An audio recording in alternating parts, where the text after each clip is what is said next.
Hello, I'm currently setting up the stream right now. As this is happening live, this is private. If you're seeing this, it means that you are watching the video back. Hello, there's going to be about 5 minutes of this whilst I punch my computer until it does what I want. We'll see you then. Yeah, and you're in, like, the private section, which no one should be able to see. So, yeah, enjoy this. We'll be right back, and, that will be when the stream technically began when I made it public. So, BRB, chief.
Do. Hello, we're back. We're live right now.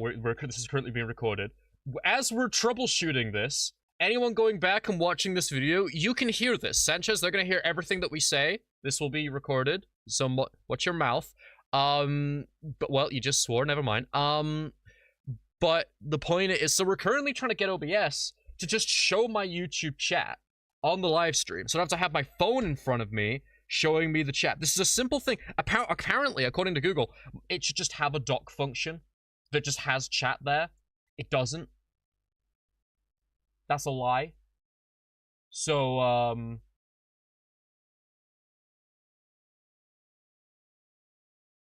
what does that mean? Like you mean, like, on my, like, the actual, like the stream on the channel? Okay, I'm there. What next? I'm assuming.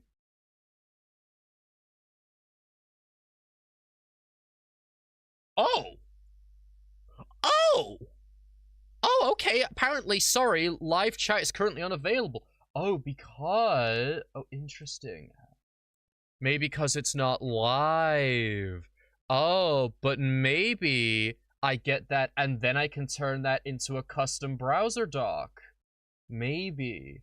I get... Okay, I think I get it. Yes. I understand.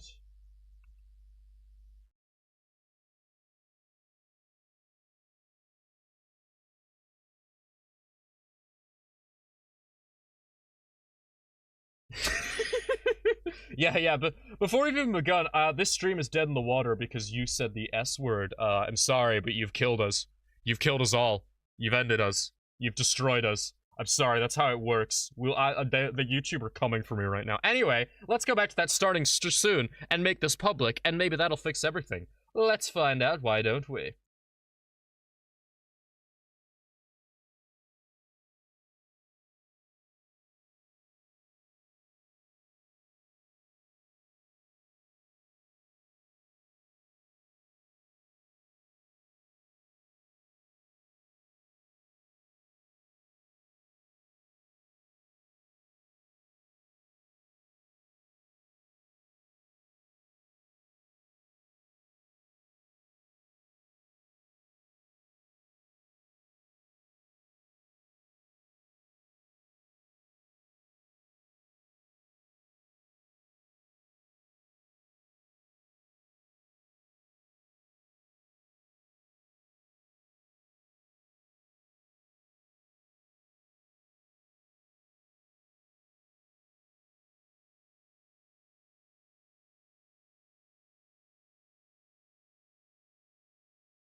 There's no music. Hello! Sanchez, we're now live. Okay, everybody, I'd like you to know this man is such a hardened streamer that the second that I said that, okay, it's now public, he immediately started answering everybody in chat, like, as though we could hear him.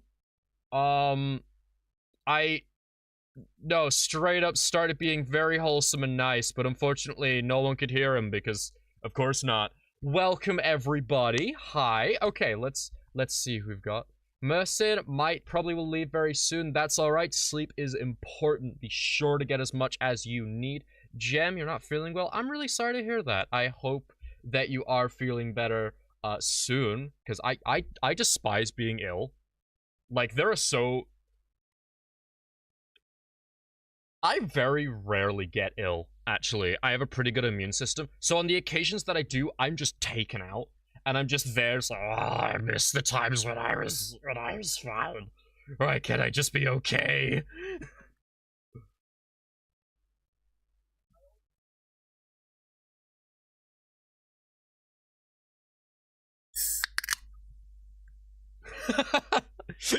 Yeah.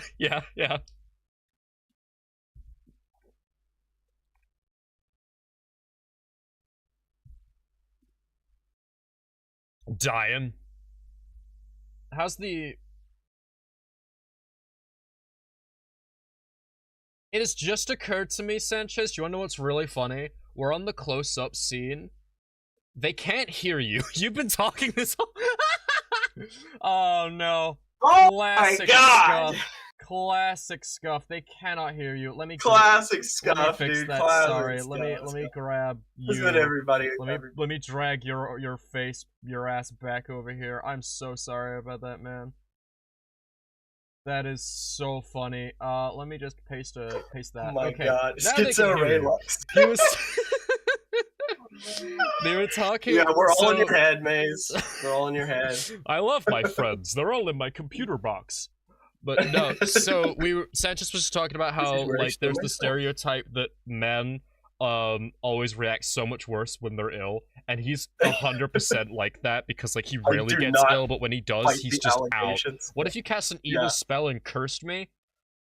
I mean, I'd probably, like, die from witchcraft.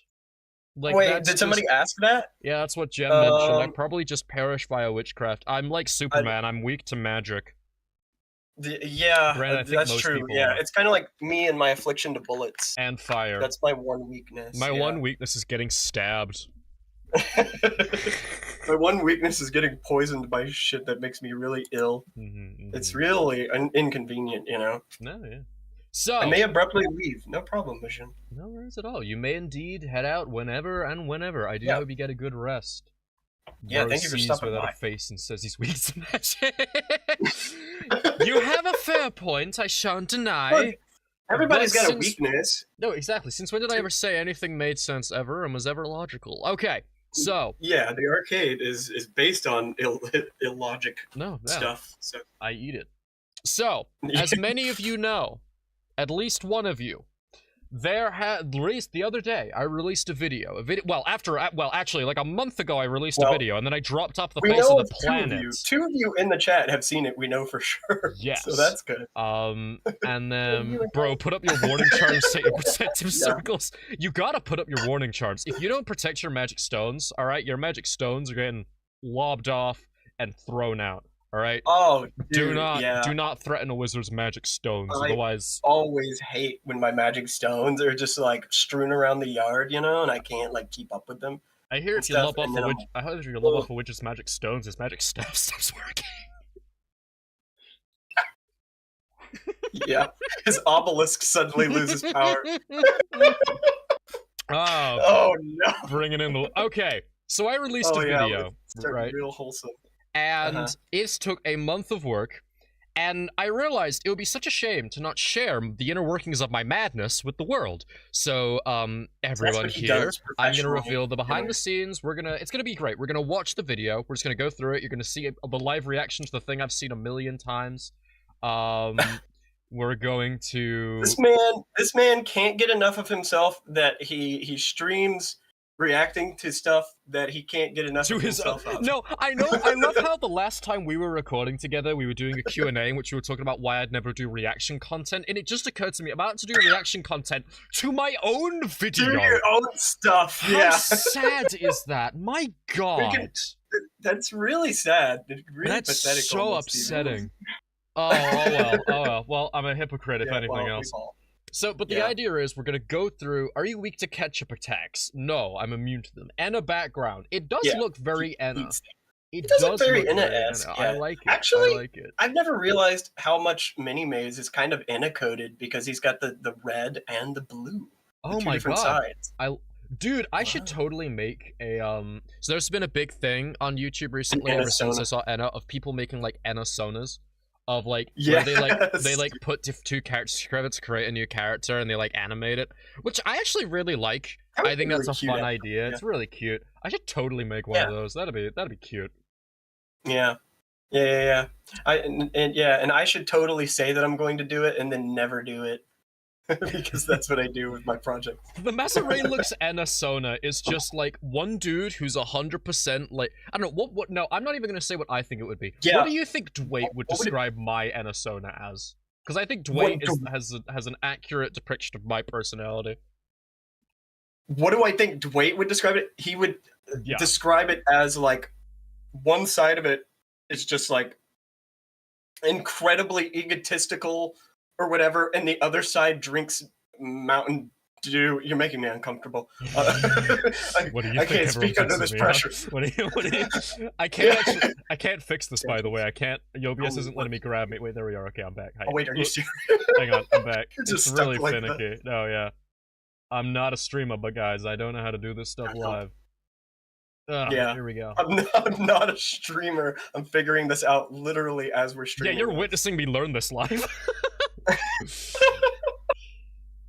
Okay, but so much comes from the face. Yeah, you know, I won't lie. I've been debating getting a face. That is true, yeah. Like, since we're talking about behind the scenes stuff, genuinely, I've been debating growing a face and changing my mortal form.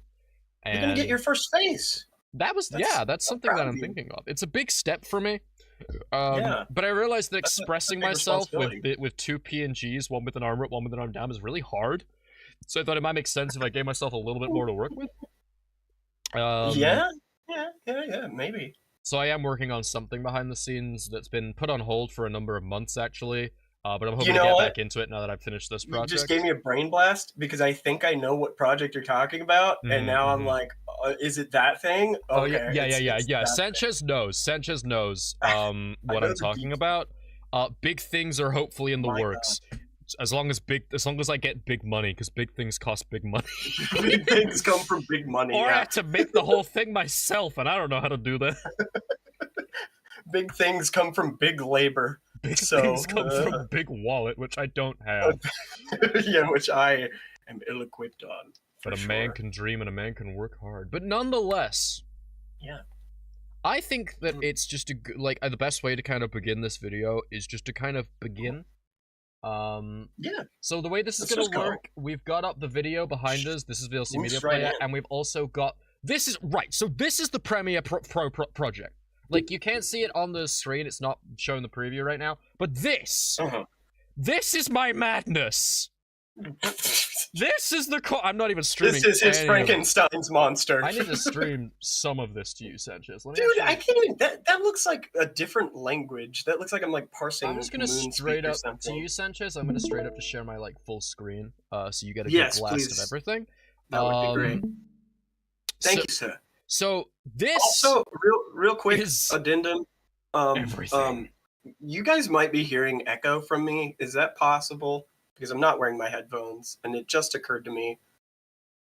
And I know Maze is mad at me right now. I can feel his anger through the screen. I'm gonna tear you apart. That's alright, man. I'm sure it'll be fine. I think you said I'm sure it'll sound great. I actually don't know how I usually listen to how this stream sounds, but I haven't actually checked this time. Let's have a look. Gem grabbing their art stuff. Merson saying this guy's Labyrinth Laserlight. That's me. That's your boy. He knows. I think the best way to begin is just to begin. I am a man of many quotes. I've said at least 3 things in my life. Yo, welcome the milkman.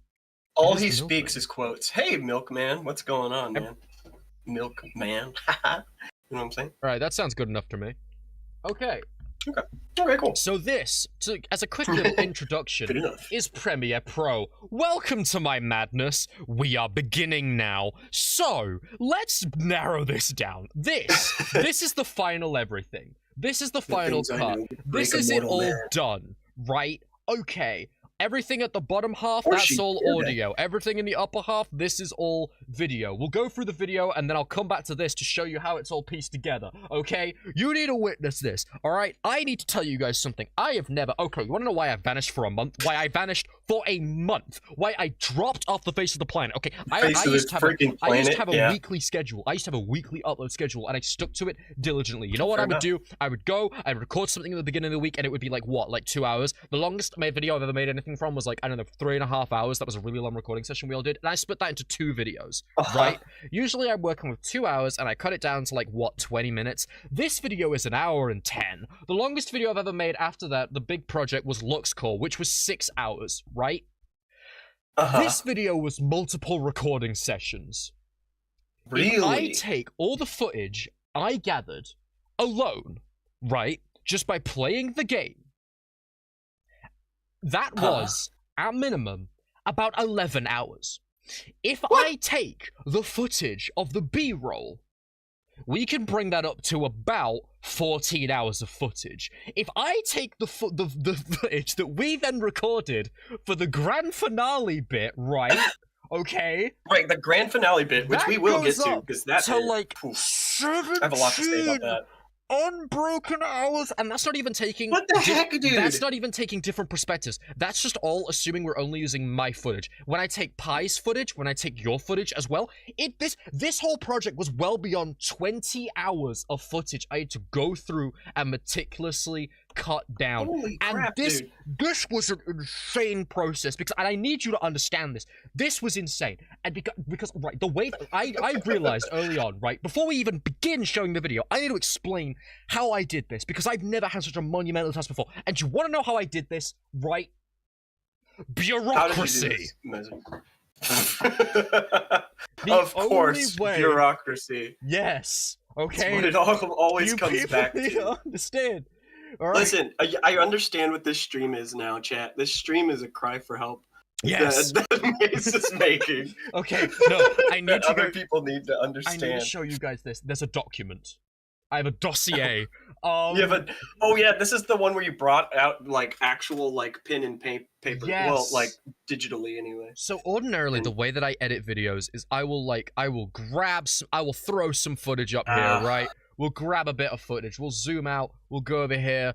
Here's all the music, by the way. I have over like 3,000 songs. Yeah, don't worry about it. I'll grab a bit of footage. I'll throw it down. We'll dive in there. We'll watch a bit of it. I'll be like, that's good. We want that. I'll cut it. I'll get rid of all the crap. This is the video. We go to the next bit, and we just do that until we've made it like a 20-minute video or whatever. Just and cut then out a slice of the middle. Yes, and then I go through and then I add all the funny stuff, the funny stuff, the funny stuff, all the fanny and funny. Yes, I will go through and just add all of the funny Maze edits is a wizard and all the stuff. He inserts the funny. Yes. The video doesn't have the funny until he adds it in. I'm not funny until I insert it. That's canon. Yeah, that's a feature in Premiere. So yeah. Maze, is this organized or just whatever you could fit this? No, right. This is the thing. This looks insane. Is this organized? And the reason this looks insane, this is relatively organized. I was very good when I was making new sequences, except for all these ones that you see. Ignore all of these new sequences. But when I was making sequences, and except for this one, I had a dedicated sequences folder. A sequence, by the way, is this entire timeline. This is like a sequence. For example, in B-roll, this is a new sequence. This is all the additional footage, by the way, I gathered. But ordinarily, I would just lay it down, and I would just cut it down. No, yeah, you guys have to understand, Maze was surprisingly meticulous for this one, whereas Maze typically shoots from the hip in terms of video editing, and it's honestly impressive. It's admirable because like he still makes amazing stuff. Yeah, dude, for sure. Yeah. So no problem. Maze Enna didn't look good, don't feel like finishing it. That's perfectly fine. Sanchez perish. But no, that's perfectly all good. What I want to show you guys, let's if I pull up Oh my god. Let's Yeah, because I can't how do imagine trying to watch this straight through and make cuts like as you're watching Oh, it, this was like because a week it would long. have driven me mad. Yeah, you would have actually lost your brain, 2 weeks. Cthulhu style. No, yeah, 2 weeks of the month went into preparing this Yeah. without even cutting it. And I'm trying to. What's a good way for me to show this document? This should do. Yeah. What's a good way to show this off? I wonder if I Holy shit! You like wrote a script basically. if I just Oh bring wait, you this up did write here. a script. You This- wrote multiple will scripts. this work?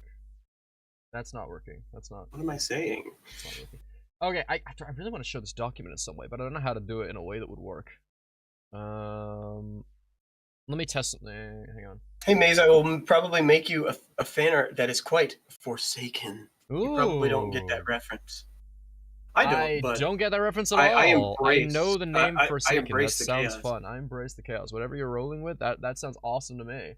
yeah. Can you do a dance? Can I do a dance? Can I do a dance? Hang on, can I do a dance? Nope, that's the Yeah, background. I can can you make do the a dance? background dance. Can Can I grab me? I can't grab This me. is the content people subscribed for. This is why they're here. Yeah, you won't see people make premiere day. Oh Jesus! Oh, you almost hit me in the head, man. Nah, sorry, dude. Sorry, dude. It's okay. Is there a way Your Honor, my client pleads insanity. The music made him lose control. Okay, hang on. Document. Okay, I have this document. Let me see if I can Documentation. select the document. Okay. It's the Ultra Kill musical you Bear promised release. witness to my insanity. Okay, Bear this is the witness! entire script. So the red part's what I added after. I was like, this is the script of the video. So the way that I did this was I went through and I wrote down to begin with. It was just like day 1, day 2, and I took notes of everything that I did, because the way that I did this was I recorded stuff. Originally this video wasn't supposed to become as elaborate as it did, right? The whole big narrative, Obviously the not. VHS But thing. You're Mazeraylux. So. Exactly, right? This was gonna be just It a had to standard balloon. run-of-the-mill, I played a horror game, spooky, ooh, ah, normal editing, completely standard, right? But as we kept going, I was like, no, we got something here that we can work with. Yeah, we might. Hold on. Jim asks Sanchez, do you have an antenna on your head that you are hiding under your hat? Who do you know? you know, I'll find them and I'll kill them. Brightness jump no. scare. I'm sorry. I just flashbanged everybody. I'm so sorry. Discord light mode coming on. Yeah. Darker yet darker Flashbang, yeah. background. Oops. There's nothing as dark Sorry. as my internal monologuing as I was creating. Nothing is as dark as Maze's soul. No. Yeah. So the way that I was so I was recording stuff. I got the first few days, and I was just writing down notes of what I did every day. The idea was first get a brief summary of everything. So the black text was what came first, and as you can see, these numbers are the time code, because I had to lay out all the footage. I then proceeded to put time code over all of it. Time code being just like a running ticker of every millisecond that passes, so that I could keep track of where the footage was. Good God. So ordinarily, Good God, man. no, yeah. So ordinarily, whereas I would just cut it out as I go, I needed a plan. So, like for example, unleash hell upon the world. That the shot where the sun was going down, that was 8 minutes in exactly. Grab that. Skip to 13 minutes 59. Skip to 2:30. 5:59. Blah blah blah, so on and so forth. Like, Thank you, Directory. I appreciate that joke. Showing that was good. everything. Day 3, hope. We got the whole thing. The red text was what I added after this. So the red text is what the narrator was saying, was what I recorded. One of the last things I actually recorded was the narration. Really? Wow. Yeah. That's fascinating. And then created. Did you think of the narration after or like during the video, or were you like just like trying to add that in after the fact? I kind of, so the first few days and the first few recording sessions, I was just like, this was going to be an entirely different video. When I had the idea to turn it into like a found footage kind of thing, I then started working on it, and then kind of this whole project started off way more chaotic and a lot more improvised, and I was just going with what was happening in the game. But much like how the video gets more structured as it goes on, so too did Like, I started trying to push things in the direction. Did your script? Yeah. Yeah. Like, yeah, because otherwise, I think it was meant to be just like a typical like Minecraft horror survival thing, wasn't it? Which is like so many people on YouTube are doing that, you know? Yes, yeah. And it's just kind of Building by the numbers. Observatory. Building a giant observatory. Oh, yeah. I liked that joke. That was a good one. Yeah, it was just this whole... Yeah. No, I really like that. That was a lot of fun. We'll get there. Yeah. Very few jokes in this one, but it was a good time. But yeah, so it was like a whole thing where I had to be super methodical. So first I just had like a summary of everything I was doing and the time codes that I was going to be using, and then I cut using that. Then from that footage, I then went through and started writing the story kind of around it, because there was kind of a story there with what I was working with, but I could add more context to give like reason for what I would just do. Like, for example, in the end, near the end where we go on the big adventure with Isabel, that was just me being Cup of Dirt. bored. Welcome, and dude. me wanting to welcome Cup of Dirt. I'm having to turn on chat every once in a while. Welcome, Cup of Dirt. Hi. No worries, I got your back, dude. I'm trying to monitor the chat. So they're being chaotic as so is the chat's write want. scripts that are intricate. I'm still working on exact dialogue writing. I'm actually in a writing team right now for a big project. Funny enough. Yeah. Dialogue is hard. I kept this as like relative intricacy. Like, some of this was more like concept, and then when I actually went to record, I just went with what felt right. Like, talking to that man, it was like I'd awoken something. Isn't the exact wording I used. I very much changed it around a lot, but that, like, I kept this as like a general structure of stuff to use. You know what? You know what's so funny to me? Can I just say this? Brenda pointed this out to me earlier, and I didn't even piece it together. But the story basically turned into John Wick. No, exactly. Okay, I'm so glad. Yes, it turned into John Wick. The story, it was just like the natural flow and progression of how the story went, which is just it's really funny. So I won't spoil the ending, just in case there's anybody here who hasn't seen the video. Okay, I won't spoil exactly how it ends until we get there. You should see it. You should go watch it, by the way, please. Monster. Please. Yeah. It's so good. I put so much time into this. Put so much work into it. No. So much that we're making a stream about how much work it does. It's because we're narcissists. But you know it. No, yeah, So, yeah, we went through, then wrote the narration, and then started adding that. And, like, I could add extra context to stuff. Like, the big adventure at the end with Isabel, that was just because as I was playing Minecraft, I got bored of being in that area. I was curious what was over the horizon, so I just wandered over there. Oh, no kidding. With the script, like, that's just me being, like, playing the video game, right? But with the script and turning that into a character moment, I could then imply with the narration that the real reason was that I wanted to get away from the house because there was something in there. Because there was something in it. And I wanted the narrative to kind of built upon itself. Yeah, so it was like a mostly improvised. So the gameplay, 100% improvised. My reactions to stuff when I get jump scared or anything that's going on, the gameplay up until the final fight scene, 100% improvised. That's genuinely me just playing the game. And then I took that and then turned it into the story and thought, actually, I can turn this guy into like a character. How fun would that be? And that's kind of what we worked with from there. I think Curiosity killed the cat, but it didn't kill Milkman because Milkman's not a cat. Did not kill. There was a Don't be curious. Worst mistake of my life.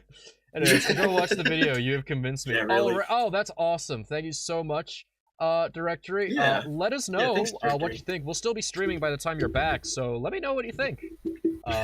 Most likely, yeah. Mazeraylux, try not to have a big project in the background. Impossible challenge.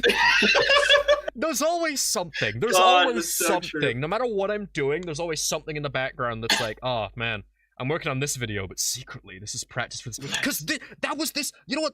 Here's the insane part. Here's the part that you're not gonna believe, right? This project isn't even quote-unquote the big project. There's a bigger project I'm currently working on in the background. The way that I edited this, the drama style of editing, this is the practice for the bigger thing I'm working on. Look, it's like building a tower of magnum opuses where you keep building on your magnum opus each time you build an old one. That's very flattering. I appreciate that.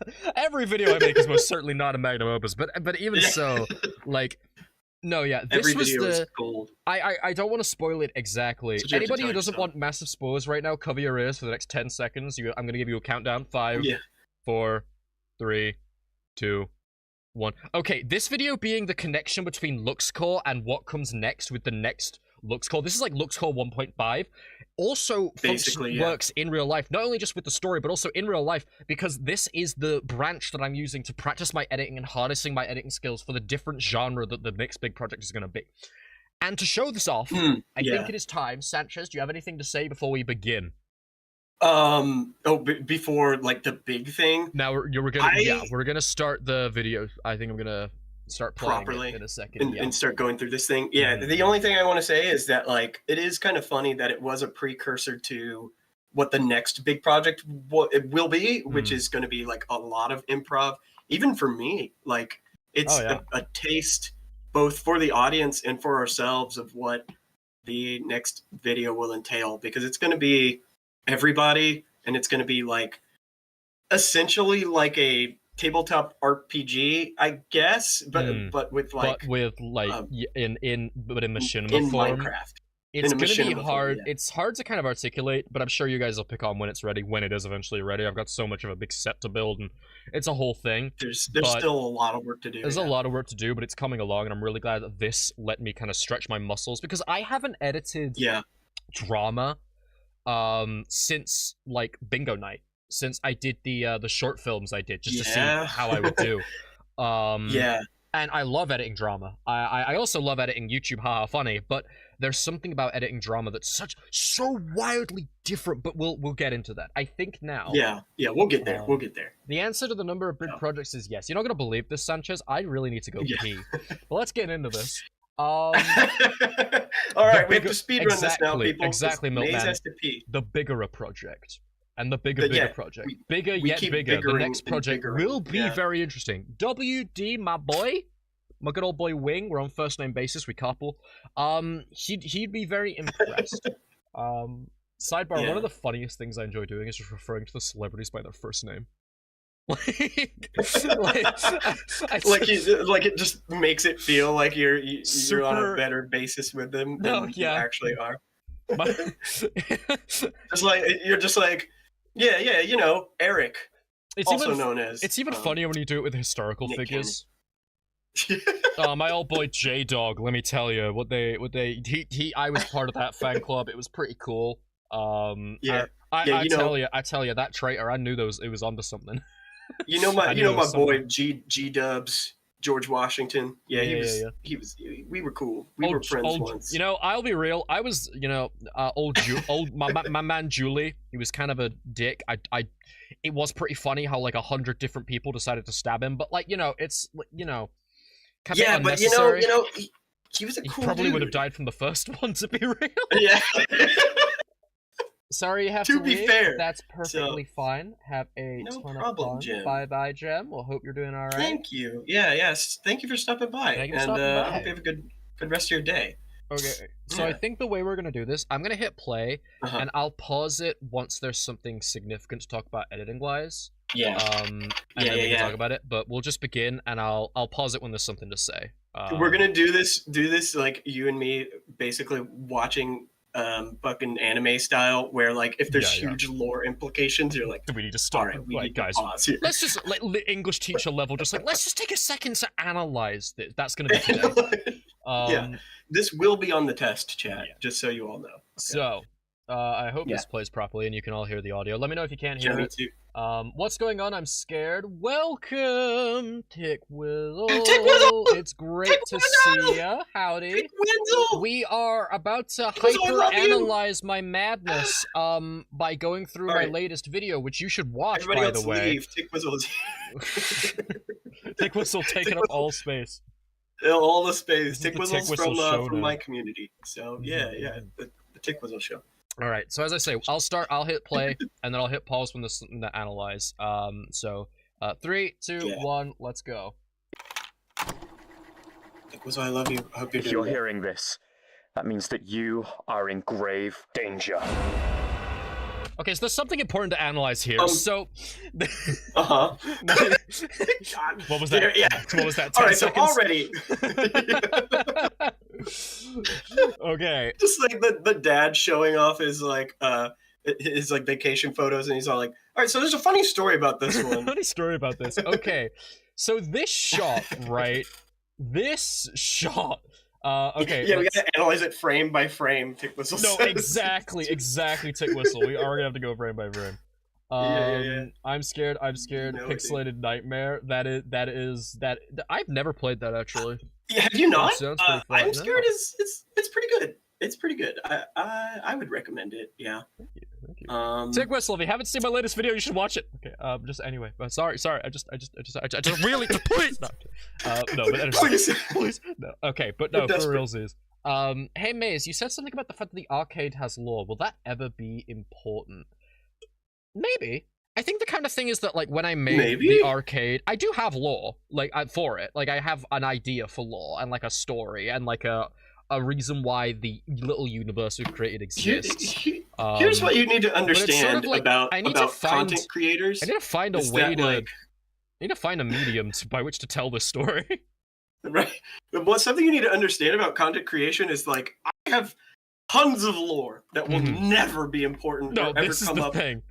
There's so much ever. There's so much lore for the arcade that that exists, but I've never mentioned because I've never found a good way to use it. But it's like to integrate it, yeah. Mazeraylux Eldritch entity controls a location of space known as the arcade, is an actual arcade because they like the aesthetic and they want to harness, and you get free plays of infinite games so long as he harvests your soul as a trade-off. He doesn't do anything with them. He just wants to be. He just likes the street cred of being a guy that harvests souls. Amongst the other Eldritch entities. But actually, he's not in charge because he's the jester of the arcade. If he's the jester, then who's the monarch? In charge, Maze? Who's the monarch? Who's the monarch that he serves? There is lore here, and I'm never going to do anything with it. Tick Whistle. Yes, so much useless world building. Oh yeah.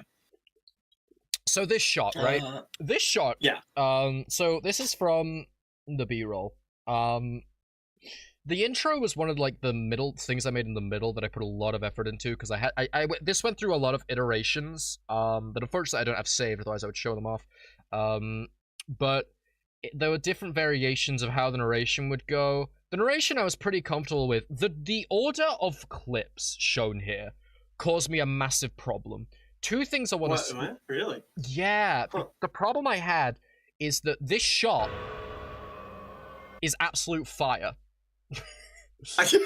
And so I had... It's cooked too hard, chat. No, you don't understand. So basically, like, in this... I accidentally went hard on the appetizer, and now the entree sucks. This is genuinely the issue, because the problem is that, like, so this mod pack that I downloaded and was doing all this with. I should mention, the mod pack that I was using, I knew nothing about. I just downloaded a horror mod pack and just played it. So I had no idea what I was getting into or where anything was. You're going completely blind. Completely blind. It did a full visual overhaul, which my computer could just barely handle, thank God.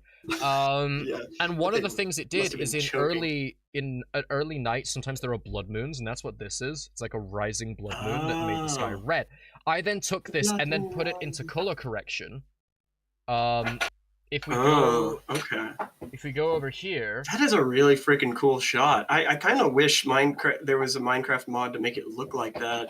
I mean, there are all the time. There probably is somewhere. It probably is, yeah. So this opening shot, right? There's a lot to say about this. But so this adjustment layer here, this is purely. Bro, spoiler alert! I don't want to blow your mind or anything, Tick Whistle, but this guy edits. Like luminary color. The way that I did this, so luminary color, this is basically the thing that lets me play around with the color settings. What I did here to get this shot, first off, I had to increase the exposure because YouTube compression can suck my cojones, right?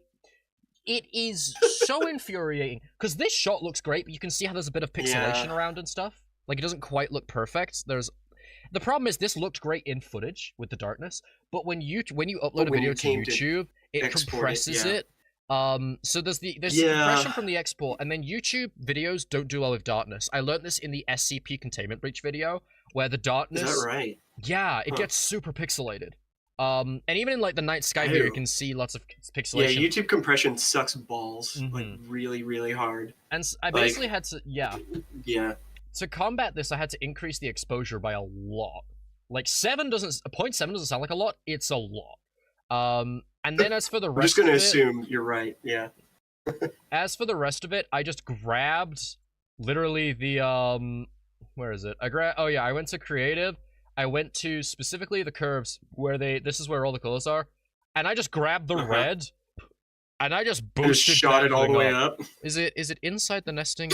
Oh, here it is. Yeah, here. You can see the waveform here. Look at that curve. Look at those that red curves. curve, bringing this down and just massively boosting the red to get us this looked so cool. Nice.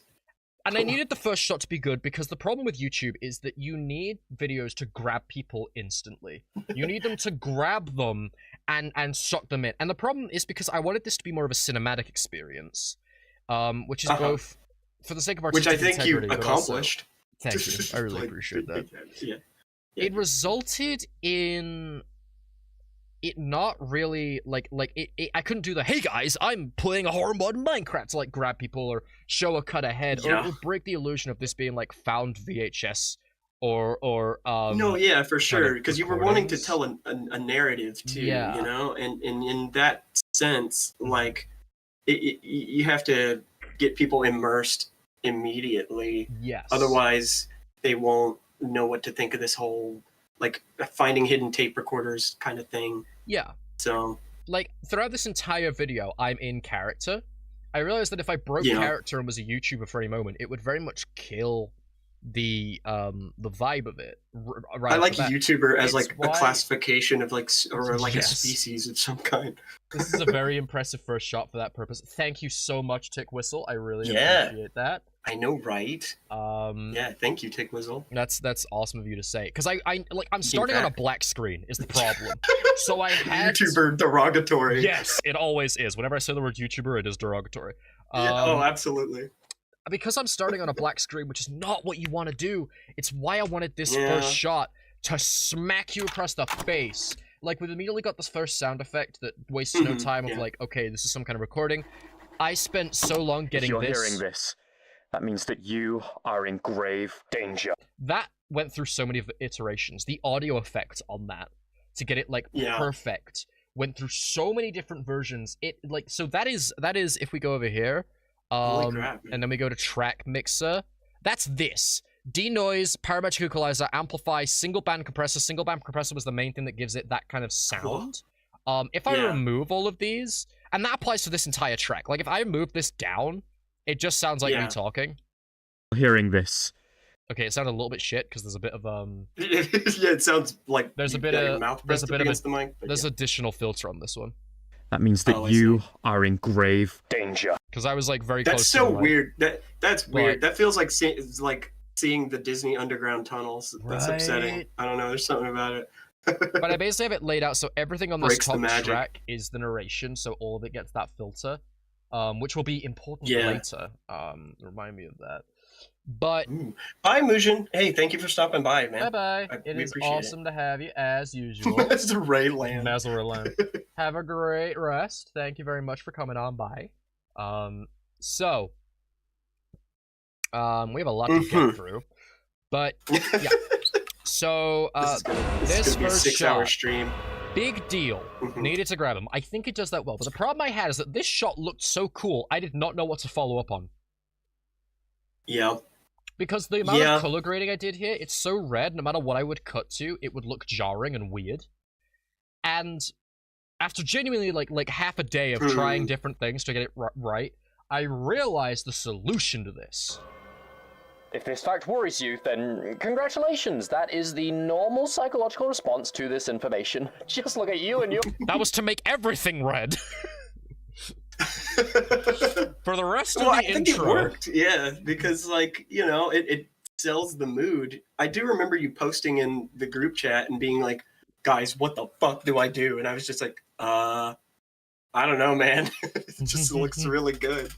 Keep doing that. Just keep whatever doing it is that. you're doing. So for the Yeah. rest of this, it was straight up just like, I just need this to like play. And just keep the red, and I need to find an excuse to get rid of it later, which I eventually did find, which I'm really happy about.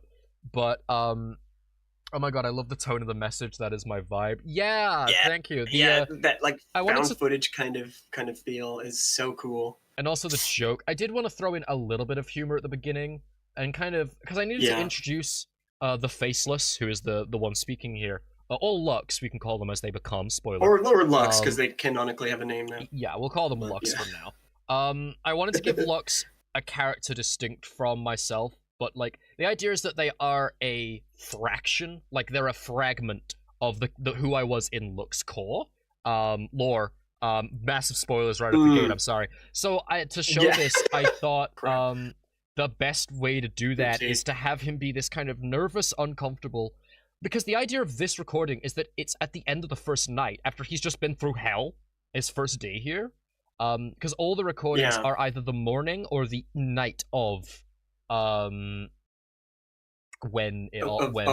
things happen. And he's drama is the best humor. Yeah, exactly. Pain and suffering, the Schadenfreude maze. That's the best humor. Oh, well-maintained sanity go! Try to focus on that to stay positive. Now, assuming you found all these tapes together in some long-lost basement or the remains of some shoddily built shack in the middle of the woods, first off, stop touching my stuff. I'm gonna turn and second, I'm willing to bet you're in the same situation I was. So all of this is just moving B-roll I grabbed. You can see the reds very clearly here, obviously. But I still think it, like, passes. You guys try to talk to me, you can't hear us over it. Okay. Yeah. So, we might need to turn the video itself down. Turn the video itself down a little bit. That's fine. I wish I had captions to turn on. But we don't. Right. But we don't. I still because it's stupid. As of recording this. Can you guys hear that? Is that working? Tick Whistle, how's that sound? Yeah. Tick Whistle, please. Yeah. Tick Whistle is our tech. Tick Whistle is the thank you, Tick Whistle. Thank you, Tick Whistle. Be sure to tip Tick Whistle. Tip Whistle. You know what I'm saying? Okay, let's play it and talk at the same time. Hang on. So sorry. Island trying to ignore the eyes encroaching in the darkness. Getting that shot was so hard, right? Yeah, was it? That shot was such a pain. Alone, abandoned on some island, trying to ignore the eyes. Thumbs up. Okay, we're good now. Encroaching in the darkness. So that is Herobrine. Recording this. Is that Brian? Okay. That's Brian, actually, in the background. Abandoned on some so island. I wanted some sign of some of the monsters here. Trying. So I tried a lot of shots of me using like the spectator mode. The funny thing about Herobrine in this mod that we realized later when we were recording more the final battle is that so most Minecraft mobs are programmed Heroin Brian. so that Heroin Brian. Yeah. When you're in spectator mode, they all despawn. But obviously Brian was added in a mod, so he doesn't really fully they didn't really take that into account. Follow the rules. Yeah. Oh, okay. So that's why he's programmed to just stare at you, and if you look at him, he teleports at you, but you're not an entity. That's right. In spectator mode, you're not an entity, which means you can make direct eye contact with him, and he just stands there, which is how I managed to set up this shot. That's brilliant. Because when we were like doing a lot of the B-roll towards the end, I remember we were in spectator, and Brian is literally just like programmed to like just stare at any one player. We did try for a while to try to like control him by having him follow one of us flying around. Stare at somebody, Eventually we found it easier just to have someone play as him. But the eyes encroaching. I wanted at least one quick moment where there are eyes in the darkness, and I'm really thankful that in this shot it's dark enough, but the eyes are bright enough that you can clearly see what it is before it then quickly moves on. Right, yeah. No, that's a cool shot. Yeah. And I want to say, like, and I promise this is the last compliment I'll give you. Like, the color grading is for the rest of your life. The color grading is really good, because I see a lot of like YouTube videos like this where the color grading is like butt ugly, and it just like it's like bad color grading is really obvious. You know what I mean? At least from things that I've seen. I appreciate that. honestly. Yeah, Because yeah, like, dude. this You is can kind keep of that one. a lot of the things I wanted to talk about is that with my normal YouTube funny haha editing, you're allowed to go off the rails and be in the extremes. Because that's kind of, Yeah. you know, it's a bit of the Wild West with that. So You're allowed to deep fry your footage. yeah, if I'm So- making an editing joke where color grading is required, I'm gonna go max because like that's just kind of how I do, right? Yeah. Like that's the funny. But That's with the this thing, being yeah. more of a cinematic thing, subtlety is your best friend with editing. And so in truth, what you want to do is go through it and like only do things in small increments. Now granted, this is still quite egregiously obvious like red color grading, but I think I made sure the other colors were balanced in such a way that like it didn't destroy everything. It boosted what was there rather than add it artificially. Yeah, for sure. That took a lot of time, but I'm really glad that paid off, honestly. Yeah, big time. No, it came out good. So Thanks, man. I don't just want this stream just to be me writing my own D, by the way. Like, I genuinely just want to show off like some of the secrets and stuff. Mazeraylux strokes his ecock for 3 hours. 3 hours straight. That's not what I want to do, Don't but worry. I just want to like talk about what was going on and what I was thinking of a lot of things. How dare you have fun on your own stream, man? How dare you, you sick son of a bitch? How dare you be proud of something that you've made? Phil, in case you're wondering. So sorry, Dick Whistle. If that's true, and you are trapped here with no escape like me, I'm sorry. I'm so sorry. I'm sorry this is happening to you. I wish you far better luck than I've had. So, naturally, that sound effect... That's a cool-ass shot. I love this shot. Like, mostly darkness, but with the moon reflected. Absolutely adore this shot. The HDRI on whatever like mod shader you're using is it's crazy. Incredible. Yeah, that water looks so good. It's so good. I don't know how they do it, and I don't know how it didn't kill my PC. And I'm so sorry that it would have killed mine. Things. I think they're there because of me. So again, I didn't want to reveal my hand too much. The problem with the mods is that a lot of them are well known. Like, when I actually started doing research into this after grabbing all the footage, really, yeah. Like everyone, these entities are their own like thing. Like they're very well known in the community of Minecraft horror by this point. Yeah, but I mean, people kind of do that with machinima all the time. Where like you have people who are making like SFM things with Team Fortress characters and just completely redesign the characters and have new personalities. So in a way, they're kind of like playing with dolls, you know, where you just give them their own lore. That's how it felt to me, anyway. Yeah, that's kind of. And in that sense, I think that's what was kind of fun about it too, is because it reminded me of a bit more of a nostalgic time of YouTube when people did that more often. So many of my bigger projects are taking what I found nostalgic growing up when on YouTube and then doing it my way, recreating it. No, seriously. And then wondering why no one watches it in modern day. Like as if there's not a reason that's out of fashion now. What? Yeah. What are you talking about? This thing that's no longer modern isn't popular anymore? What the fuck? That's crazy. Yeah. Right? I have to offer to whoever may find this. So this shot is where the color grading ends. A story, I guess. As the sun comes up, you can see the red lesson. But it seems so seamless. Yeah. Yeah, I do it very slowly, but progressively as this shot goes on, if you look very closely, you can see the red fading as the sun comes up. Because I use the sun coming up as an excuse for there to be like a new lighting thing. I survive in this place. That's kind of... and then it's That's really clever, Mazeraylux. Yeah. Thank you. That's cool, man. That was just like that was literally just if we just go into this Did you just like animate the color grading like fading out or something? Yeah, literally just I think I just keyframe. Yeah, it's just an opacity keyframe. It's just an opacity keyframe? It's just that's cool. 100% opacity fading to I don't even think it hits 0 before the end. Oh, it does, just about. How did you get it to track with the sun rising though? Like, did you like make a gradient or something, or is it just no? No. Well, the sun's it's already just on its own without the gradient, like providing the rays.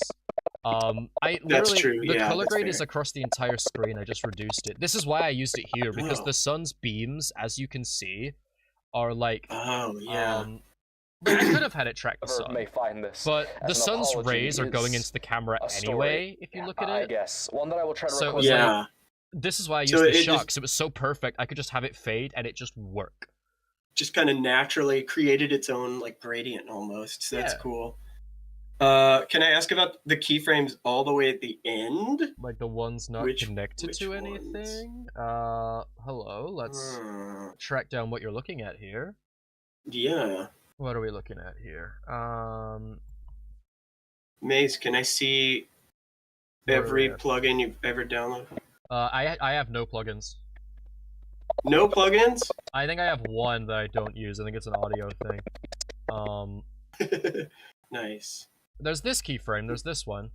Maze, can you reveal your address? 0. No, I need that. Oh man. Space. Final Frontier.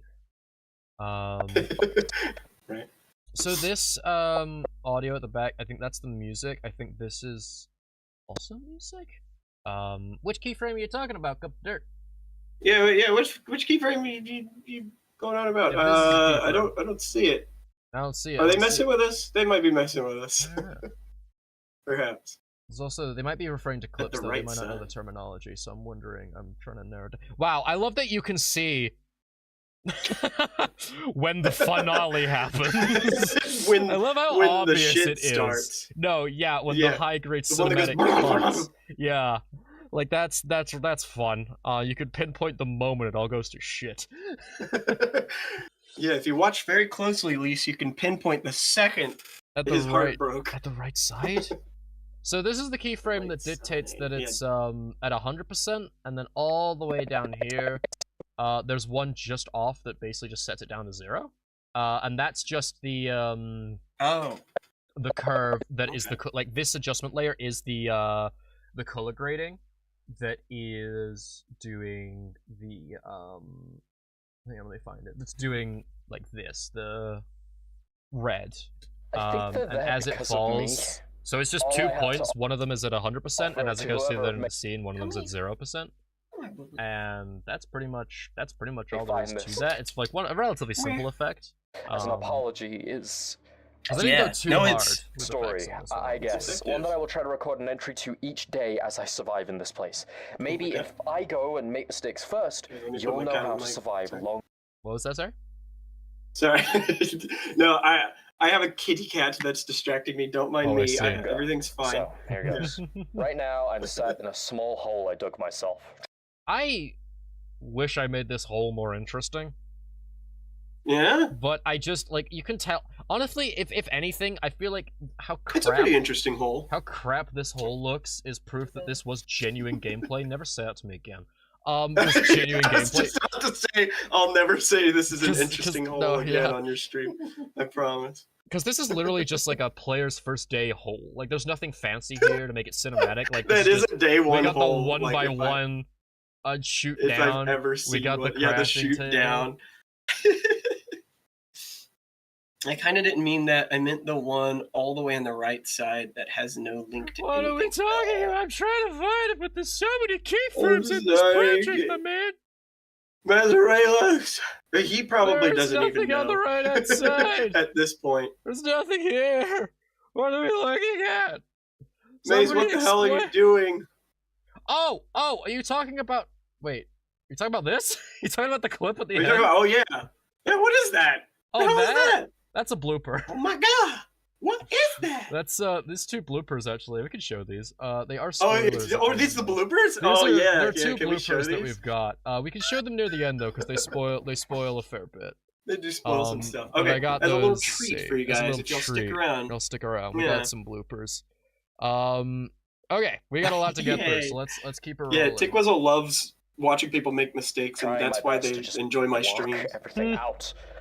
There's dirt scratching onto my nails. I hear something calling outside. Hey, Derek. Something animalistic and raw. Hey, Derek. Yeah, we'll see you later. Oh, God. I think that smell is my corpse. Only a few meters away on the surface. I can't focus on that right now. Let me start over. It all began this morning when I first woke up. So you can hear in the background, very faintly, a very faint negative Sanchez. A very faint negative Sanchez. Focus on that right now. Let me start over. It all began this morning, when I first woke up. What? Where am I? A lot of big gaps there. Yeah. What I was honestly, I was expecting the wake up was going to be way more like jarring. So I tried to go like hard on it. I didn't know it was going to be that subtle. Oh yeah. So I tried to like really like scream into the mic, which I appreciate. I did pick out of all the takes that you did, because you did a lot of takes. I did a lot of takes, yeah. Out of all the takes that you did one, like, the one that I picked was the more subtle one, but honestly, dude, I really appreciate it. You went hard, dude. Like, I really appreciate it. Thanks, man. Yeah. I basically, while I was reaching the end of this project, I had an idea for how the ending was going to happen, and I knew I needed someone else to help me to play another character that we'll meet later. And so I just messaged Sanchez in the middle of the night, just like... Yeah, just like at the butt crack of midnight. Hey bud, I need you. Don't ask questions. You're gonna play God. And I was just like, yes. T Island. I had because no of course, memory dude. of how I got there, or any memory of anything. Okay. Sand is good. Water. Beach. Okay. Alright. Crucified person, not ideal. I remember I began shouting. Again, you can tell that, like, that is just me in, like... That's just you playing. That's just me playing the game. I had a little bit of, like... Oh no, I've suddenly woken up here. Because, like, even as I was first beginning, like, this was the first recording session, but even then I was like, I have another alternative idea to maybe make a cinematic thing, so just in case, I'm gonna record my first moments as if I'm waking up, as if I'm actually there. Just in case. Just in case. And I'm really glad I did. Anyone Boy, did that pay off. Oh, yeah, right? Anyone? Oh, God.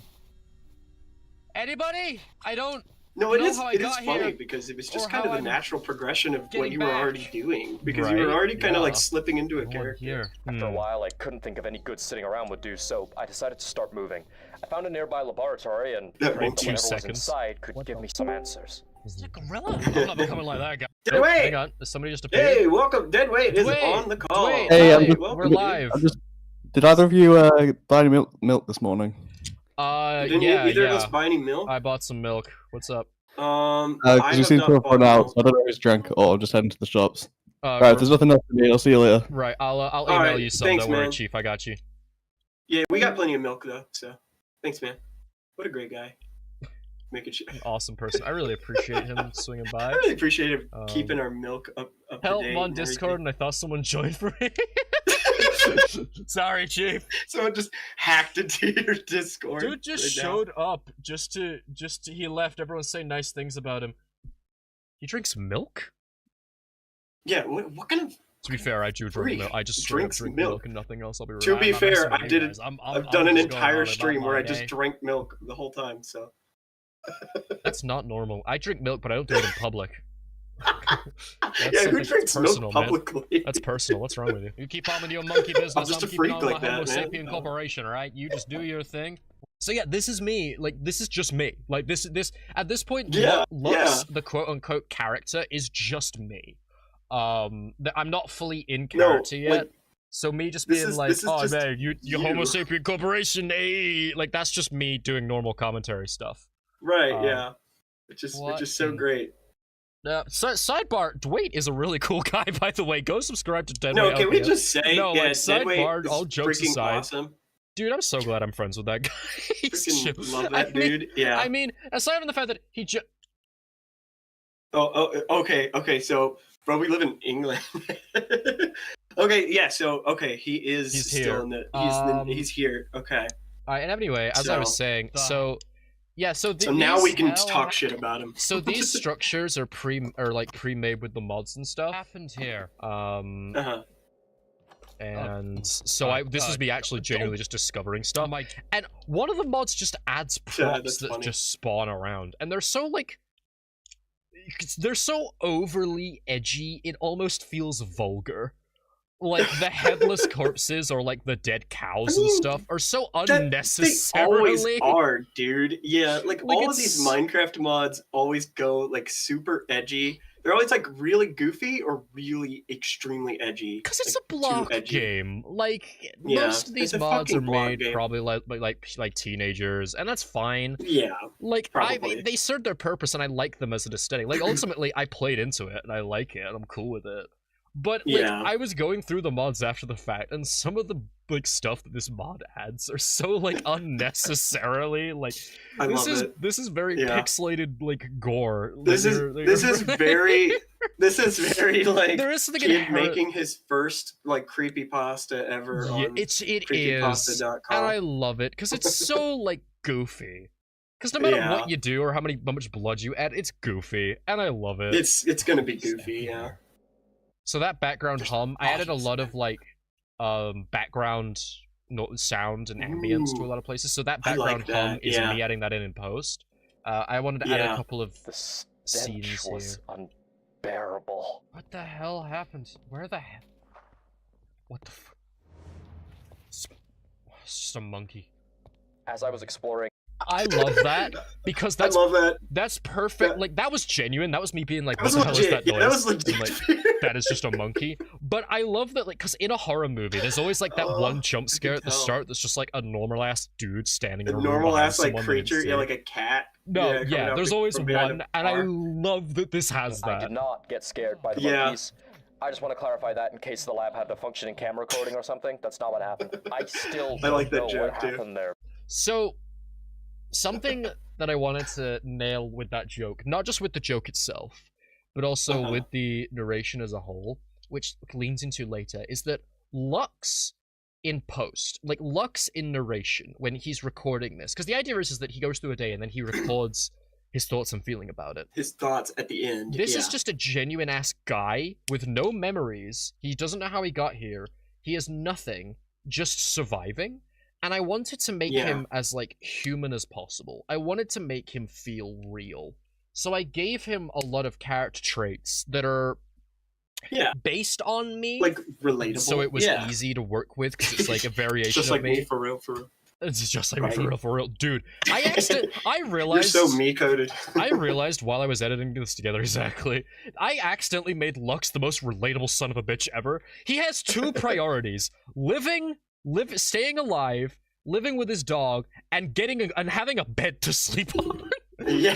I made this guy love sleep having a place to much. Fucking sleep. No, like, I made this guy love his bed so much, I accidentally made him super relatable. And like, oh my god, what have I done? You can relate to all the kids, you know? They're just depressed and want to sleep all the time. Exactly, purely accident. This is not intentional, but I rolled with it. But one of the biggest things is that he lies. He's an unreliable narrator. Right? There is a dissonance between what the video shows you and what he says on a number of occasions. This one's more blatant to kind of cue the audience in, was the intention. Like, it's a joke, it's a ha-ha. But he does say, I did not get scared by the monkeys, we just watched him do that. Get scared by the monkeys, And for sure. This is the more blatant option, but there are a lot of things I throw in there later on where either he's hiding something or he is just refusing to provide all the information. Yeah, he's refusing to, like, acknowledge something, maybe. And this was a very conscious choice during the script, to kind of flesh him more out as a character. He's not just a narrator saying what's happened. There's a bit more personality there. He doesn't want to share everything. He talks about a project in the basement that I never show footage of. It's always something else. I never show footage of this. This was an intentional decision, and was not because I forgot to make a copy of the world when I burnt my house down, and so I couldn't get footage because I couldn't get B-roll of a house that I couldn't be bothered to build again. This was an intentional scripting decision that shows a lot about the character.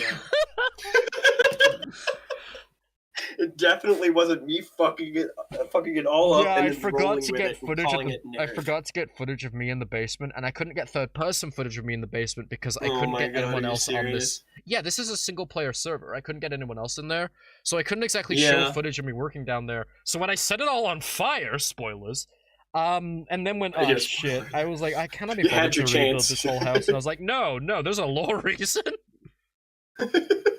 Whatever they were. Okay, can I say something real quick? 100%. Also, yeah, what I was getting from this too is that Lux knows more than he's leading on. Yes. Like, it almost seems like these recordings are like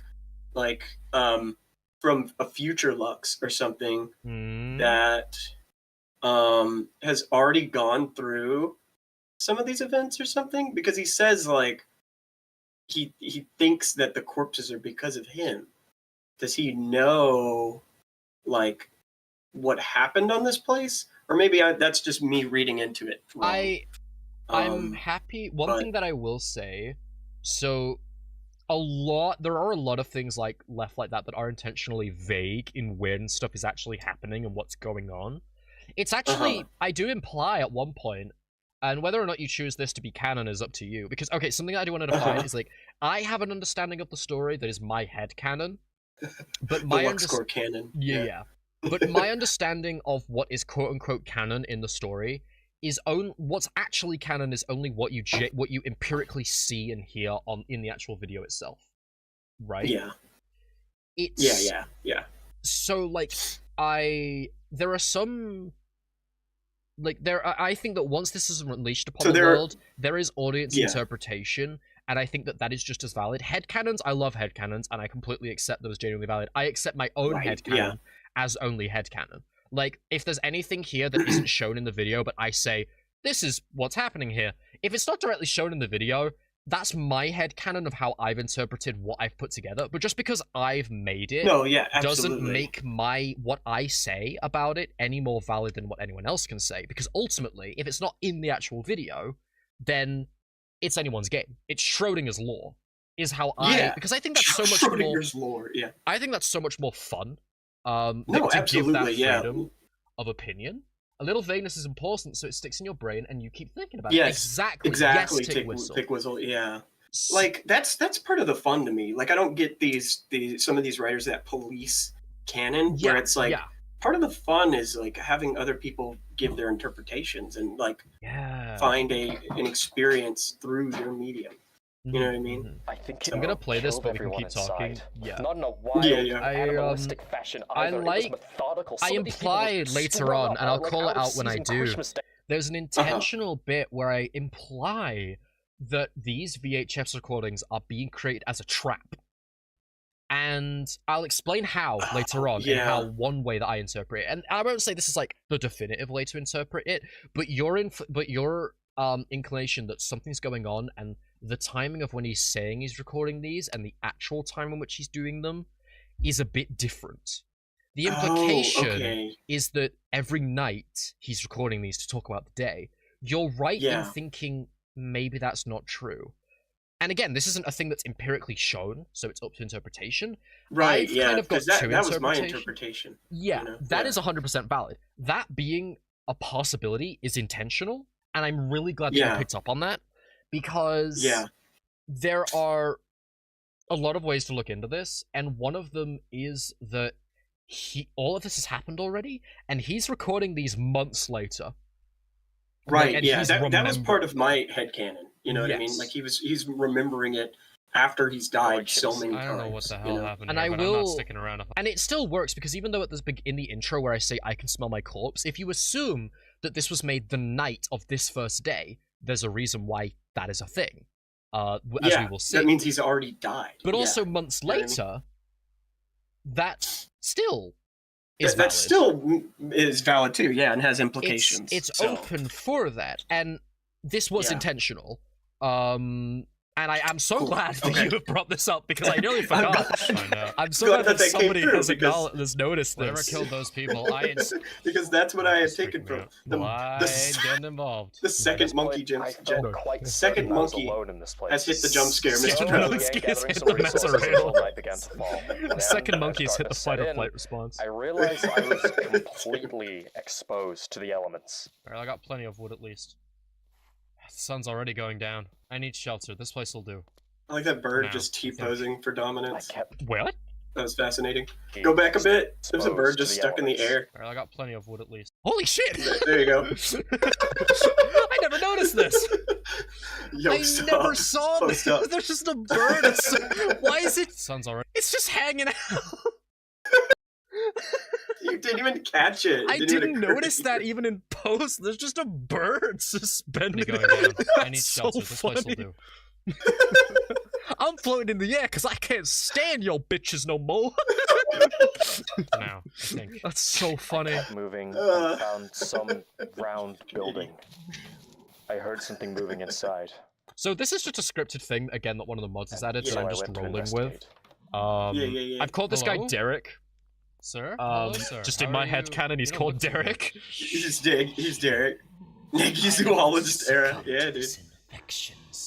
Okay, so this voicing this guy was something that I wanted to do early on. I did it the day the video went up. I forgot to do this. Are you serious? You forgot to voice him? I forgot to voice him. In the actual I can actually shit. I can grab the footage. I can grab the original. No, so in the OG, if I remove what I'm saying here, let me actually grab this. Let me mute me. I'm actually just reading this because again, this was when this was just gameplay for me. This was just me playing as normal, so I'm just reading this. So the original version of this is just me just reading it like I'm playing. You just reading it? If Premiere Pro will play. I am to succumb to this infection soon. Persistent, aren't you? Well, if you want to hear how I ended up like this, then stay. But if this infection takes me over, I want you to kill me. Don't talk like that. Like, that's just me reading it. Right, yeah. Because again, originally this wasn't supposed to be this kind of video. This changed scope so much. Bird up! Oh, exactly. Yeah. Which, so then I realized... Over the course of the video. Okay. Yeah. I realized I didn't really voice act him very well, so I want to go back and do that. I debated getting somebody else to voice him as another character. Genuinely, the only reason I didn't was purely because you were already busy and everyone else, like, it was the day of. It was so last minute, yeah. It was so last minute. And so I just went ahead and just recorded this myself. There is like, that's another thing that's funny is there's apparently a snakehead line that never got used. Yeah, there's a snakehead line I never got. I'm so angry with me, right? Man. There's a bit at the end, again, we'll get there, where Snakecat was supposed to be in it with a pretty significant line, lore-wise, that opens up a lot. I accidentally cut it out and didn't realize I did it until today, 2 days after I uploaded the thing. And as tempting as it would be to take down the video and upload it again with a new title and thumbnail and see if it gets views this time, guys, I swear, I'm not gonna do that. Yeah. Just like you, I gave him the name Villager 1202. Don't do that. That'll be the death knell for your video. That'd be and my integrity. Yeah, and your integrity. Yeah. YouTuber behavior derogatory. Exactly. So true, bestie. Yeah. What in exactly God's name was that? Oh yeah. Occasionally things will just roar. Is that just part of the mod pack? That's just part of the yeah. That sound just happened. That was just a really so was good that timing. That was just your genuine reaction to some crazy shit? That was my genuine reaction to this roar just happening. What the hell is roaring? We'll say here. What Bro. in God's name was that? Derek over there just like, what was in that Zaza? Do not take the forbidden villager Zaza, worst mistake of my life. It is important to remember that, like, I didn't know what was in this mod pack. That roaring could have just been ambience. That roaring could have been a monster barreling down at me in that moment. I didn't know, because I didn't know what anything was, and I didn't know what anything was capable of. Yeah, I didn't know what these mods added or how elaborate they were. So, like, I was just genuinely scared. Again, this B-roll last minute. Why did it look like it hurt? That's cool, yeah. You would always stare into space with manic eyes. I took him under my wing, and he became a member of the now abandoned council. The same council this building served its purpose to. This lore means nothing to anything in the story, but I like grew suspicious of him. His behavior. I will say, the implication of the infection. I was worried about where it would go. You know what I mean? Because like, it doesn't have a bearing on the ending, but it does kind of. Sir, tell me. Have implications with Brian. What the fuck? He had control of the pain. Oh my god. Sir, I'm sorry. I gotta get the hell out. So I was actually coughing during that bit. I got like something in my throat, but I was just like, screw it. We'll just.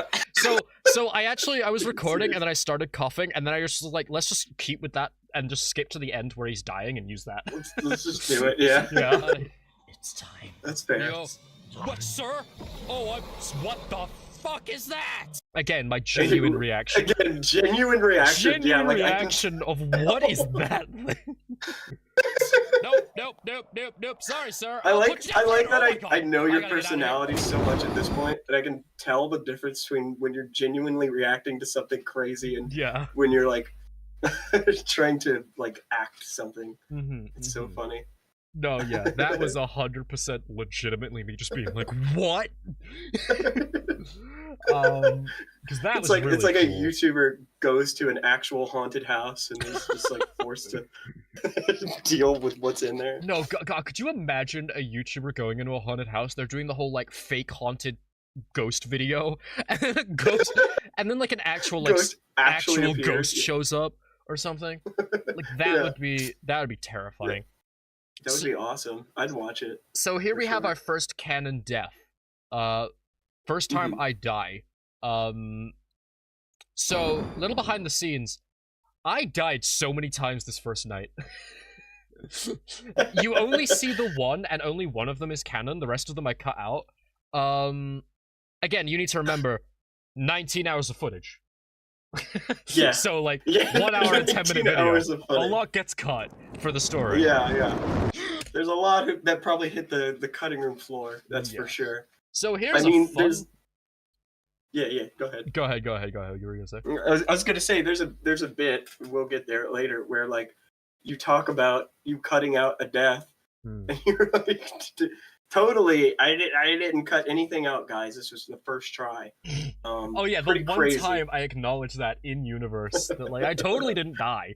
But that's more Lux just being like just tired, just kind of full of himself, and tired. So right, so I gotta get out of here. So I'm just playing the sound. The sound that plays here is that is actually the very same lightning sound effect that plays when somebody dies in Luxcore. Oh, really? Oh, that's a neat little nod. Neat little nod. But here's another thing. To get the sound of him coming back, we've got two sounds. Because I wanted the idea to be that, like, he dies and then his body reconstitutes itself. So, like, elsewhere. So we've got not only the lightning, but then the lightning plays in reverse. Wait, really? That's that sound. That sound of it coming back. That sound. That's the lightning coming back in reverse, immediately separating this from Luxcore, because there's a lore implication here that I love, right? This is the part that really sets this scene. I did redub actually some of what I was or not redub. I moved around a lot of the dialogue. So a lot of the dialogue of what I'm saying here as I'm running away happens later.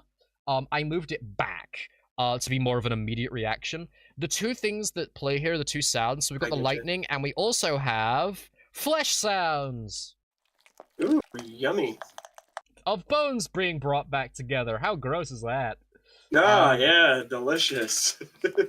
That's flesh noises. What people like to see. So yeah, we have flesh sounds thrown there for that little added bit of horror gruesomeness. Beautiful. So in this scene, I'll kind of let this play out, right? I'm alive? Exactly. What in the hell have I unleashed?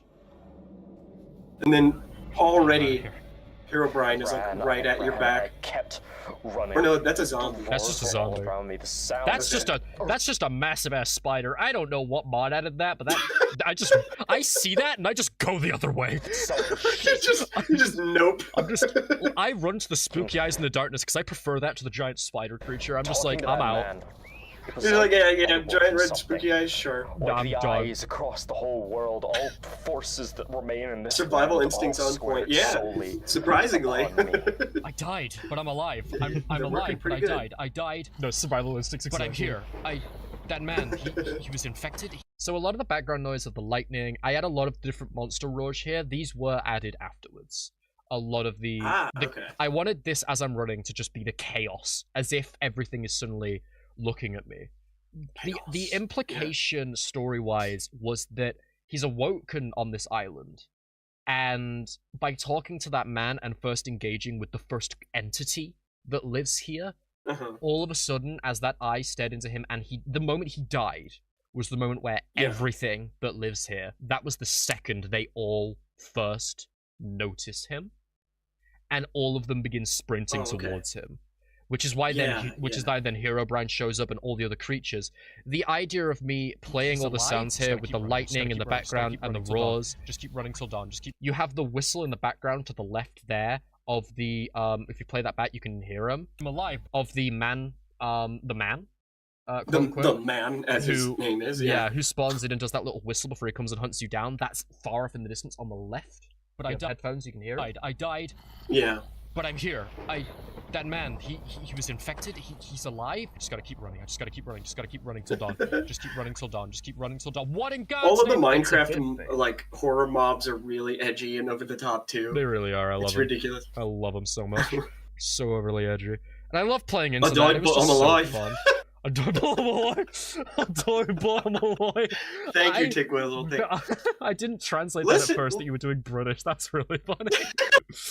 Tickwizzle, can I like expose you about something? Because sure, I have heard so many people be like, oh man, yeah, British people don't say "wah," and I need to break out a counter. Every time I've heard this man say, excuse me, I'm just gonna go get a bit of "wah," and then I'll come back and then we'll be good to go. You've said it so many times. Shut I up. love you. Shut up. Be quiet. All right. Okay. I put that accent on I in love private. you, but I think you're British. I put it on in private. That was for you and you only. I can't believe you wrote that. Trust me. So the fun story implication here that I kind of wanted to lean into is that this scene does two things, right? If anybody wasn't already clued into the fact that this is like a roleplay-esque thing, right. The idea that I've died in a video game and I'm freaking out about it does two things. Yeah. First, it establishes this is me playing a character, because of course you die in Minecraft. So me having a whole monologue, anybody who is not quite catching on to exactly what this is, that I feel like drags them in pretty early on. Yeah, for sure. It really like sends the message home. Yes. Was that recorded in post? Is that your genuine like gameplay reaction? Or that was my genuine gameplay reaction. All these yellow things here, by the way, are all the sounds that I'm adding. All the individual roars and stuff, kind of in the distance. There's this one. There's this one over here that's just straight up. If I isolate it, that's just the man. If I increase the volume here. By about 6.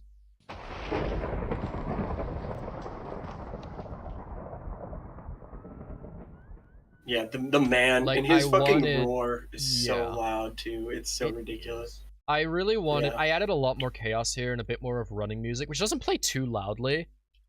Yeah, it's just I ran and I kept. It's more chase ambience, if anything. It's really subtle. To just kind of I wanted something that kind of blends into the chaos of what goes on in the background. Because with this video with the music, I didn't want it to be like overt music tracks that you'd recognize.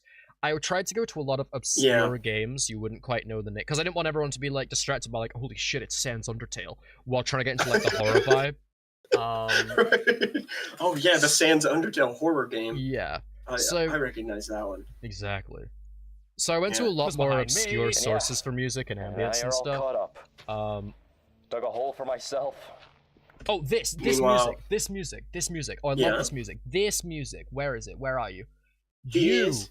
Oh my god. Okay, this music. This music that's playing. I love this music, alright? But I made it up. Everybody shut up. This is his jam. Wait, you made it up? Kind of. Fuck? Okay, so this isn't what it originally sounds like. If we listen here. Bro. Premiere play. Yo, I dropped a Spotify track for my YouTube video. Huh. This very haunting sound. This is... What is that? Dragonspire Tower from Pokemon Black. Oh, holy shit, it is! But it is slowed to 30% speed. Oh my god. To get that droning sound. Bro. Because if you slow any song, it's just droning and awful. That's what that is. Making your own remixes. No, yeah, I wanted to use that music, but I wanted to dodge Nintendo. Exactly, Tick Whistle. And so to get that droning sound effect. Yeah. Sleep.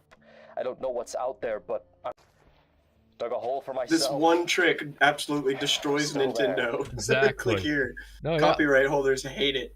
So this is him in the hole. And this is the only time I reused footage more than once, I think, except for the end. But this is like him basically just like breaking down over the fact that like sleep. I don't know what's out there. Lack of sleep, scared, terrified, in the cave. Yeah. My headcanon is this one he is recording the first day. Though that seems right to me. The fun thing to acknowledge, right? I never mention where I find this recorder. I never mention what it even is. Just that I'm recording things. Yeah, you know what's weird too is that Lux leaves the recording. He says, "Stop touching my stuff," as if he's leaving the recording for someone else, not himself. Exactly. Maybe. So that's interesting. I added a bit of vagary there because that could be interpreted as, oh, he just never brought up that he found it, or at the start of the video, you see a house with a cassette player in it. I never built this house. This house isn't mine. This house is a structure that's in the game already that I've come across that I'm showing for footage. But there's a cassette recorder there, as I'm talking about don't touch my stuff. It could be interpreted that in the future, past most of the events of this video, he finds this house, he finds that cassette recorder, and that's when he's now recording this. Yeah. Because it's never shown when he found the thing. Will leave by morning. Yeah, exactly. Which is kind of my interpretation. That it was left for some future entity. Yeah. The idea... Oh, another thing about me dying and me freaking out about it that I wanted to establish. Why does Lux find that weird in this universe? It's not just because dying is a one and done thing, but also he really freaks out about it. Almost as if he's familiar with the idea of dying permanently. As if he has trauma from something, a certain past event. In the past is intrinsically telling this character specifically that shouldn't happen. And this is where we begin to throw in the fun implications. I'm not supposed to be here. I'm not supposed to be here. I'm not supposed to be here. What? Yeah. He has no memories, but he knows this. Why? But he knows that he's not supposed to be here. There's something. I don't know why I can't remember anything. I don't know what this place is. I don't even know who I am. There's something lingering in the back of his mind, even if he doesn't know what it is. I'm going to try to go out at dawn. Yeah. If I'm still alive by tomorrow evening, I'll make another recording. It smells. It's getting worse. That's just a reference to the corpse outside. Yeah. I mean, corpses do typically smell. So, I mean, that makes sense. So this effect, right? Diodos. This font. Yeah. Love this font. Awesome. As these show up, they degrade over time. It's a cool font. This was a simple, every single time this shows up, if you look at it, it degrades a little bit more. And it also moves. If you look at it very subtly, it moves. This is because we have a roughen edges effect here. And what this effect does is it picks all the edges of the shot and slightly makes them just a bit blurrier, a bit rougher, a bit harsher, which is why I just increase the roughness of all of these until eventually they're fully degraded near the end. Oh, that's neat. Yeah, that's a cool idea. you can also evolve the pattern. So if you actually look at this very closely, you can see that the words very slowly move. Just slightly. I'll make another Ever so slightly. Like there's another really cool effect that I'll bring up later, but you do something interesting with the music too as it goes on. Alright, great news! Day 2 and I'm still alive! Unfortunately, I did die. Well, that about confirms it. Unfortunately, I did die. I just really like that line for some reason. I'm still alive, but sadly, I died. So, at the end of every day, I can't exactly it's naturally assumed that he's recording these at the end, right? And I wanted to kind of portray that by his, by the fact that he is, like every day is in a different FNAF mood. phone guy vibes. Yeah. Sorry, it's giving FNAF phone guy vibes. Can I say that? You can. That is hilarious. I love that. So at the end of every day, he's in a different mood, because obviously depending on how the day is going. So in this one, he's a bit more hopeful, hence he's joking about the fact that he did just die to try to cope with it. Fun additional little tidbit here. You'll notice that the way I move my head is weird. I can't exactly argue with what's in front of me. Rest well. Me? Like, if you watch what my head does here, I don't know how to process this. Like, I clearly look at the floor as I turn around, rather than just turn. That's because rather than just turning around. Off camera over here are 6 other corpses of mine. Just off camera. Wow, nice. That I didn't want to show, because this was the point where I was like, I want it only to be revealed that I died the once. Right. Well done. Movie magic, everybody. So I intentionally moved my head in a fashion that doesn't reveal just how much I died. So whatever it was that killed me, it ain't. I also really appreciate the Rule of Rose music. Well done. Just well done. This was Rule of Rose? I recognize it. Yeah, I'm pretty sure it was. Oh, maybe. Cool. I didn't even notice that. Unless my street cred is in danger right now, but I'm pretty sure it was. I think so. No, I think it was actually. I think I asked you for some somewhat somber music. Actually, I think you actually did send me this one. Yeah. Yeah. Like, you'll occasionally just be like, Sanchez, I need you to just vomit music at me, and I'm just like, and I just send you a shit ton of music. I sure as hell hope I don't. What the hell? Completely candid, by the way. Maybe just being like, by the way, I don't think that monster's here anymore. What the hell? Just there. You're calling Sophie to fact check. Yeah, really. Bye. If anyone would put me in my fucking place. So again, this is 100% genuine. Sure. Just my response, just staring at it and just being like, I hope I don't. What the hell?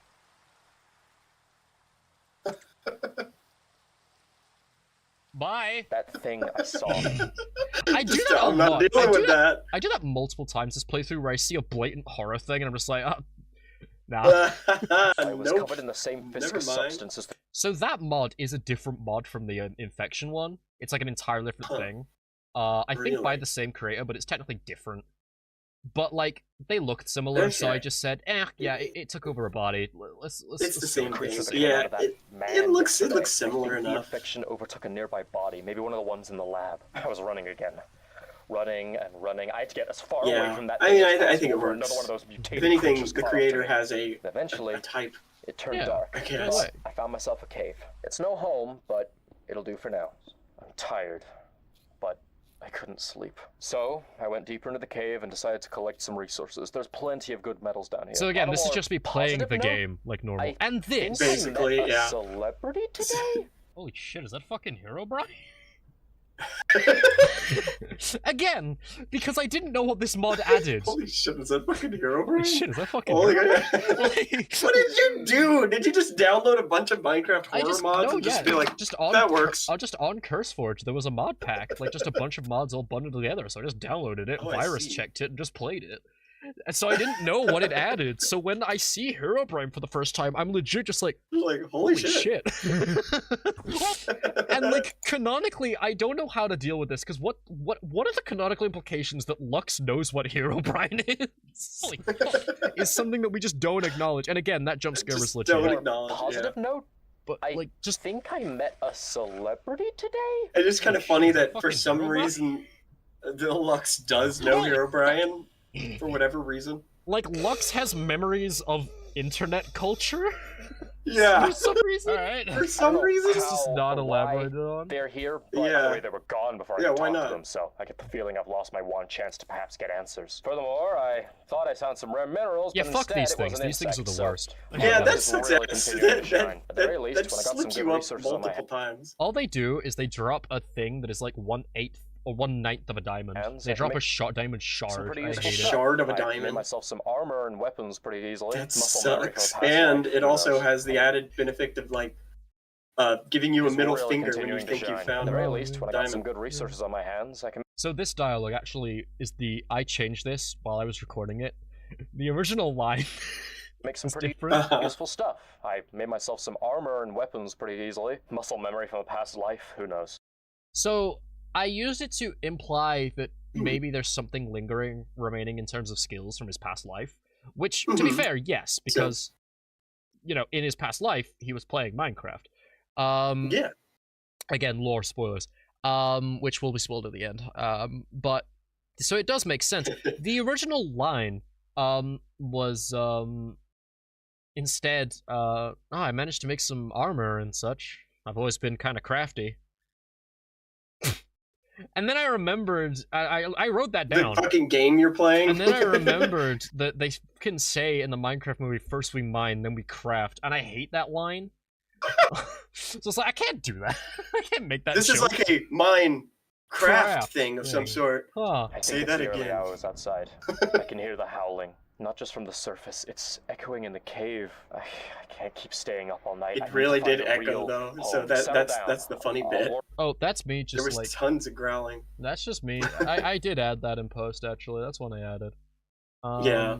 Then just, again, that's just a lot of, that's just, let me get the sound effect. That is just a whole lot of reverb. Just convolution reverb and parametric equalizer to make it sound like it's far away. Pretty much. I see. Parametric equalizer and surround reverb. My best friends in this project. Worry about that tomorrow, though. Before I can thrive, I just need to survive. So I use the same sound effect of the tape coming to an end and then someone flipping it to a next thing to take over the next day. You are not. And the more they do it, like with every next thing, they become more rhythmical with it. Like, I used a lot of different sound effects the first time, and then with the end, it's like a consistent sound effect. I wanted the implication to be that, like, they're getting used to, whoever is listening to these, going to believe they are also known as the text what I found today is they are just getting faster with it because they're doing it so frequently, implying that they found all these tapes all together. So good. Okay. So I was in a cave, right? Or they started just like listening to it, howling, screaming all more around. quickly. Yes. Yeah. Or they're like more fervently. As soon as dawn came, I decided to more fervently. From there because I got big dreams, home-making dreams. Farewell, cave. You served me horribly, actually. In hindsight. I'll continue on my adventure and hopefully forget all about it. That's just you with your gameplay commentary. That's just me gameplay commentary, yeah. So there's a fun implicate the American dream. The American dream. What is the American Hell dream? Yeah, dude. What is the you know it. Dream? The American dream. Homemaking dreams. Oh, right, of course. No, yeah, so that is true. So the fun, I can't remember what I was going to say. Moving on. Didn't see any further signs of the infection, but I knew that. Oh yeah, so this music's from Buddy Simulator in 1984. Great game. Should play it. Around, it would likely keep spreading. So yeah, that's a deep cut. Good news is, with enough splinters, I managed to build myself a rudimentary boat and set sail for the endless abyss of the ocean. You should do Buddy Simulator. I should make a video on that at some point. You should make a video. Yeah, that would be cool. Like miles and miles and miles and. I sailed for about 5 minutes. I'll be real with you. Not even that. I'll be real with you, Chief. Like I sailed from one side of a lake to another. To another. But with the render distance, you can't tell. It was a pretty smooth. Yeah, no, not at all. Especially from that angle. Yeah. Maybe I was a sailor in my past life. I sailed next door. This is a misdirection. Miles and miles and miles, and it was a pretty smooth journey, all things considered. Hey, maybe I was a sailor in my past life? I sure tend to swear like one. Because when you take that and combine it with the fact that I woke up on a beach, it implies that he, like, was in a shipwreck. So there's an intentional bit of misdirection here as he is making theories of why he's here, never being correct. Actually, night began to fall. Of course not.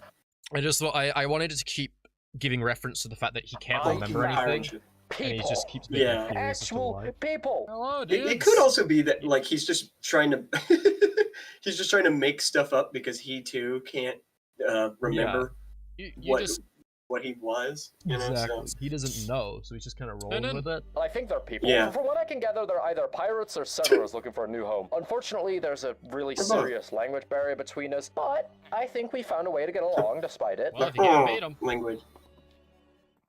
But here's the best part, alright? As well.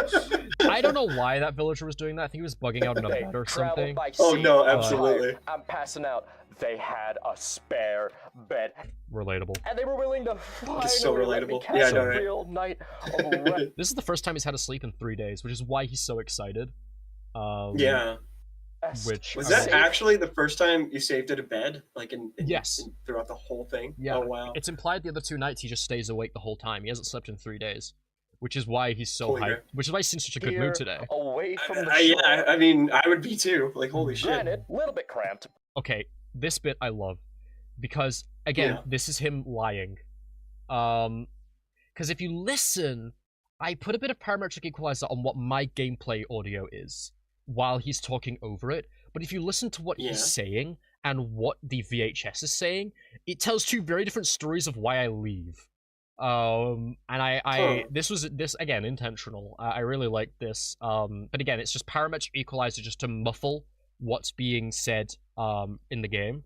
But if you actually, I'll just let it play and you can listen. But honestly, I'm not complaining. First time since I woke up here, I'm feeling alive. But alas, all good things must come to an end. As awesome as it was meeting these settlers, being unable to properly communicate was taxing. And besides, a life at sea... Oh, like they're kicking your ass out? No, yeah. In the, after I went through all their stuff. I'll leave. Alright, jeez. It's like, alright, fellas, it's a bit cramped. I get the message. Alright, okay, alright, God. Leave me alone. Jeez, I'm sorry. They gave me a very happy send-off. They were really happy to see me, but it's just not for me, this pirate life, so I willingly, of my own volition, decided to leave. Decided to leave. Yeah, so where they're very clearly, like, kicking me out of the boat. Suit me. I want to settle down somewhere properly, on land. That's great. So, I said my goodbyes and warned them to avoid the affected island. By the way, fellas, you should probably sail far away from this island. Yeah, I know, it's I thought they looked at each other too when you said that. That was like that was so like unintentional, but it was perfect. Genuine coincidence that I love it. Yeah, unleashed. Like the fact that they even shake their head and nod at each other. Yeah, they even shake their head. So perfect. I did not. So perfect. That was not intentional. Me and my gay lover on a boat. Yeah, dude, I ship these 2. Bit of an infection on dude, hardcore. I don't know who. I don't know who. I don't know who.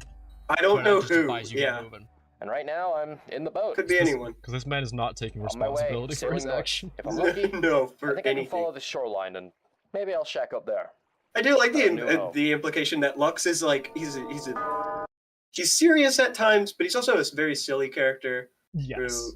Who, you know, can be really goofy and dense at times. That's the thing. There's lingering goofiness, which I really like. I kind of... Lingering goof. As we'll kind of explore later on with the grand finale, is that as his area of confidence is the goofy, but when he's serious and when he's scared, that's when he's at his weakest. It's only when the scales get tipped and the Looney Tunes logic kick in that he then is the one in control. He's confident, It's like anywhere else he's terrified and scared, but when you step into that circus, that's my domain. That is Lux as a character, which I love. So again, when you step into the circus ring, the roughening here is again harsher, and the movement is faster. So like the text is degrading as we go. Like if you look at day 4, and then we look at like day, like if we go to day 2, like, look how sharp that is. Yeah. And then we skip over to day much blurrier. Yeah. Because I want it like to be much more dingy. Degradation over time. I told you I'd make a home for myself. This is some Monster Hunter music. One of the few soundtracks of a recognizable thing I use. Hey, nice. New island and found a lush forest. I knew from the get-go right there. 3 hours of B-roll. One thing I want to tell you about this project, right? Every time I got enough B-roll, I didn't get nearly enough B-roll. I had to get another hour of B-roll. If you're ever going to do a cinematic project, get more B-roll. If you think you have an excessive amount of B-roll, get more B-roll. You need more. You need, you don't have enough B-roll. You don't have enough B-roll. Is that right? Yeah. So you can never have too much B-roll, Mazeraylux? Never have enough B-roll. Obtained a dog. Obtained a dog. I've obtained a dog. I don't know why I worded it like that. I picked it up. Grabbed it. Hi.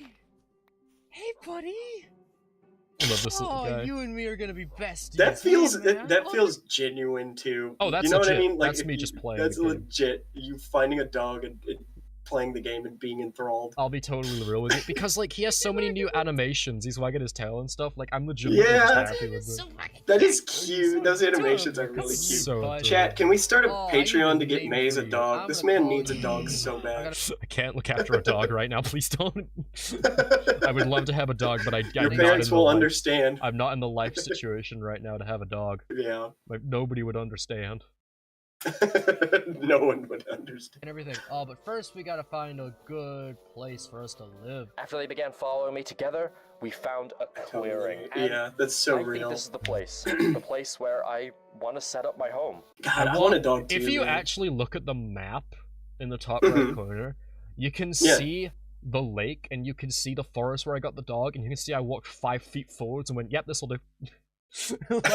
I think this seems like a really good spot. No, yeah. Perfect. Got some enemies in the distance. I didn't even notice because I didn't look at the map, but that is really funny. But you know, I'd prefer them to whatever made that noise. If you actually look at, if you keep paying attention to the map, which I was hoping nobody would because I didn't want to mess with it, it actually sells me out so much and how little I actually explored. So I think this place is gonna be okay. Yeah. He's in the corner of my eye again. You stop. This place is gonna be okay. Alright. Well, you are adorable. One of my favorite things about this video is Herobrine's transition from being creepypasta legend to just being an annoying neighbor. Because he's not really an active threat in the mod. He's just annoying. Really not, yeah. He's just kind of there. Monsters in the darkness as I constructed, but as I did to keep my spirits up, I tried thinking of dog names. Yeah, I mean his whole goal is just to like fuck with you, basically. Oh yeah, and I take issue with this apparently. Greatly. Pickle. How do you feel about pickle? Turning away from me? Alright, not pickle then. Okay, so deep cut reference. When I was young, I wanted a hamster, and I decided that if I ever got a hamster, I would call it Pickle, and if I ever got a female hamster, I would call it Pickle-Lily. Pickle-Lily. That's true. That is factual. That is true. I have never owned a hamster in my life. Alright, get up, we must fight. There you go, there's some deep lore. Oh god, oh god, oh god. You and me, buddy. Rain. Petrichor. Yeah, that thing came barely. I adore the smell like after I just rain. settled on Petrichor as if like there was ever any other option. I love Petrichor, man. I love the smell after rain. It's really nice. Yeah, get in the shell. You say that, bud. You are so adorable. It is nice. It is nice. Petrichor, the smell of dust after rain. The one pleasant thing in a bad situation. And the best part is I built my own bed. Grand reveal. It's a bed. I ship Lux with the bed. Yeah, my OTP. Yeah. Getting a nap. By myself. That's the real. That's what we need to see. That's the real ship. Yeah. I ship this man with therapy. We had a rough yeah. That too. I think things are looking up. I can really make a life for myself here. Oh god, I ship so many characters with therapy. Are you kidding me? Then this happens. Oh no, we haven't slept yet. Phantoms! Yeah. Oh, we gotta go help. No! Yeah. Get back to the thing. Get back to the thing. I knew we should have helped. Get back to the I like this scene a lot. Yeah, because like once I saw this, I was like, yeah, it all comes full circle. You know, and it was cool because like you could even see Mujin watch the video like come to that realization and come full circle and be like, oh, it's about LuxCore, you know? I mean, spoilers, but you know, it's all connected. So this is where the cool stuff starts happening. So that shot, this bit, I have dreams sometimes. When I begin to wake up from a dream, the visuals will begin to, I don't know if this is the experience that a lot of people have, the visuals will begin to get blurry and harder to see and will like dip in and out, but I'll still hear the audio. That's kind of what I'm replicating here, is this dreamlike kind of idea. Hey, I have never had this experience. Like you posted it a while back and I was just like, no, but like it sounds so bizarre and debilitating. No, like, I messaged all of you. I remember I was like, guys, have you ever had this experience? And all of you said no. And I was like, well, fuck you then. I'll do it anyway. Fuck me then, I guess. I'll do it. You guys just dream wrong. Get your dream game up. Dream game up. All right. And the way that I did this basically was by making opacity masks, which were circular. And they're quite literally the opacity masks, just like are like bits that are visible, bits that are not, dictate that. And I just have them just have keyframes that have them blow up in size and then shrink. And that's all this was. It was just a list of opacity mask circles, all blipping up and blipping down. And just an ever-loving fudge ton of studio reverb. Just a ton of reverb. And that was the shot, reverb. Basically. Yeah. Why is Lux having these dreams? We will all be revealed. You'll have to find out. Also, why is somebody's name being very clearly erased? And wiped out. Who knows? It's because Lux's memory has not come back fully. No! Get back to the Weird. thing. I knew we should have helped. Get back to the thing. No. Putratron comes into frame. He does. It does help too that like it's a little grayscaled because like it also kind of hides things, you know. Long. I'll start from the beginning. I didn't want it to be too obvious, but if you've watched LuxCore, then I know that like you would probably get it quite quickly. Makes sense. But the good news is that I knew that if this video blew up, it would massively outdo the number of people who watch LuxCore. So that's fine. It would still be a fun kind of reveal that would call people to go watch that. The good news is that I'm fairly certain everyone who has watched LuxCore are the people who have watched this. Because I don't think that this video is stretched too far outside of immediate audience. So I think everyone who has watched it isn't too far behind, which is what was expected. It's a nice area. Yeah, it'll be supplementary, so that'll be really good. Like it. And best of all, it's so far away from the island where the infection is roaming, I can finally put that out of my head and look on the bright side. Monsters keep coming for my head. But that doesn't mean my eyes will soon be So this is me just singing because I'm playing the game and I'm bored. Crying's not for me, cause I got a doggo who makes that sounds about right. This is me playing the game, but again, shit that you do. No, just but I can sing a song. But I can like frame it as this is because I'm in a good mood because character, and then again, why is there a H in the distance? Here, Brian, have you been building again? Again. Working. Again. Thank you. Implying I've seen him do this before. Right. Which is... But we never acknowledged this. We've never actually acknowledged it, which is, it's character knowledge, not audience knowledge. Not audience knowledge. I don't remember him actually building before this. I don't know why he said that. I don't know why I said that. Yes, guy. Unfortunately, it seems like I was followed, and I'm not the only one who likes the idea You must have experienced it before this moment or something. I genuinely don't know why I knew he did this. Up here. H. Okay, because again, you can tell that I'm doing this with the intention of turning into a meme. But I don't, obviously, because that's not the kind of video this turned out to be. What, you just had to lay claim to the land? Oh, silverfish. Maybe you just knew that Brian was fucking with you at this point, and so you were just like, you just fully embraced it. Reminded this was a geniusly edited and written video. Thank you so much, Mark Elias. I am so happy. Thanks, Mark. That is awesome. That is nice awesome. one, Mark. Thank you.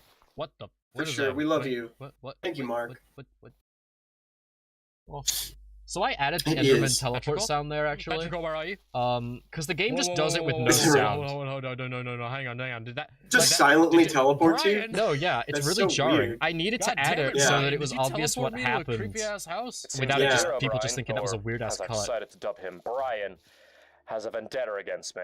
I don't know why or how, but for whatever reason, he's vandalized my home and then sent me miles away. Great, well, since I'm here, I may as well explore. My dog better not be dead, or I swear to God I'm killing Hero Brian. He's not even like a scary, he's just kind of annoying. Foreshadowing. He's just annoying. Foreshadowing, yeah.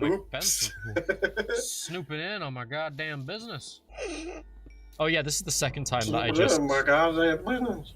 No. Oh, it's this area. Wait, no, I know So where I again, am. that's Okay, just genuine, that's not... like pre-written, that's just me just responding to a cave noise. Reacting to the shit going on. Fun little secret here that I didn't notice at the time, right? No. So this cave noise is playing, it shouldn't play here because I'm on the surface, not in a cave, right? These noises play at this volume actually when Herobrine is close. Fun fact, if you look at this footage carefully, you can see him in the corner here. Wait, can you really? Yeah, look at the footage. Hang on. Let me snooping in on my goddamn business. Right. If I stealing all the spotlight. Right, if I pause there, the trees on the right, behind that bit of grass, there's Herobrine. Just hanging out. I didn't notice this at the time, but this happens so many times. I've going through the editing and looking at posts. Herobrine shows up so often in the background, and I just don't notice him. Yeah. Okay. Thank you. Thank you. It's just a constant threat. Maybe that's what the mod was meant to be. Is he's supposed to be like the G-man of this mod, where he just shows up and spooks you and then runs away. This is very true. Yeah. I made it back sometime around early evening. That moon is cool too. I That's do a really cool like that. That was really cool. Yeah. I have nothing to say. These shaders are really nice, actually. I like them a lot. No, they are really good. They're not too strenuous. Honestly, props to the people who made them. They're pretty solid. Yeah, for sure. So pretty low expense. Yeah. So this scene, you hear the cassette end. So I'm no longer talking, but it continues. Because I've just said, like, I don't want to talk about what happened that evening, right? Yeah. But I wanted this to, like, feel uncanny. So I grabbed this, again, incredible music from Buddy Simulator. A light bit of color grading just on the top. Just a little. And I ever so slightly dip these in about, again, this is studio reverb. This is studio reverb on all the voice lines. And, okay, let's play this scene and let's talk about it. Let's do it. Yeah, let's do the thing. What the fuck was that? Hello? Hi? No, sorry. I'm not today. Hi? No, sorry. Kill my dog. No! So you can't quite see it, but in the corner it says Wolf was slain by Nightmare Stalker. You killed Petrichor, you fuck. Man. Oh, you're was that the corpse, or was that just like a unrelated corpse? Because I thought that was the corpse of Petrichor. First. That body? That's mine. You're about to kill my dog. Oh, that's your body. That's my body. Okay. So, yeah, that creature of the night killed me so many times. By the time at the end, when you see, my house is surrounded by my bodies. And I don't show me die, but I, like, imply it. I didn't really want to, like, spoon feed a spoon. You can see the amount of times that I die because you can see the dead bodies at the end of it. Petrichor, sure, yeah, for sure. Fun fact, that boomer exploded and he makes the entire screen, like, orange. And again, because I'm in just playing a video game mode, I make a joke here that I'm really upset I had to cut out. Because I'm just, as I'm running around, I'm just like, what is this Mexico in a Hollywood movie-ass lighting? Like, as I'm running. I'm gonna see the morning. I can't die, but you sure as hell can. You and me, man. Come on. That would have been awesome. 3. Never forget what they took from us. Sorry, bud. So I died like 20 times against this dude. Against this fucking thing? Are you serious? No, yeah. And the funny part is that I wanted this scene, like, halfway through, I really wanted this scene to happen, right? So what I ended up doing, the problem was, it took me so long to kill him, he despawned. Are you serious? So I had to set the time back at night and spawn him in again. Spawn him again? No, yeah. Just to kick his ass. Just to kick his ass. Because I was that angry. Is that people die in these videos way more. If you look at the map, what you would lead on, that blurry red blur is one string of those is text saying where I died. Those all overlaid. Are you serious? There's like 20 of them overlaid, which is why there's just a blotch of red. Oh. And again, this was just perfect. I was timing. wondering what that was. I thought that was just like a strip of enemies or something. No, that's the game being like, yo, you're a noob. Cool, thanks, game. And the worst part is, when you die, you have to run to your corpse and then grab your stuff from it. So, like, I was running back and forth, grabbing stuff and then leaving. And, okay, now that I'm fairly certain he's not watching, can I just say, Deadweight's such an awesome dude. I wanted to say this earlier, but he was listening. Yeah. We can't have him hearing all that. Yeah. But legitimately, that guy. I am legitimately really. I just had a brain blast and just remembered that. But no, like, he was so supportive throughout this project. Even though he didn't know the full details, whenever I was like talking about it or feeling a bit burnt out with it, like he was super. I mean, to be fair, you all were. We were all super hype, and I really appreciate you guys. Bro, I'm really glad that I'm friends with you all because y'all helped me. Anytime, Brody. Which is such a massive project. Oh, stop! People are gonna know we're friends, dude. Cut it out. No, we're not. Die. So this what happens next again is completely genuine. Why can I hear someone else breathing? And this makes me genuinely uncomfortable. Like, I get genuinely uncomfortable by the fact that I hear something else breathing. Something else breathing on you. Because that's not a Minecraft sound. And I think this mod does one thing right, and it is that. The being able to hear something else breathe while I'm panting. Yeah, that's pretty was cool. such an accidental, perfect bit of timing, but it worked so well. Yeah. And all these rainbow colors, there's a beacon saying where I've died.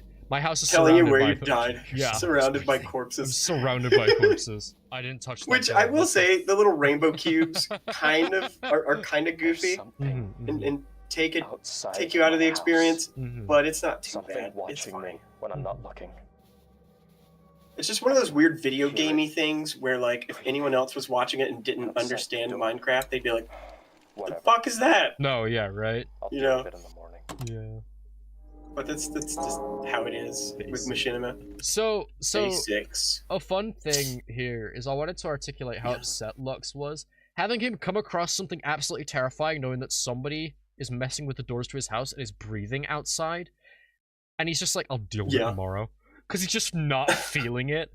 He's just not having it today. Yeah, seriously.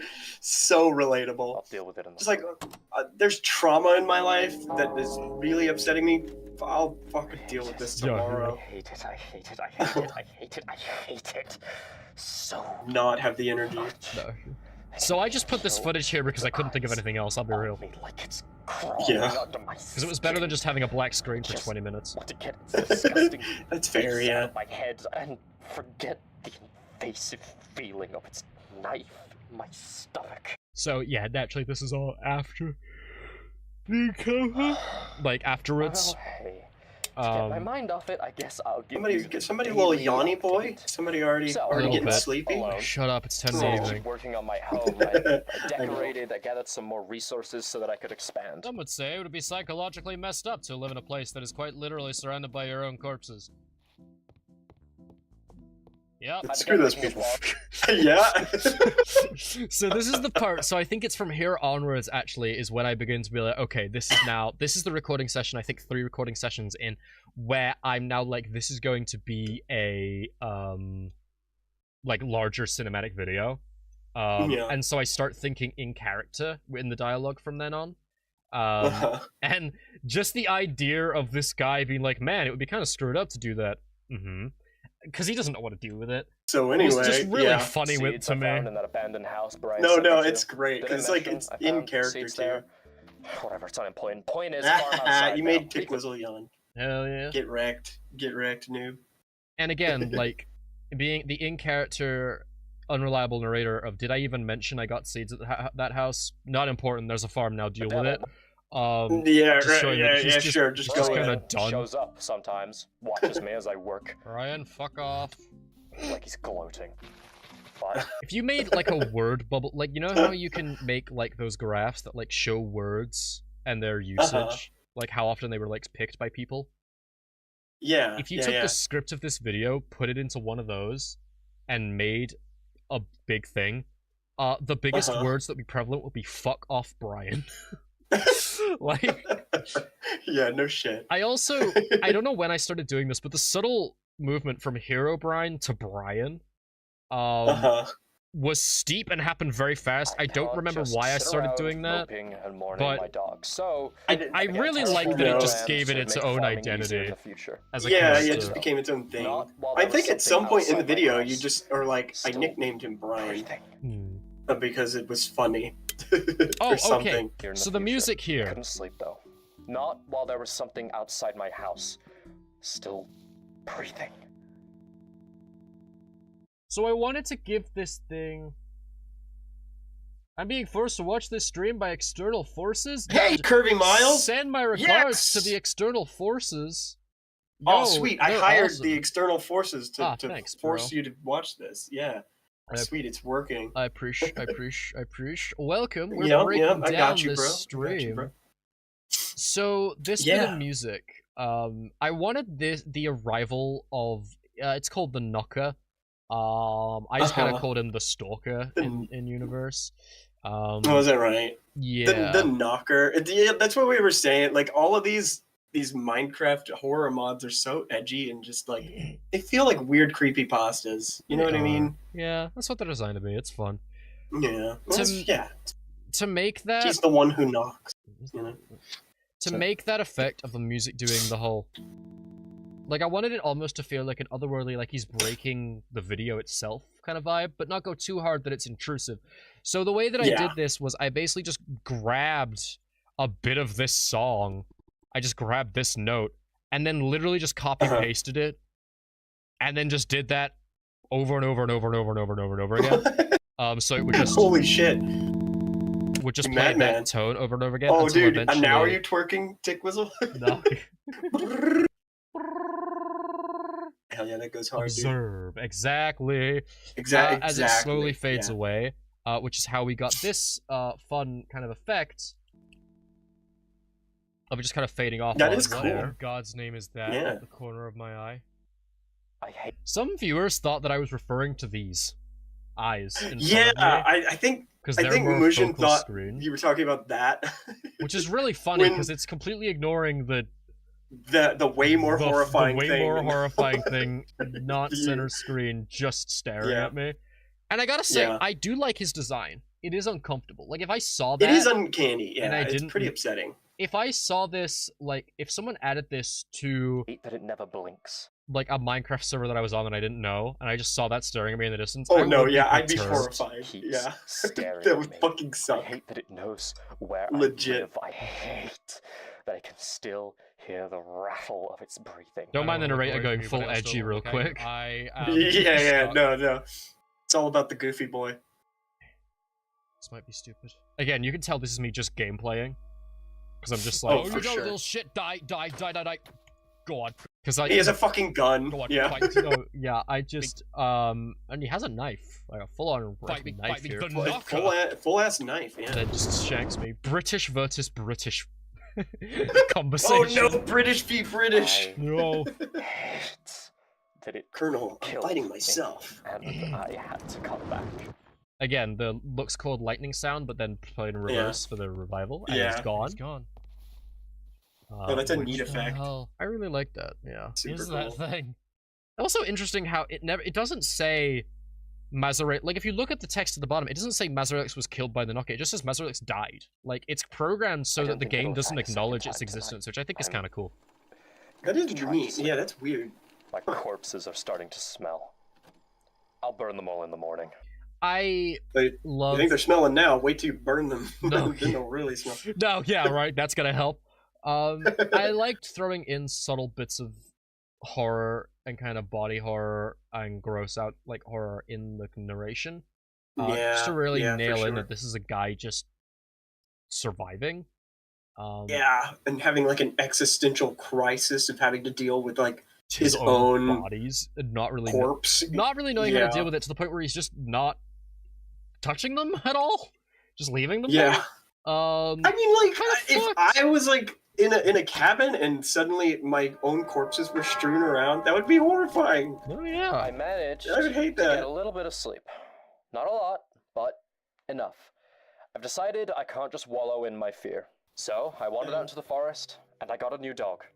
I swear the girl, I won't let best anything girl. happen to this one. Hey, buddy. Oh, you There are she so is. adorable. No, you're gonna There stay she here. is. And The, you're yeah, gonna stay nice the and main safe. character, everyone. Okay, I cut it all out, but ironically, for a little while, I called her Petrichor 2. You're gonna be a house dog, I think. Yeah, you'll come out with me during the day, but I'm not so during glad the you night. changed They look that. similar to Petrichor, but their personality is very different. Is there there is prerequisite material, Kirby Miles. I'm so sorry. No, I'm terribly sorry about this. Yes. So, this stream, I released a video. Last video I released. Go watch it. It's mandatory right now. Go. It's really good. You'll enjoy it. You will enjoy it. It's really You're good. actually going to Yeah, enjoy it. please. It's really good. You should go watch it right now. Leave a No, comment. yeah, like no the money video. back. And then you can come back here once- and see our, to it. Our ridiculousness from it. Yeah. Go watch it right now. We'll pause the stream right now. We just won't do anything else. And then you let us know when you watched it all. So it's a good video. It's a 1 hour video. It's a good movie. Watch it. I put a lot of work into it. I put a lot of work into this. No, but for reals. So. Or you could just watch our retelling of it. Yeah. It's popular enough that YouTubers have decided to start making spin-off videos where they just describe what happens in the video, but put it into. They make like a 20-minute video where they're like the real truth behind the nights after I died, and literally all they do for 20 minutes is just sum up the plot. They just love videos like that. Just sum it up. Yeah. YouTube is all about videos like YouTube's all about transformative content. Said the guy reacting to his own video. I have nothing to. I just shut up. I'm This is just us nerding out about a video that he made for like a couple hours. And she barks a lot more. Right. She's a good dog. I just gotta call it what it is. So I wanted to endear the audience to Isabel. Sorry to cut you off. We have a lot to get through, so we'll skip ahead a bit. You're good. You're good. Actually, go for it. I'm gonna grab some water, bro, and some chocolate. I gotta pee. No, you can't. Okay, whatever. I'll keep talking. Well, you go ahead. Too bad. You're the host. So I really wanted to, because of what happens later on, I wanted to endear the audience to Isabel very quickly at a lot of times, and so I intentionally went out of my way to like informally. I wanted to show a lot of informal time between Lux and the dog. So, and I wanted to kind of show how much he loves the dog. So I used the soft and nice voice that I like doing to talk about how the dog is soft and fluffy and nice. I don't imagine she'll be much of an attack dog, but that's all right. She gives great hugs, and her fur is very fluffy. This is not survival information. The whole point of he's making these logs, allegedly, is because he's providing advice to people how to survive.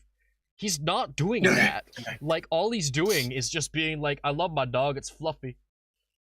Is there a reason you picked this seductive photo of negative for his VTuber? Because that's the one he sent me. It's the only one I have! Because he just doesn't take selfies at all. I just don't take photos. Yeah, I take one photo. You know what's freaky, Isabel, is that I don't remember how I got here. You'll stop. Nor do I remember. Maze, I have chocolate now, and I'm happy. And don't you want me to be happy? I don't. I'm angry. Well, why do you want me to be angry? Fair enough. You have an. Isabel, everything in this land has a name that I've given it. Okay, so there was a side running bit that I actually cut out. You're called Isabel. All the creatures. Through the sidebar. This music is from the ReZero visual novel video game, by the way, which is why it's so good. Of course it is. Yeah. So there was a side bit that happened a lot. Well, where every time I'd come across a new thing, I would name it. You ever just have a thought? Which I did cut out purely for the sake of pacing, because eventually it got a bit tedious. I wish I left a little bit of it in, because it very much leads into the themes later on of Lux not having a name. That just feels wrong. Not in the sense that it's inappropriate. I still think that it just doesn't. This conversation does enough to carry it, though I do wish I did more with it. Yeah. I think it would have been a fun running joke for sure. Keep going. Like when a noise. Oh, thank you guys. Thank you, Kirby Miles. Happens and you just say, "Oh, it's just the Don't cut it out, right?" You're gonna give me an ego or something. To mean that you can sleep soundly without believing there's anyone in there with you. I don't like thinking about the fact that I don't know what my name is. And I don't know how I got here. I don't know why I can. This is Lux having an existential crisis. No, yeah, it doesn't. This was just. This was naturally by the point where I was saying this. This is in-game chat. This isn't recorded afterwards. By this third recording session, I knew that it was going to be a cinematic thing, but I didn't know exactly where the direction it was going to go. But I knew that I should lead into the no memory amnesia thing, and so this is just me ad-libbing. Like an existential crisis for this character. Yeah, for sure. I'm glad we managed like you were thinking about it. Look at you. Fully into the character at this point. Yeah, by this point I'd absorbed into it. Alright, I was not expecting that much gusto, but you know what? Let's go with it. And then I immediately break character. Tell a joke. Yeah, it's great. Oh, look at you, Sleeper, you're so cute. I definitely closed that. Okay. It's also good though because you are starting to see Lux its sanity slowly drain, as opposed to like all at once. You know, like it's just over the course of the thing. I also like the fact that Lux as a character is someone who doesn't care about the bigger picture here. He is living day by day and is just trying to stay in his own lane. He's not trying to bother anybody. He's just trying to survive, and the world is coming at him. And he's just trying to do his own thing, right? He's just trying to vibe, Any other story, any other plot, there's the amnesia. I have these memories. He has these dreams that we've shown the audience that he's having. He's not talking about them. He never brings them up. He never mentions them. Right. So I began working on a basement. This is me building the basement. Like he's in denial or ignoring them. He's actively, like, I interpret it as like he's actively kind of just choosing to ignore it. He knows there's something bigger going on here. He knows there's a reason he doesn't remember anything. You can have a problem, but he's refusing to follow that story. Like the world is pushing him towards a greater narrative, and he's actively ignoring the call to attention. Ignoring it for sure. A second pair of doors. I like this bit. I don't know why. I like this bit. It's the double door defense. I'll be real. I know that I'm in character here. But this is me, IRL, just thinking, what's the stupidest way I could resolve the problem of a creature that can open my doors? Just add a second pair of doors and act proud of myself. Double doored up. You ain't getting in here. Because Lux is canonically stupid, I guess. Yeah, let's just call it like it is. He's dumb. Don't make me add a third set. I love that. I genuinely don't make me add a third Even set. with that extra security, and my new fluffy friend helping keep my feet warm. No worries, Tick Whistle. I can't sleep. No worries. Yeah. Thank you. Love you, Tick Whistle. I'll go explore to tire myself out. I'm sure that Isabel will be fine on her own for tonight. Yeah, I'm sure she'll be fine. Oh shit. Listen. Do not go in the caves. It doesn't want us down there. Okay, so... So a couple of things here. So this is when the story kind of breaks away from the day 1, day 2 fashion. This is the first day that's fully without a VHS around it. Like, this is just raw footage. There's no narrator. You just see what's happening. A couple of things to mention. The smoker coughs. Yeah, thank you. Smoker cough for immersion. Yeah, right. I added a sound here that was supposed to be a roar from within the caves. Because he actually toked one up in real life just to get that realistic effect. I did not. YouTube, don't attack me. He did not. He did not. Please, YouTube. So disclaimer. But no, yeah. So that's supposed to be like a roar from within the caves with just so much reverb, pitch shift added to it just to bring it all together. Cave. This is the first time we've done a thing. Yeah. A sidebar here. This layer. Yeah. Right. Fun fact. How I did, and I'll explain more about this in a second. Actually, but let's just play. Let's go ahead. Yeah. Let's see it. Oh, sorry. I'm playing, but I'm not actually showing this thing. Hang on. And now you're dead. Damn. That baby was easy to destroy. Oops. We didn't miss anything important. Whoa. Yeah, Maze just killed a baby. No big deal. So that echo was a little bit different than the rest of them. That one was where is it? Here, that is Studio Reverb. But inside the Studio Reverb, there is this just Studio Reverb? How did I? Oh no, the analog delay. Analog delay, basically set to echo it a little bit more. Yeah. I did this purely to endear the audience to Lux a bit more, to make him seem a bit more like playful. Because again, the idea of this character is that he's trying to make the best of what little. Yeah, the best of the situation that he's in. Even though he's in a cave, he's like having fun with the echo and stuff. Right. Yeah. Right now, and you still want him to be like relatable to some degree. Just a chill guy. Because like he's just a chill dude in this land. Half the things I'm facing and fighting are all. And again, I did not script this. What happens right now, completely unscripted. Completely. This is me monologuing in real time as I'm recording. Like, this is me. This is what I'm saying in this moment. Corpses.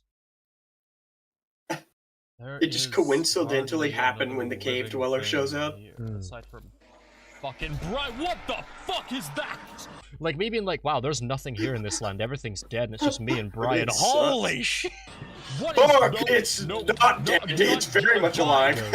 Really fun. No, I'm getting out of here. I gotta get out of here. I don't know what the hell I didn't even. You know what was weird is I didn't even see the cave dweller from your camera. I was going to say I'm alone. I'm not alone. I'm not alone. So like, there are things here. You actually know what I'm running from? That's actually, if you actually get a good little look at the guy, here he is. He's a lanky fella.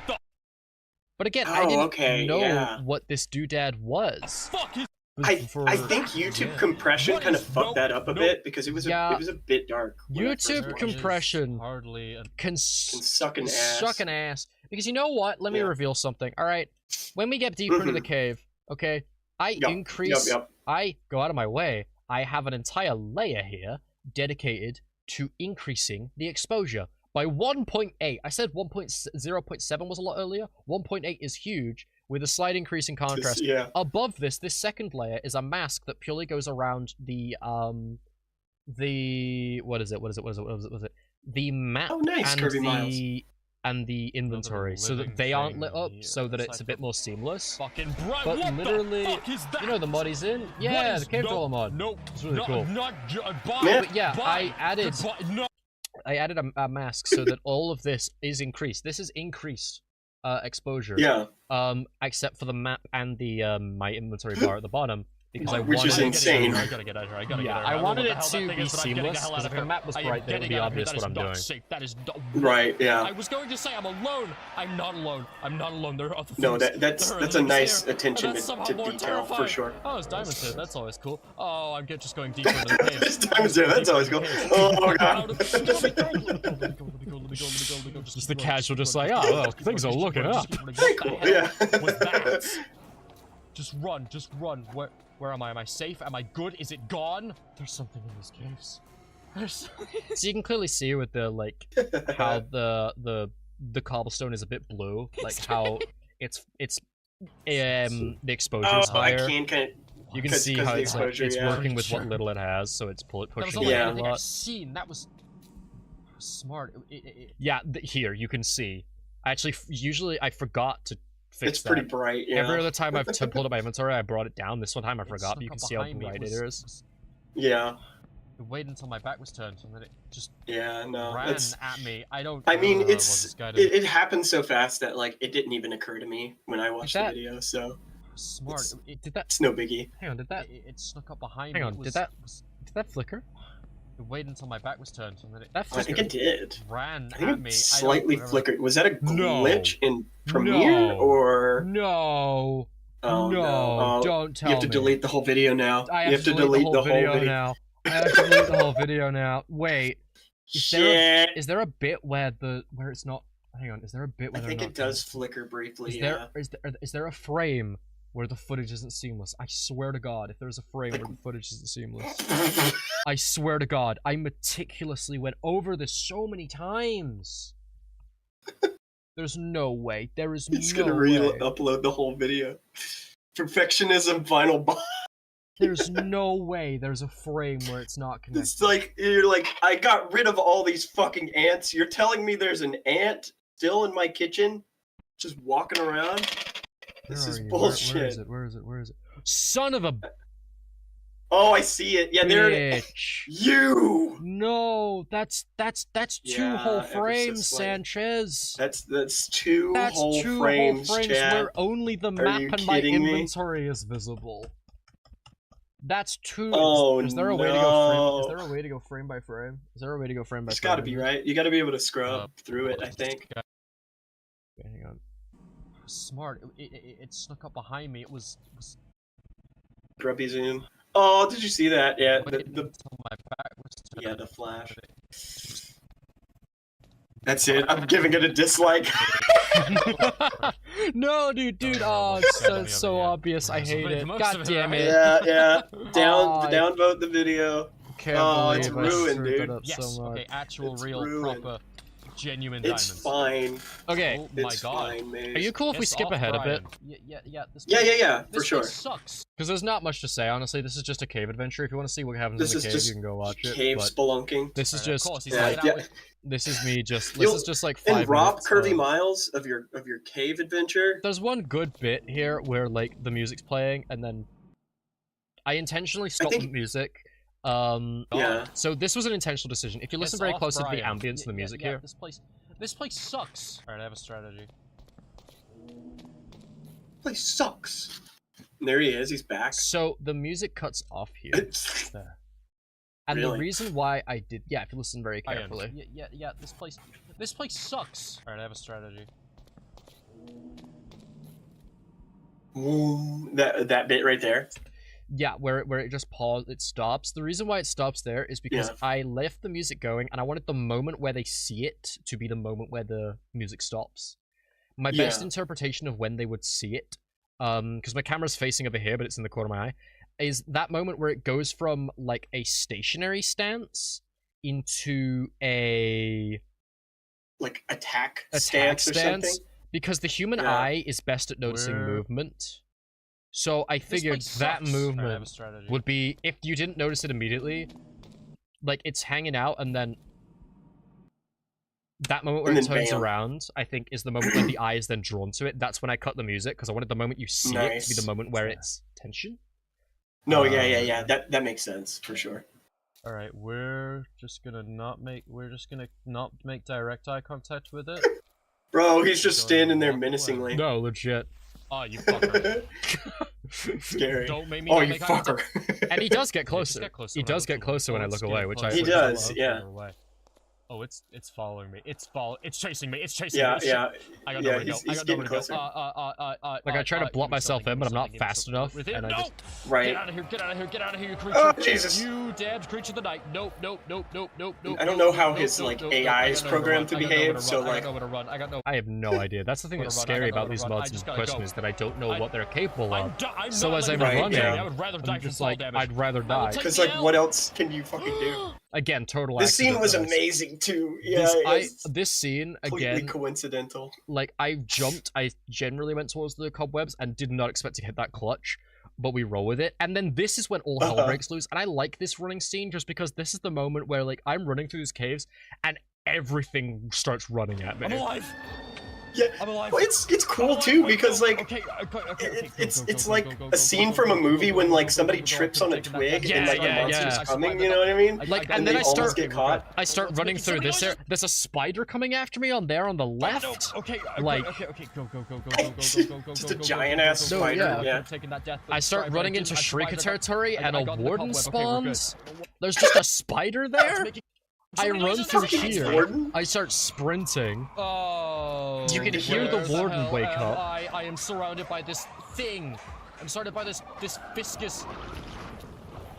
I intentionally have the music dip for a second then as the warden awakening sound plays. Just to give it that level of like, oh my god.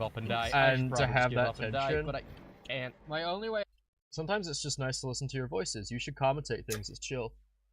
Oh, thank you, Dwayne. That's him. That's his subtle way of saying I'm not being transformative enough. Actually, he's being very passive aggressive. You just haven't picked up on it. Yeah. He's actually saying like, yeah, guys, this sucks. I like how the torch in your hand is so unimaginally bright. It's like you're holding the sun in your hand. Yeah, right. Past the warden, and exposure. Yeah, really. My way out is The creators. Nuclear fucking torch. To be fair, have you ever held a torch in a dark space? It is like holding the sun in your hand.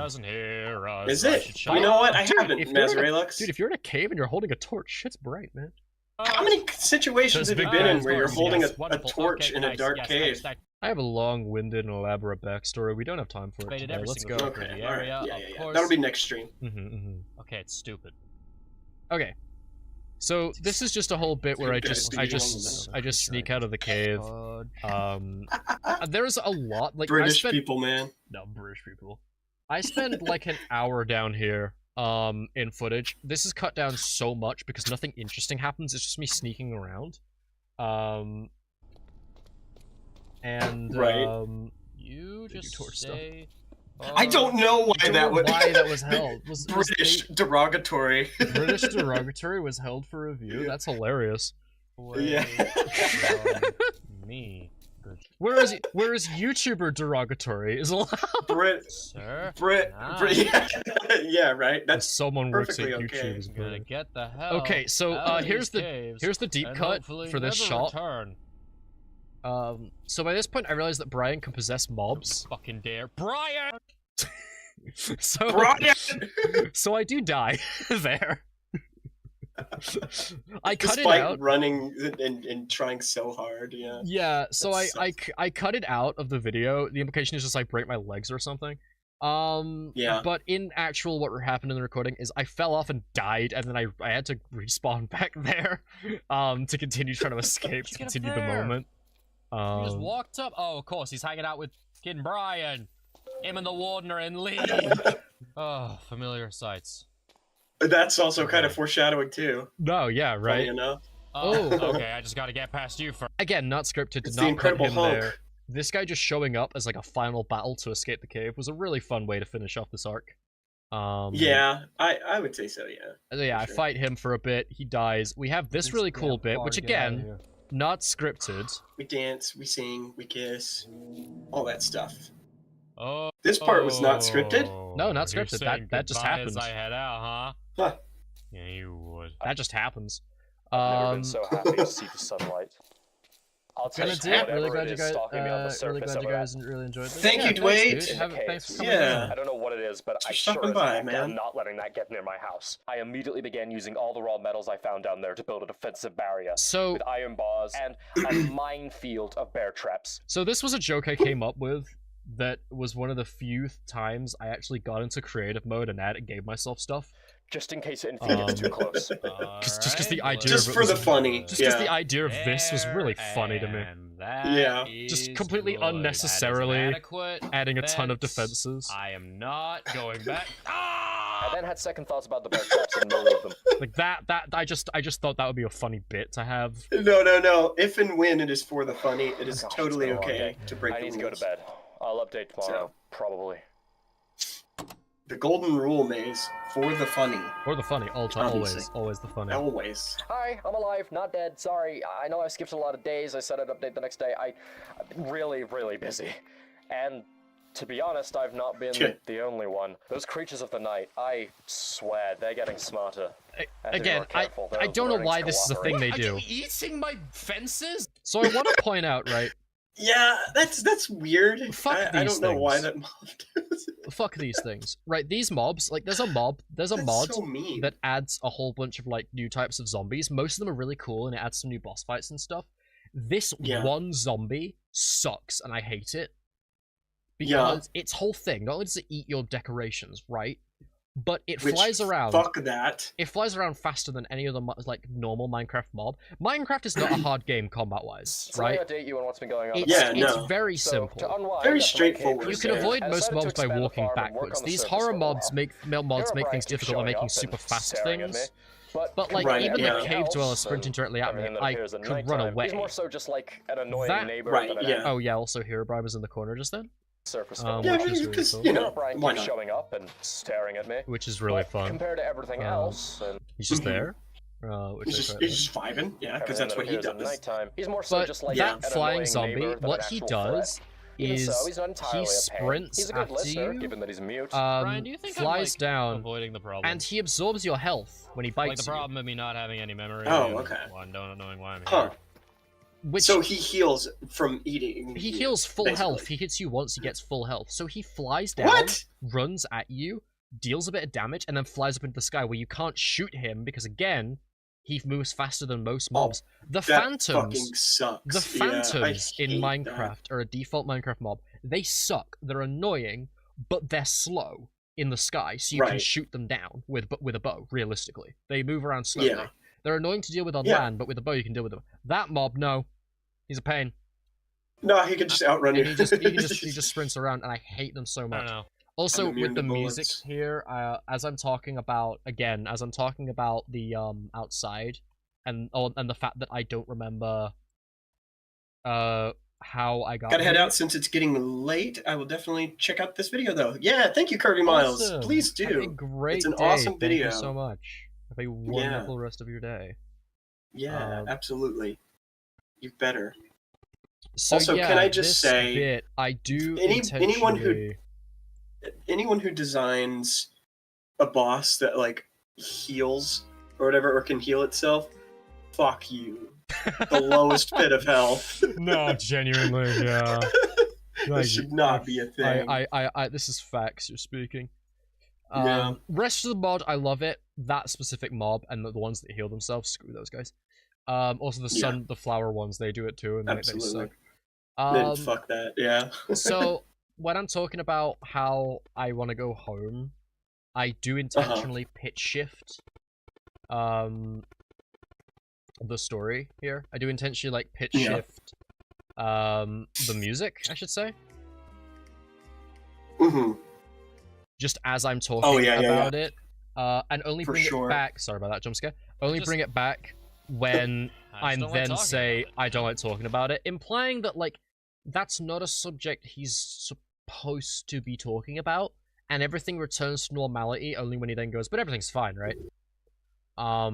Which, you know, just an additional bit of layers of interpretation of what this world is. Yeah. I'm trying my best to do. And this is just him outlining his motivations. Like, this is me very explicitly just being like, all I'm trying to do is outline what I have. A little. And just enjoy what little I have. Is really taken away from me, and I'm hunted down. And maybe my external force will join this stream a bit. You never know. Oh, that'd be fun. Really have a choice, right? That'd be awesome. Can't die. Yeah, I don't know how to get out of here. I know who that is. Here, you know? By the way, Brian, feel free to pick up a hoe and do some work for a day in your life. Just shit talking hero, Brian. Yeah, I love the smack talk and just how done with Brian's shit. No, because he's just annoying. He's just an annoying, snoopy ass neighbor. I made a new collar for Isabel to distinguish her from Petrichor. May that little puppy rest in peace. Again, rip Petrichor. I was genuinely so angry with that. Because the thing is that like most Minecraft mobs do not attack a dog unless your dog attacks them first. And your dog only attacks them in self-defense. That thing killed me. My dog wasn't attacking it, and it sprinted after them. It was programmed to do that. To attack your dog after you're dead. It killed my dog. Fuck. And I was so mad. Either that, or maybe as it killed me, the dog jumped in, and then it got aggro on it. I don't know. But the point is, I'm mad. A big renovation in the point is, you're mad about it, and understandably so. Yeah. So I hunted. So this is where we start talking about the big renovation, and also working on the basement. Worked for a few hours in the basement. Does not show footage of this. No information on what's going on in the basement is supplied here. Oh yeah. I don't show footage. I never realized that. Yeah, you never show footage of the project. Honestly, I don't even know if I have the skill set to pull it off. Does that have implications? Is that a thing? I will talk about the implications when we get to the end, which I think we will probably skip a day or two.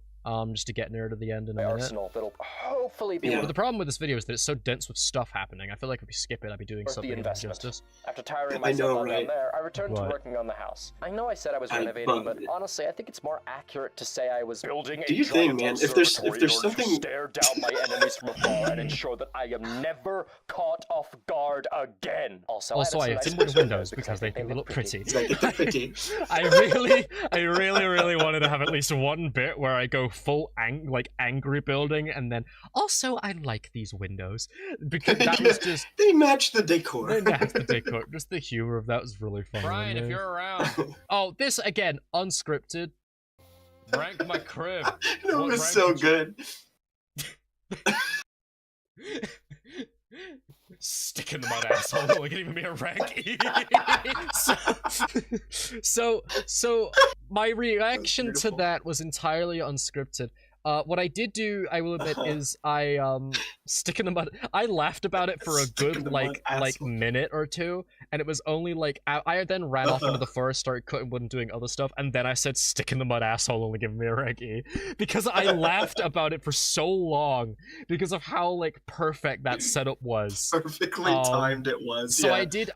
I reduced the joke by a bit, but like. No, yeah, that just happened. But that was just completely coincidental. Like, you didn't like script it that way or like make that scenario happen. Like, Brian just did that.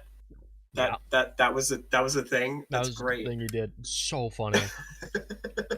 Side note, turns out I was completely wrong about Isabel. She is a real fighter when she puts her mind to it. Whipping I ass. guess lazing around all day means she has plenty of energy when it comes to high-stress combat. Because again, I want to give as much character to Lux and Isabel as possible, so I'm just using every excuse to give them I can respect that. If I remember synergy. correctly, a guy riding on a zombie and this happens. And somehow that was the weirdest thing I saw. Back off. Because again, I hate these things, so you can hear my anger. Right, these fucking things. Yeah, and the weird zombie. Is that the Grim Reaper? So it was just a bunch of renovation. Again, that is a reference to that video of the guy screaming while playing The Sims. Is that the Grim Reaper? Like, that was Is that the Grim Reaper? Yeah. Very much a thing of that. Gathering resources, working on the farm for a few days. So today, I added the final touches to the observatory, and I believe... So this was like a 3 hours, I think, like a 10-day thing that I then cut down, and then arbitrarily said, this is day 13 now. Are you serious? No, yeah, this was like a long period of time that I cut down, and because I do say like multiple days have passed since the previous audio log. I kind of want to roll with God, that. man, this is why you disappeared into the mountains like a Buddhist monk for like 2 or 3 weeks. Yeah. We didn't hear from you all that much. So much footage. I just wanted to so much through. You would sleep, which is what I'm going to go do right now. Don't worry though, I will update again tomorrow when I get the chance. No more large breaks. So there should be another tape right next to this one, which is for tomorrow. Okay. I'm actually gonna cut ahead a bit. If you want to know what happens this day, you should go and watch the video. Yeah. But now's your chance. It's basically Isabel gets poisoned, and I make it my mission to save her by any means necessary by battling an old foe. There's not much to say about this editing wise, honestly. What you see is kind of what you get here. And like when battling that infected guy and everything. Yeah, it's pretty it's pretty simple. There was nothing too crazy I did there. I did go searching for another hour just to find something, because genuinely, I searched for an hour to find food within the local area, because when I first went there, I remember saying there's loads of animals here. Couldn't find anything, so linking it into the story of the infected thing killing all the animals. That was just a very natural way to kind of bring that together to a swift conclusion. Wrap it back around. It was also, I wanted to give a finale to that infected creature, and also prove that they can bleed, we can kill them. It's just that I'm not. I can. I'm just not doing it currently. I know Lux doesn't want to do that. He's not a violent person unless his dog's involved. But that was... In which case, fuck you. Yeah. So very much by this point of filming, I knew the direction the story was going to go in terms of what happens between Lux and Isabel, which is why I'm really happy I played that scene how I did, because it was intentionally setting up the fact that Lux generally wants peace unless Isabel gets hurt, and then he's just like, all right, cool, well, I have to kill this thing now to save her. So he goes on a full rampage. We then have day 14. Notice how degraded the text is by this point. So today was eventful. I traveled further north to find some kind of animal to hunt, and I found something really cool. There's a castle over here. Nothing in there. There was nothing in the castle. There was no. There was mobs. So many mobs. I died like 50 times in there. And I'll be. Can I spoil something? This is gonna ruin your view of the video. This is the bit that ruins everything. Oh no! Oh no! Right. This is knowing how the sausage is made scenario. Yeah. Uh-oh. This is gonna ruin it for you. I'm so sorry. Yeah. Isabel died in that tower 3 times. And every time she died, I brought her back to life. Because I was angry. But the problem is that this happened so much, and I don't know how it happened. I think at one point I thought she died, but she didn't. Isabel might toast. There was a whole subplot that went on for a little while during one of the recording sessions where Isabel might toast. There were 2 of her. What? And no, There's two Isabels? And unfortunately, and then one of them died, so we were back to regularly scheduled programming. But Cool. technically, the Isabel at the end of the video is not the Isabel I originally spawned in. That dog died at that tower, unfortunately. That tower, while cool, and I will use it to show like Lux's explorative wonder. Genuinely, really difficult challenge. Tons of mobs. Piss loot. Nothing of value in there. Don't know why it's designed that way. Just mobs and death and no reason to be in there. Okay, great. I assumed with how it was so set up, like a level by level, you climb up it, and every level was more mobs challenge. There'd be something of value in there at the top. You would think, but that's cool. Not always how these mods work. Usually, it's just like, it's just gonna put random giant castle bullshit in it. Better yet, though, I found a pig thing, sort of. Big tusks, very scary, but I was not going to leave until I hunted it down. This is one of my favorite jokes. Honestly. Save my dog. I am sorry. You are a beautiful creature, but probably one of mine too. Holy shit! Again, my genuine reaction. That was my genuine reaction to that. Shit. Because like every other time I died, it's like a black screen. And then it's like, you hear the sound of my body reconstituting elsewhere or whatever. Save my dog. This time, I thought the idea that this pig rocked my shit so hard, there was no transition. I just immediately appeared back at home. It was so funny to me, I couldn't not do it. Holy shit. Like... I really like that. So the fuck out of nowhere, yeah. So that's a great bit. Legitimately so jarring, yeah. And the way that I did that, just as a little, was an L cut naturally. We love an L cut. We do love an L cut. L cut being the visuals cut first, then the audio cuts. So the audio cuts after the visual cut. So if we look at what happens here, we can see that I die. If we just grab the, you can just hear the moment where and then this is where the cut happens, so this is where it immediately transitions into the other bit of footage. But I have the pig still roaring. Holy shit. Because it's so jarring if I don't. If I don't have that in that moment, then it sounds like this, which really throws it off. Oh, which granted, given the reverb effect on the slap, that is kind of funny. That is kind of funny. Yeah, it is still funny, but it is so jarring. Holy shit. But I prefer having, like, the echoes of the roar, was the decision that I ultimately made. I do enjoy the echoes of it slapping the shit out of you. That's pretty funny. That didn't take me a whole day of running up this fucking mountain. You can see my corpse right next to me. I love breaking character there, though, for that joke, too, and for just that moment when breaking the fourth wall. I mean, to be fair, yeah, it still is, like, it's not entirely breaking the fourth wall, because the implication is he dies, he respawns where he last slept. So, like, to get back there, he did have to run up that mountain again. Yeah. So yeah, then Isabel, and what do you know? Heals Isabel, then gives Isabel a name. She's awesome. Nothing bad happens to her. She's amazing. This scene. Yeah, nothing at all. I want to talk about this. Okay, so he heals Isabel, and then we have this. Instantly, it is hard to articulate how much of a relief that was. Hang on, let me put down the cassette recorder. Hang on, Isabel, there you go. Come on, bark into the thing. Show everyone that you're doing well.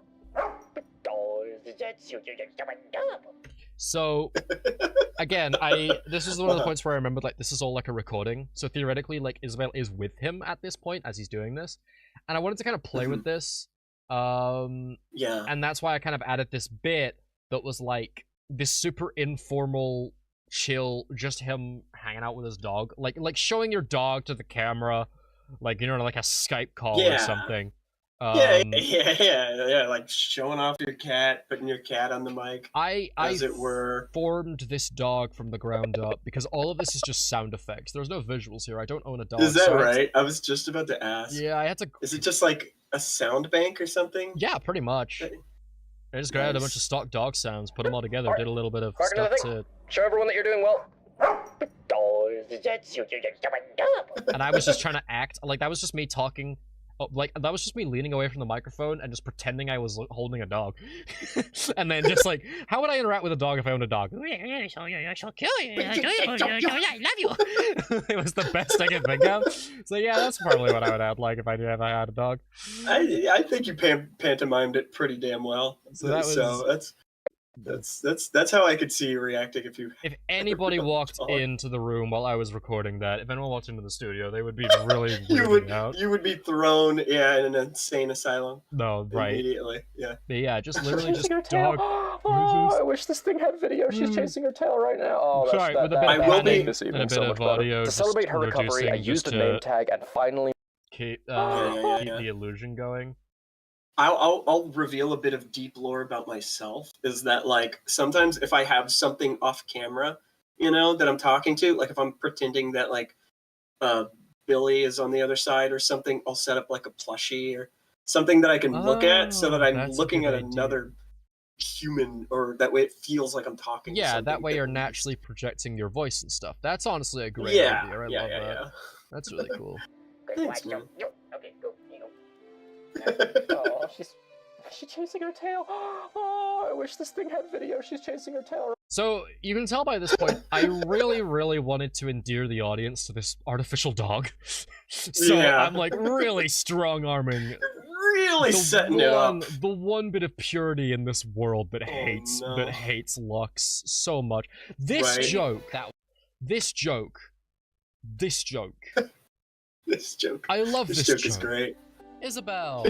This joke is great. Now you're officially named, my dearest doggo. I had... Sure hope nothing bad happens. Right, this joke, I needed to find a good spot to put this joke. I could not find a good spot to put this joke.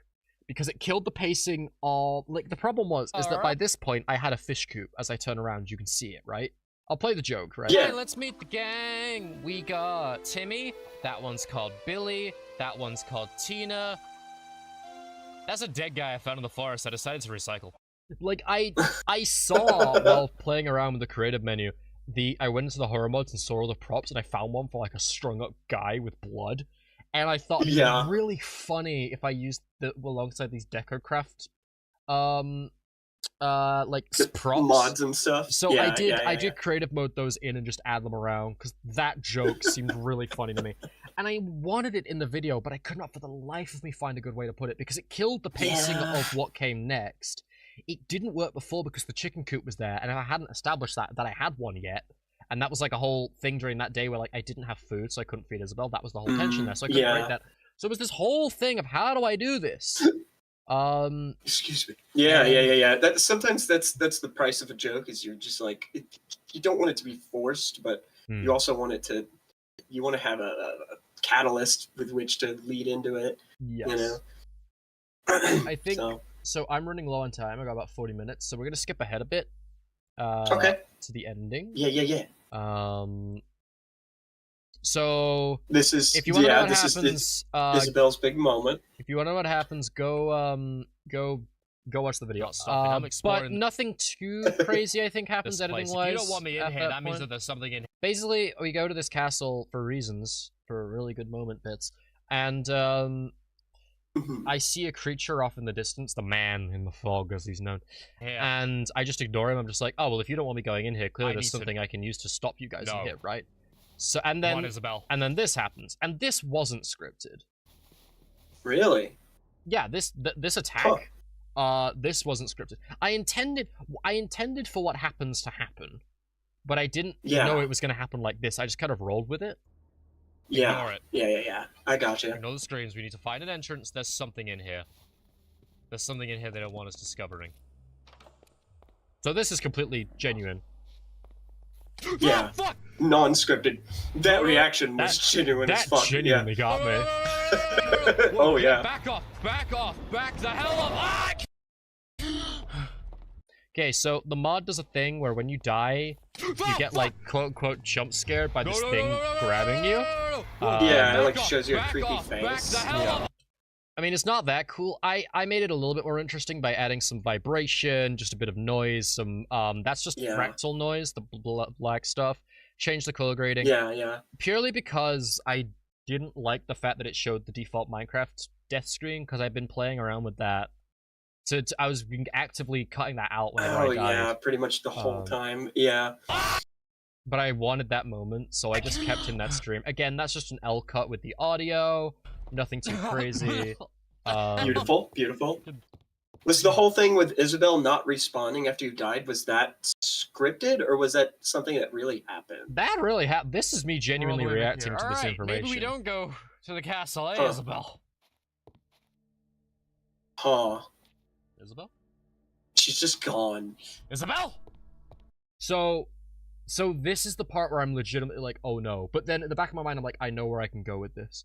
So I start going with it. Absolutely. Eventually, so I run around, I'm scared, I start running after, I grab some weapons, I run. Having this war, Isabel.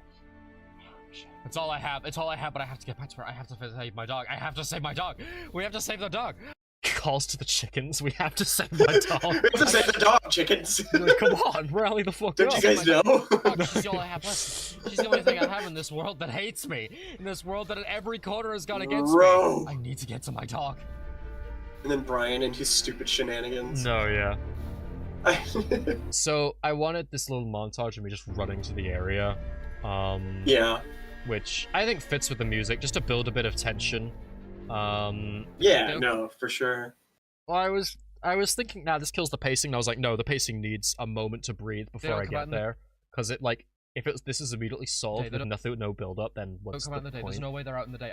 Right, no, absolutely. No, yeah, sometimes the best thing you can do for pacing is to hold back and let things play out a bit more, I find. Yeah, and let me just tell you guys, Mazeraylux, dude, you're the king of pacing, because thanks, dude. It can be really hard to truly know. Bell, there is a tendency to hey, come on, it's me. Come out anytime, undercut yourself because you're worried that things are too boring or not moving fast enough. Yeah, yeah. Okay. Pacing is hard. There's an art to it. Yeah, pacing is hard. It's honestly just something that comes from trial and error. Experience, yeah. So from this point onwards, this is scripted. Basically, from this part of the video, the story then becomes entirely controlled. Yeah. Naturally. I kind of figured, yeah. Yeah. Isabel? What the? So yeah, I go through here, I find a horse. Blah blah blah. You failed her. Herobrine being a You failed her. Yeah. Title drop. Cheesy as fuck, but whatever. A little cheesy. Really cheesy. But I wanted Herobrine to be brought into this at some point to explain my indescribable rage. Anger towards him. Yeah, that will come into play later. Yeah. Damn it! It's okay. A little bit of cheese is fine. This is my favorite chapter. Yeah. This music is from a Mario ROM hack. Really? Called The, also known as Coronation Day. This music plays when you're. I'm fairly certain the it's supposed to be you're burning in hell, which is so perfect. Obviously, yes, I picked finally Mario paying for his sins. No, yeah. The plot of Coronation Day is very vague, but I'm fairly certain that's what's going on. In this scene, there's fire everywhere, and it feels like a hot inferno, and it just repeats over and over again on a very small loop. And it is good, yeah. It's really good. When I was thinking of this scene in the fire, this was the perfect. I think this song was in my mind, and I had to use it. Yeah. Oh, nice. This is just a slow transition into a wave warp effect. That's just increasing the roughness over time. That's just a green screen of some fire. This is the same red that I was using at the start of the video as a callback. Same color grading. Yeah. Oh, nice. Yeah. So I ran around and set this forest on fire, and then had to quickly get all the B-roll before all the leaves burnt down. Before everything burned down. Yeah. This was an accident. While I was getting B-roll, Herobrine spawned, so I just took advantage of it. Thanks, girl. Holy shit. So, fun fact, I'm gonna break everything again. My house is on fire here. The forest, not on fire. But that was the forest that was on fire in the pre-roll. Because obviously, I filmed that afterwards, and I couldn't burn down my house again. That would need me to rebuild, and that would take time, and I couldn't be bothered. So, you know, not entirely linear, but whatever. No, not my home. It's fine, yeah. A little bit of continuity errors is to be expected. Monsters, you... Oh, yeah. Brian! And you were really playing it up at this point. I'll be legit with you. Like, I had to reduce the audio of me screaming Brian so much because that blew out my own ears. No. You like clipped your own mic. No. There was one point while editing that I tried to increase. I brought it down too far. I tried to increase it by about 3. I accidentally pressed. I don't know. I pressed 0 a couple times. Like I don't know how I managed to do this by accident. But then I flashbanged myself by hearing me scream Brian at 300 decibels. Now, obviously, it caps out. God. Like, my headphones cap out at a certain point, but it hit the cap. Oh, okay. And nearly, it flashbanged me. No. Nearly burst your eardrums. Please, no. My God. No, my dog, my home! Get out of there. Getting stuck on the tree. So stupid. I wanted to cut that out, but there's no natural way to do it. Yeah.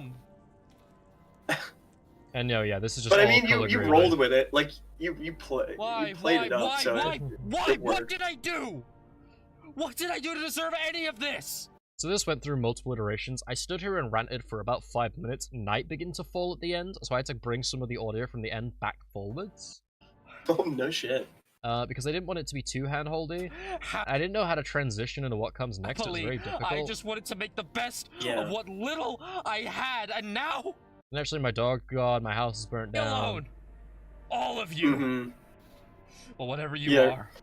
Your life is in shambles. Go back to the rest of them. And tell them this. No more. I really like that. It's so edgy. It's so unnecessarily edgy. I was just having fun. Well, you're just having fun. You know, it is cringe. It is unabashed cringe. But I was just like, dude, I just want to see how far I can take this. Plus, it is all set up. Because then, oh yeah, this was fun. I wasn't lying, you know. Yeah, this fucking. If you're hearing this, you are in grave danger. I will make sure of it. So. This was a happy little accident. Is that right? Yeah, so what happened there was originally he was supposed to just say, I will make sure of it, in the same track as all the others. But if you listen very closely, what happens here... If you're hearing this, you are in grave danger. I will make sure of it. Is like the tape ends, and then you hear him say it in person. Implying he's like behind someone who was listening to the tapes, right? So, right. Yeah. There are a lot of ways to interpret this. The original intention was for that tape recording to like that. I will make sure of it to also be a part of the tape recording. But then I accidentally put it on the wrong track. Heard that and thought, ooh, I like this. So I ended. I do like it. It implies that like he's ended the recording, right, and then he immediately went to go get revenge. You know what I mean? Or the person listening to the recording just stopped it, and then Lux is right behind them. Is the person he's getting revenge on. Yeah. So one way to interpret this, and this isn't like the canon interpretation, but it's an alternative interpretation that I quite like, is that if we go with the assumption we were talking about earlier, that he actually recorded all of these like later, and not the evenings of which he says he did, and they've all been found by someone, it implies that what is happening here is that he is luring in Herobrine. He's created all these recordings to grab his interest so he can go through, destroy something else. And so he's left this story here. And then... Yeah, like, I like that implication, actually. It's kind of like... That's pretty cool. While he's out of whatever shack he's staying in that he's built in the woods, he's out hunting. But he leaves these tapes there to lure someone in, so they stay around. And they keep listening. And then he comes home. And then he finds them. Which is why, immediately in the next scene, he's stalking Brian. Dun dun! Because he's followed him from his own new home, wherever that is.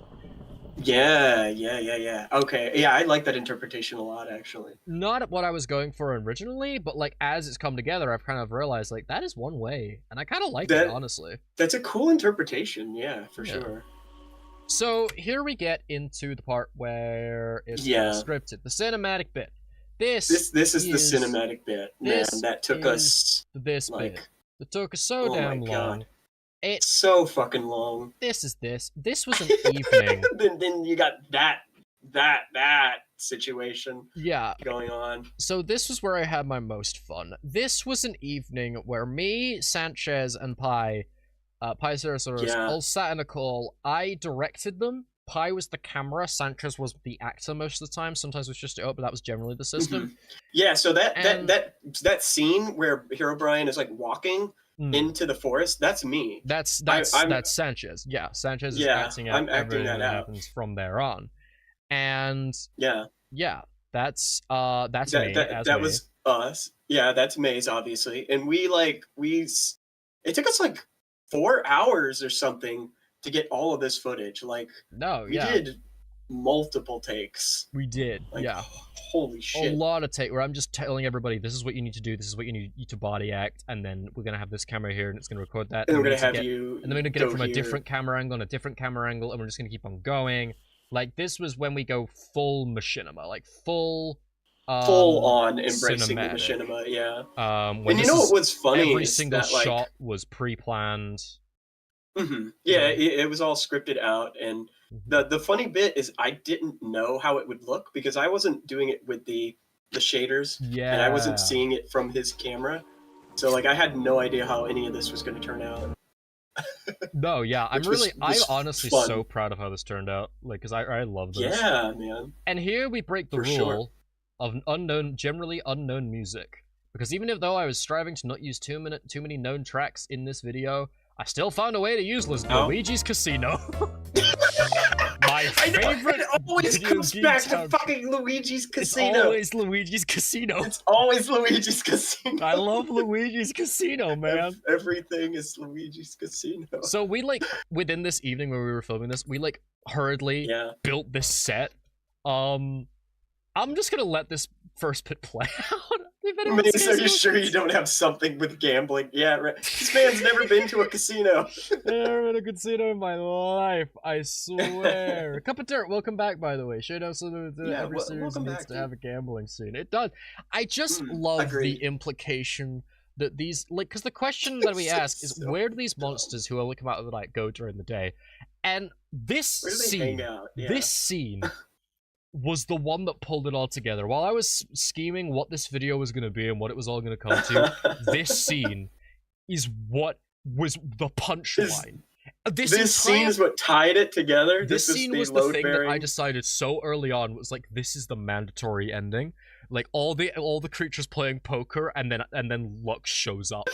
This stupid ass fight out moment. You need to understand the overly edginess. The overly edginess, the like playing into the horror aspect, the over-exaggerated acting on my side, everything, right? 50 minutes of build-up to this as a satisfying payoff to flip that horror on its head, make Lux the monster. It is a joke. It is the format of a joke. It is 50 minutes of build-up to this being the ultimate punchline, and I'm just gonna let this play. Let's just let it play out. It's just beautiful. A lot of these sounds I did that. Basically, all the audio here I had to add in post, basically, because this scene had no good none audio. of it played. Yeah. Like that guy's footsteps, all added. Nice. If there's anything that sounds like it came from a specific part of the room, that was me panning and the parametric equalizer. Nice. Yeah. Yeah. There's a lot of subtle sounds I didn't even pick up on, like that. Like you can hear the his crunching of his footsteps. Oh, to be fair, that was just in game. That was just game that sound. Oh, okay. That's like the only bit. Yeah. But yeah, the sound of the like Luigi's Casino playing in the thing, and then getting louder as he opens it, playing like an intercom. We built this set very quickly. Yeah. It's someone's birthday. This was Pi's idea. I don't know whose birthday it is. he just did this. We just did this. I think we were going with like it was the man's birthday or something. Like he was. There's actually like a plate of cookies behind the cave dweller. That was my idea. Yes, yeah. You can barely see them. There's a dead guy in an arcade cabinet next to it. And then you can hear me fighting outside again. That's parametric EQ, and then it goes down. Oh shit! Yeah, and then the music stops. Jazz music stops. Out of your friends. So this joke. It's a stupid This was what this whole video was built around. I built this whole video because I wanted to make this joke. Because I've seen this joke made on other bits. But I wanted to do this because because the joke usually is that it's 3 regular dudes and then one of them is like a monster. I thought how funny it would be to have 3 monsters and the terrifying one is just a regular ass guy. It's just a regular dude. And so this whole thing was build up to just a very pissed off man just coming through. This is the only edited coming joke. Through the door. Yeah. Like the whole thing is cinematic and like dramatic and never drops character. This is when the video drops character, and this is the first like YouTube subtitles, obviously edited joke I've added in. That's not witticism, it's just bit. And this was what it was all about. This is what it's all about. This is what it's all about, dude, because it was just bit after bit after bit. Fun fact, I should talk about this. Hello, this scene is fascinating, right? So this scene, we only had 3 of us, right? We couldn't get all 4 of us to body act, and I couldn't get the NPCs to work right. So what this is, right, is that's Pi and okay, so at the table we have the knocker and we have the cave dweller. That's Pi and Sanchez. I'm in the corner as the camera here, right? And I'm not moving. Then we recorded that for a while.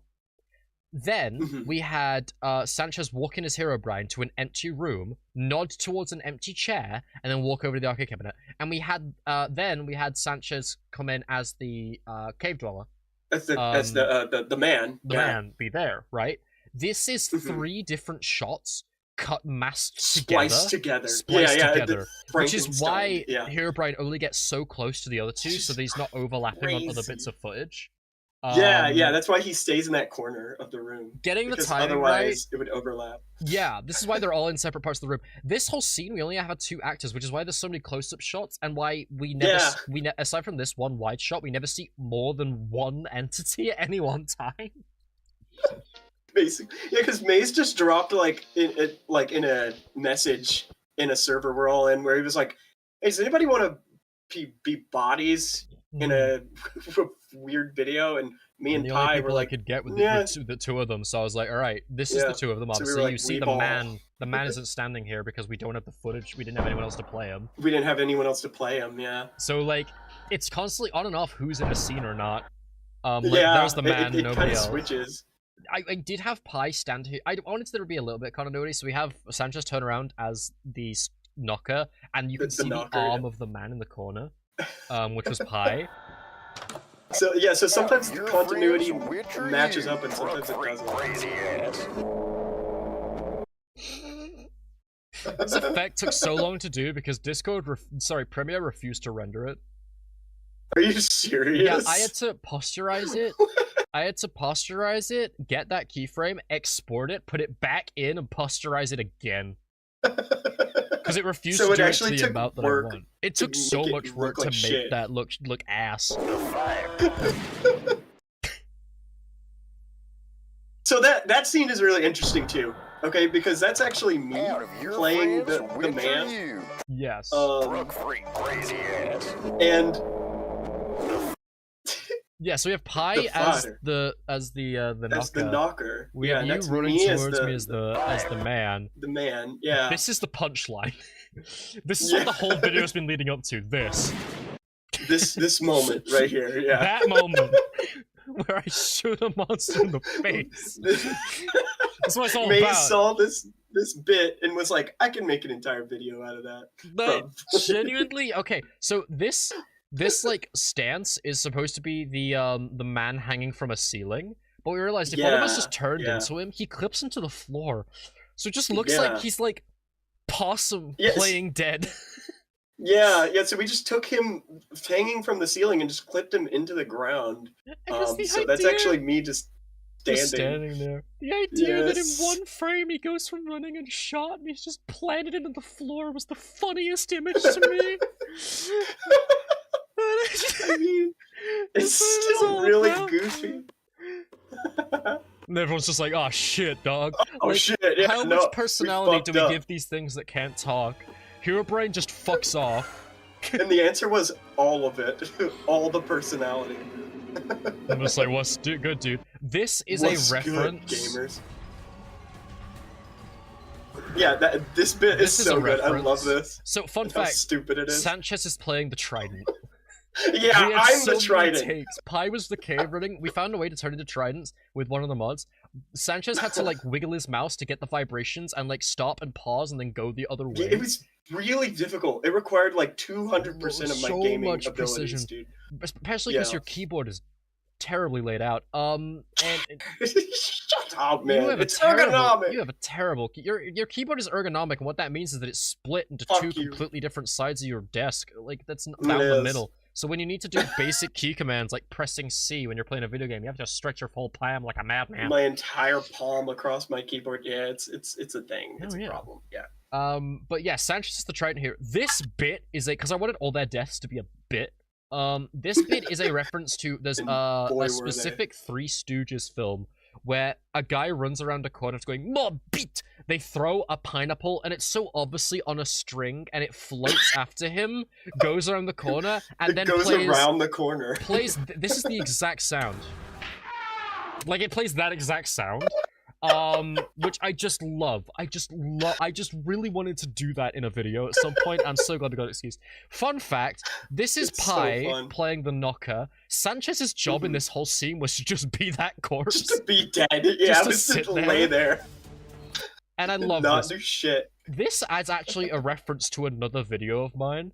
One of my favorite parts of the GTA 5 video I did, which was improvised with Snake Hat, was that there's one bit where I pull a gun on him and then he pulls a gun on me, so I pull a burger gun, and we just kept doing that, and we're both just being like, don't do something I'll regret, don't make me do something I'll regret, and we're just like yelling that at each other as we're pulling out like increasingly absurd firearms.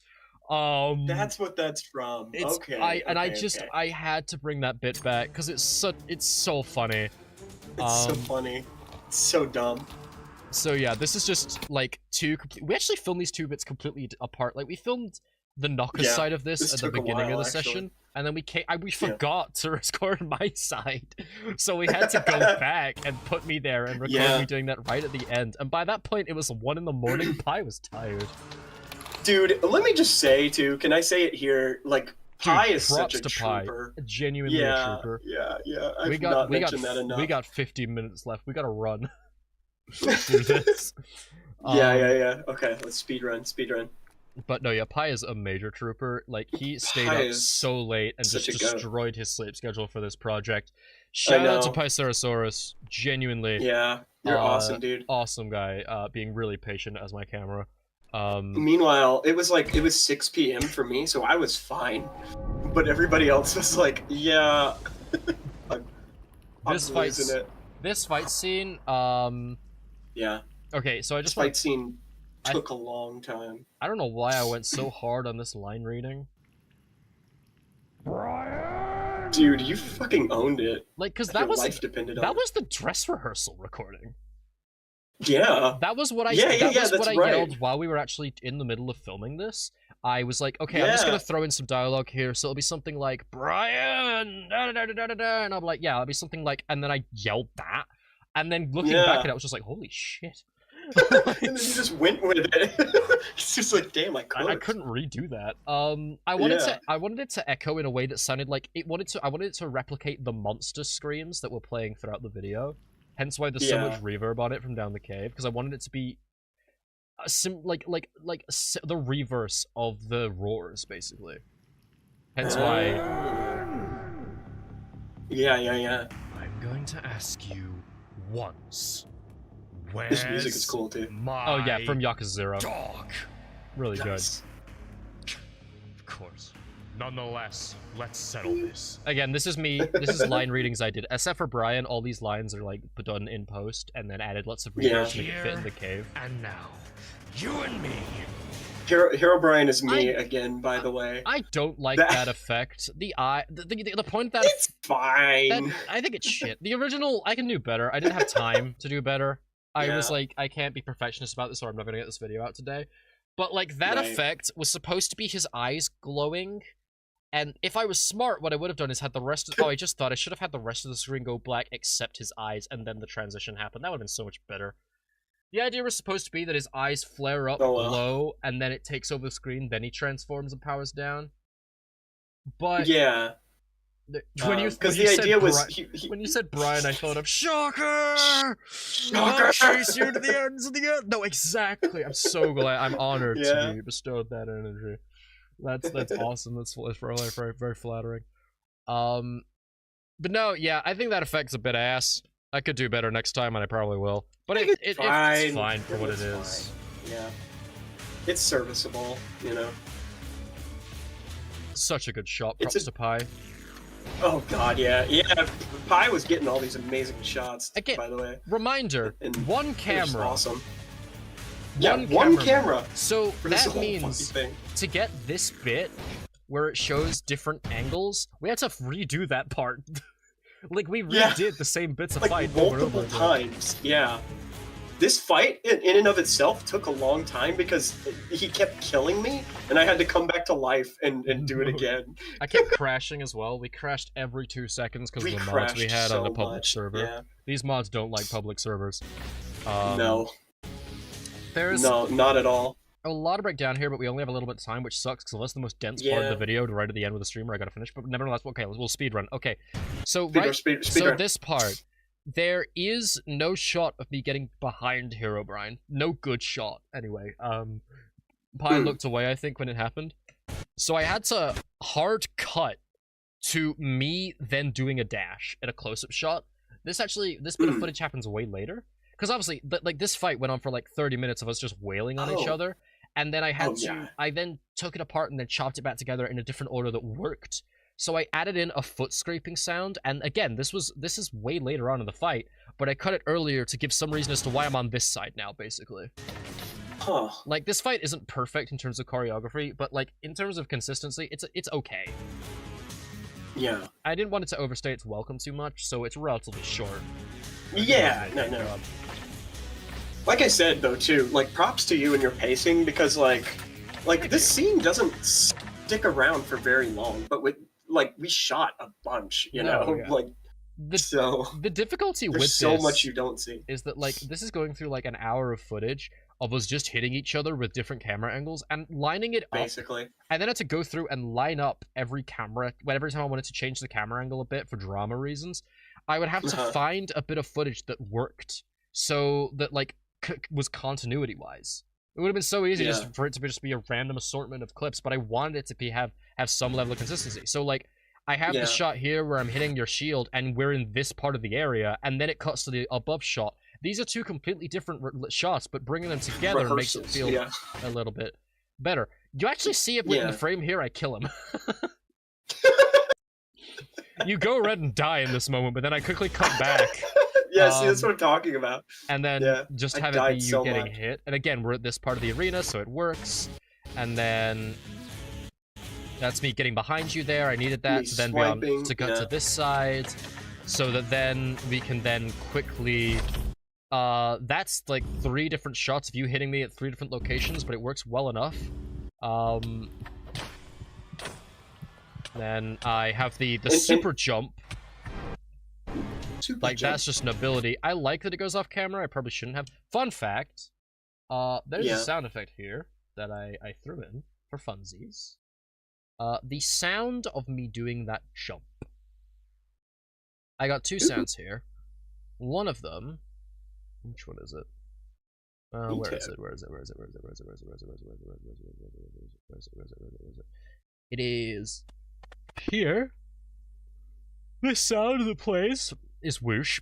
This sound is a chord from Claw, the video game. This sound, however, this sound that plays, this that like boring kind of sound. Yeah. You know what that is? No. Is that from the Cave Dweller? No. If I speed it up to 100%, because it's currently at 30%, that is the sound of Isabel. That's Isabel barking. Oh, that's clever. Huh. Because that's, I wanted there to be some, even if people don't know this, like, I wanted there to be some reference to the fact that, like, he's doing this for Isabel, so we're throwing that in there. That's what that. Oh, that's cool. Subtle it sounds like a dinosaur or like a dragon roar at that frequency. That's crazy. Lots of fun stuff like that I wish we had more time to go into. Maybe we'll do a follow-up stream one day. Who knows? It's okay. But nonetheless, let's dash through this. Oh god, 9 minutes.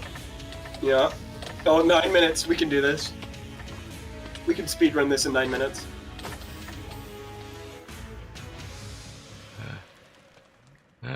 So yes. Scene took a lot to get right. So many takes of the. So many times of me. We actually had to extend this platform by a lot for this roll to work. I also. Yeah, because he kept rolling off. Kept rolling off into the lava. But no, yeah, that was a ton of fun. So many retakes of this. I should have told you to take at least one swing at me, because you just kind of stand there. Just stares at you, yeah. Yeah, Brian just kind of wanted to die at this point, I guess. No, yeah. I do like that shot, though, with the fire falling. That is cool, yeah. The animations that one of the mods adds, is a kneeling animation. That is cool. Like, that worked out perfectly. I think the reverb there was a little bit too strong. I should have produced it. But yes, we then have the ending, where I'm then called into the next realm, and then this plays. And I'll quickly go over detail of this, then we'll quickly go through the ending, and then we're going to have to very quickly end stream, because I have somewhere to be, unfortunately. Here I come, Isabel. Not a problem, my friend.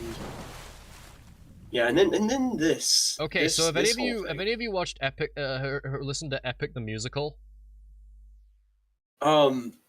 You've sent it to me, and I have yet to listen to it, and I feel like a terrible friend. It's good. You should listen to the entire thing. Anybody? I started listening to Epic the Musical when I first started this project, and this video is very much influenced by that. I shan't deny it's very good, but this scene, underwater, is actually like a kind of inspired by one of the songs that I won't spoil exactly. Basically, Odysseus gets thrown in the ocean and hears the voices of those he's lost. And this very much inspired this kind of scene, which I really like, which is... No, yeah, this was cool. Which is all stuff that, like, this isn't pre-recorded stuff, we had to record new lines. So, some of them are lines from LuxCore. The idea is this is the proof that is connection to LuxCore. Some of these are lines from LuxCore. Snake Hat's line, which was going to be, I'm just here to have a good time, a long time, since, you know, death is permanent. The point was that everyone who was in LuxCore would have a representation here. I accidentally cut out his line when I replaced Wait's old line with a new one. So Snake Hat just isn't here. Love you, Snake Hat. Yeah. Total L on that, my part. That's Sanchez doing a bit of... So it's a mixture of voice lines from the past and voice lines from a series we haven't released yet. That's currently in the works. One way or another, everything that's happened and all the people that have died because of me, it's my fault. Which is neat because, like, that implies that the curator, as we'll discover soon, is already, like, foreseen events that haven't even happened yet. Events have already gone on.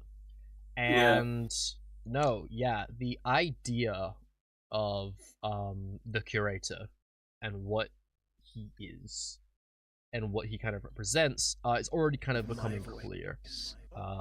So for this bit, I had to. I'll let you know I'm not one to be trifled with. I've been through a lot today. If you haven't seen this already, go watch the video because this will spoil literally the whole thing. This is like the most important bit.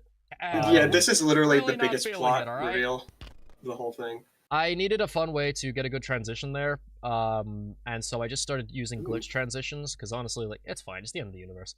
Hello. Yeah, it works. Why don't you take a seat? You've been through a lot. There's a lot to talk about here, and we don't have the time for it. This is basically a Sadly, long-winded conversation, but this was all off the cuff, by the way. Oh, yeah. So we went into improv this... like 90% of this. So this is Sanchez, naturally. And I'm so sorry we're not going to have more time to talk about this, man. I'm really sorry. It's okay. It's cool, dude. It's cool. But the, I just want to say, I feel bad for my, like, my fucking William Shatner-ass delivery of some of these lines, I feel like could have been better. Nah, dude. I feel like I could have done better with some of the lines, but I wholeheartedly disagree. I think you did a great job, honestly. I'm really happy with the performance that you gave this. Especially, dude. Especially, yeah. Like there's a bit where you really inhibit the character, like this line. So okay, if you want to know what happens here, go watch the video. I'm about to spoil literally everything. This is your warning to leave right now before I ruin everything.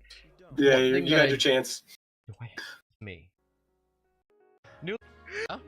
The dog. I'll sit here, and if I don't care, waiting for me on the other Okay, one of my favorite line readings you do in this moment, and I gotta give you credit for it. Yeah. Is, and I have no reason to leave this room, and you are going to sit here with me until the end of time.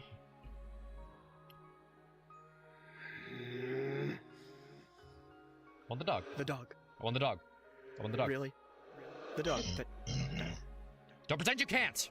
The delivery of that. There's an earlier bit though I really want to find where you're just like, oh my fucking god. There's a bit where so the idea of the curator is that he is like, so spoilers, he's like an entity that oversees all the stories that are happening. Us as characters, Letty, Sanchez, Dwight, Snake, Trojan, May, whoever else we bring aboard later on, are all trapped within this game almost where our souls, the idea is that our souls get taken from one story and thrown into another. This is the direct sequel to LuxCore. After all of us die, basically, okay, so here's the plot as my headcanon is, right? But you're free to interpret it however you want, but here's my headcanon of the story, of what's going on here. The headcanon of your series. Yes. So throughout LuxCore, I blame myself for everyone who dies. And this holds the character, Lux, back from being able to move on with a fresh slate, forget everything, and go to the next story. The curator is like, alright, you need time to cook and get over yourself and stop blaming yourself for everything. You need to learn this lesson. And so I'm going to send you into a world where you can just survive on your own and just, however many years it will take, come to terms with who you are. Yeah. And it's like a limbo of sorts or something. The problem is that he can't really create a new story out of nowhere. He's not the creator of stories, he's merely the one who curates them. He merely displays them, shares them, and makes sure they're all clean and tidy. Yeah. And make sure they that keep they on flow being made. Properly. Yes, exactly. Yeah. And you relayed this character amazingly, I must say.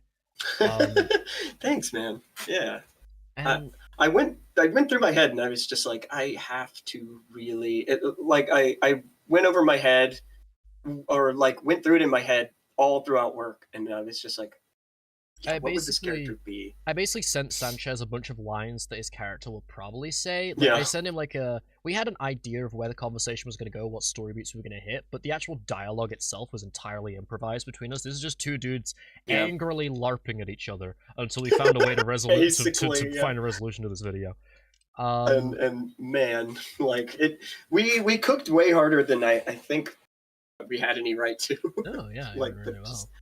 Yeah. But yeah, so the curator throws Lux, the nameless one, who's like a fracture of Mazeraylux, the character. Lux is like he sent Mazeraylux on. Mazeraylux was fine, but all the guilt, all the self-doubt, the person just trying to get by and survive. Yeah, so a fragment of you is still left behind. That's what was thrown into this new world, hence the lack of memories. The world was created as soon as he woke up. But the problem was the curator can't create, he curates, not creates. So everything that was made based on what was thrown in there, the single ingredient being Lux. Yeah. Lux, who loathes themselves for the mistake that they've made. And so because of that, it becomes a hellscape where every creature there is trying to kill them, torture them. He is paying penance for crimes he doesn't know he even committed. He has no memory of, but his soul itself is dictating that everything in this world. That's why it's a horror hellscape. It wasn't supposed to be. Not the curator's even fault. In this world, he continues to lose things and is helpless to stop things from dying because he can't get over that, you know. And you could argue that he still doesn't by the end of this story. He learns his lesson from the curator, but he loses Isabel. And I left it to interpretation as to whether Isabel was kidnapped or Isabel was killed. At the altar they made which I for think Isabel, was good. There is a bell and there is blood. Lux chooses to believe she's been taken somewhere and that she's still alive. You could interpret it that the monster killed her. His anger is directed because he doesn't know either way. But it doesn't matter. He's looking for any excuse or way to bring her back in this land of magic. That doesn't make sense. There's got to be a way, right? Yeah. I personally like that it's open to interpretation because it gives Lux this like driving force. Even if she is already dead, he's not willing to accept that he let her die, and so he's going to go to the ends of the earth until he finds her or confirms it. You know. So he gets one way or the other. Exactly. So getting brought face to face, not quite with his maker, but basically God of the story so far. This one. He comes to have a conversation and makes a bargain, which ultimately after this in a very Dormammu, I would like to make a bargain. It's sort of way. Because he knows when he gets his memory back, when he remembers everything, he's like, okay, this is fucked. Like, our souls are being thrown through the ringer to eternally suffer for the sake of keeping these stories going. Like, this isn't fair. We're not free. Our stories are always doomed to end and begin again. If this is eternally happening, does anything have any real meaning? It's not fair. He knows this, but also he knows he's not equipped to fight this entity. And so he's smart. He's cunning enough, in my interpretation, that he's just like, okay, I know this is wrong, but I can use this. I will happily happily perpetuate this cycle on the condition that you bring back and bring with me my dog, and I don't have to remember which is a total but she has to Lux be thing there, to do, which is Lux in character, because what else has he got to care for? He doesn't care about his friends. He doesn't remember them. He vaguely remembers them by this point, but he doesn't fully feel attached to them. His dog is all he has. Yeah, exactly. He lost one. He promised her he would not lose another. He promised Isabel she would protect her. The only thing I have left, and I will not go through whatever. This music is actually called A Distant Promise. It's from Fire Emblem, and that is what it's in reference to. Oh, nice. Is the promise he made to Isabel to keep her safe, and to himself. Whatever happens past that door. And it's kind of this. You can consider this like Isabel's kind of theme, I guess, or like the theme of kind of hope. The bonds, you know, the between characters in the story. Between them two, like that. This is where. Like, we're going full like headcanon. By the way, now headcanon story. Like, we don't know what will happen in the future. We're still writing what's going to come next of this because there will be a follow-up to this. This is LuxCore 1.5. Oh yeah. This is the connecting point. This is what this video is. It is the connecting point between LuxCore and what's next. It is quite literally like what the creator here is setting up the next story. But this is also me practicing the editing, practicing with this LARPing kind of tabletop style. Yeah, exactly. Drama. This style of dialogue. Yeah. In both outside the video and in the video, it is the middle ground between the two. Yeah. Of whatever comes. I'm next loving the we've done. Mazeraylux extended universe. It's coming together. It's super fun. I really enjoyed this. This is so nice. If what little I am is swept clean, if the next life you is do a line and I really want to hear it because it's so funny. Care. Yeah. Whoever's on that side, I don't care to meet them. I promised I would protect Isabel. And if they're not there okay, it's not okay. Let's go back. Okay. You need me to go to let go? over Okay. yet. The effect is perfect, by the way. Fought monsters with me. That is me. Have no memory. Basically, just like go through the door of my game of any friends. Yeah. So forgive me if I'm not particularly enthusiastic to meet a bunch of people that I've never met. What I care about, the only thing I care about, the only thing that brought me here, where is my dog? Why do you care about this dog so much? I really okay, but by the way, to get this effect. Oh yeah, this line. This line, effect, to get this effect on your voice, right? I want you to tell you how arbitrary, how annoying this process was, right? To do this, okay? Sure. Because I knew exactly how I wanted it to sound. I wanted to go for the inspiration from Gabriel from Ultra Kill, right? The way I had to do this was I had to set your voice, to reverse speed, right? Yeah. I had to reverse your voice, put it in backwards, then add reverb, right? So that's why. So as it like fades in, is swept clean. If the next life is something completely different, where's your voice? Where'd you go? Where's my voice? On the dog. The dog. Like the way that your voice fades in, and echoes in. Yeah. Was adding reverb, but I added it to the start of it by basically reversing your audio, playing it backwards, adding reverb, exporting that, and then putting it back in, and then flipping it back around. Here's the thing: Premiere Pro hates this. Cool. Do you want to know why Premiere? Do you want to know why Premiere Pro hates this? Right? Premiere why is Pro, that? for some reason, when rendering speed, renders audio speed in real time.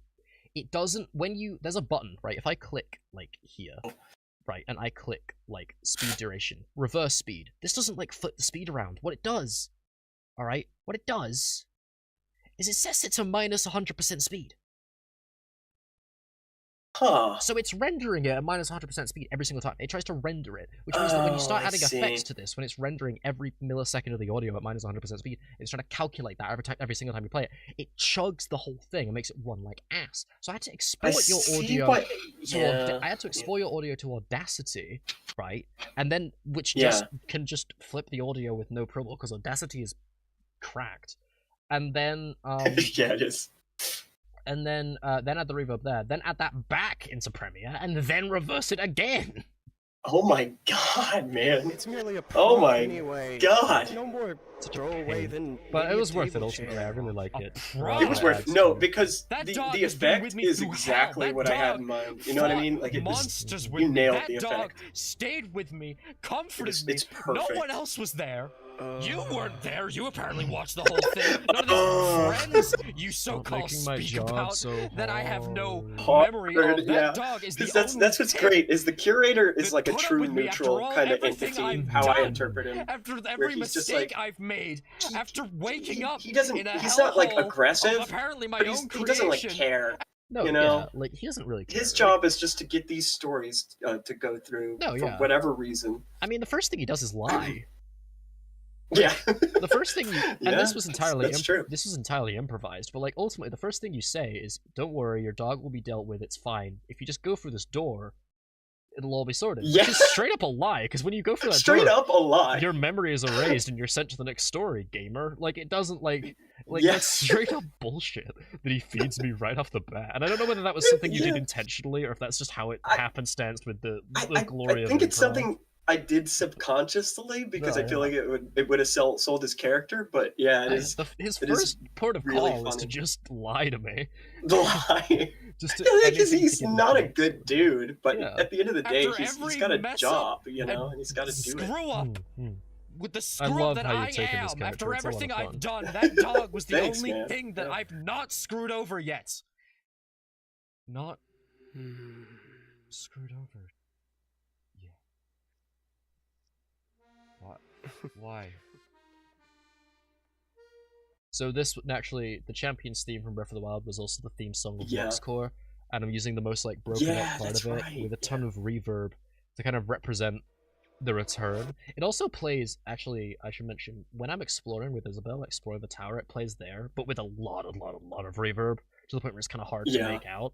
But the idea there is that, like, he's kind of, like, Lux is beginning to get his adventuring spirit back. from LuxCore. He's kind of becoming a bit more self-assured. He's going and exploring, and he's kind of bringing back what he was. Yeah. And then Isabel is gone, so then it's gone. Funny how memory works. Apparently yeah, just sucks. This is just the dream sequences I've just overlaid here. There is something that I couldn't be bothered to make it again, so I just reused assets. Just reuse that asset. I mean, you know, it's a serendipitous effect, and it works really well, so... So this was supposed to be I actually messed this up. I think I moved this slightly. This was supposed to be overlaid over the other effects, but I couldn't really tell because when you overlay a bunch of effects like that on top of each other, it slows down the engine. So I was looking at this at 1 frame per minute. So like, I just kind of assumed it was in the right place. I was wrong, but it's fine. I like it. You mustn't let this hold you back. After all, a river cannot afford to keep track of every droplet as it moves downstream. You see. Okay, as much as I'd love to take credit for that, that was scripted. We did play that out. Yeah, we came up with that one. That one was like, we need at least one line that's like just hits bunches for reasons in the future, for reasons I can't yet spoil, but that line is going to be very important in the future. All of this put me in a cage away from everyone else. I just want to get to the bit where you say the because I needed to. It's just a really good line reading. This is just my favorite bit. Past mistakes I don't even It's just such a good bit. It's just one specific line you do. I had to. That's just the way it works. You can't move on.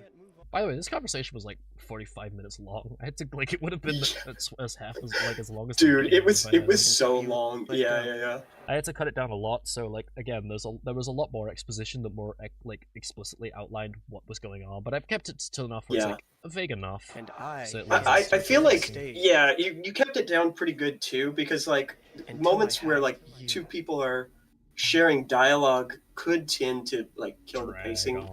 It didn't drag on, yeah. Will allow you at least a small glimmer and sliver of hope. Oh, here it is. No. Once. You need me to go through that door, right?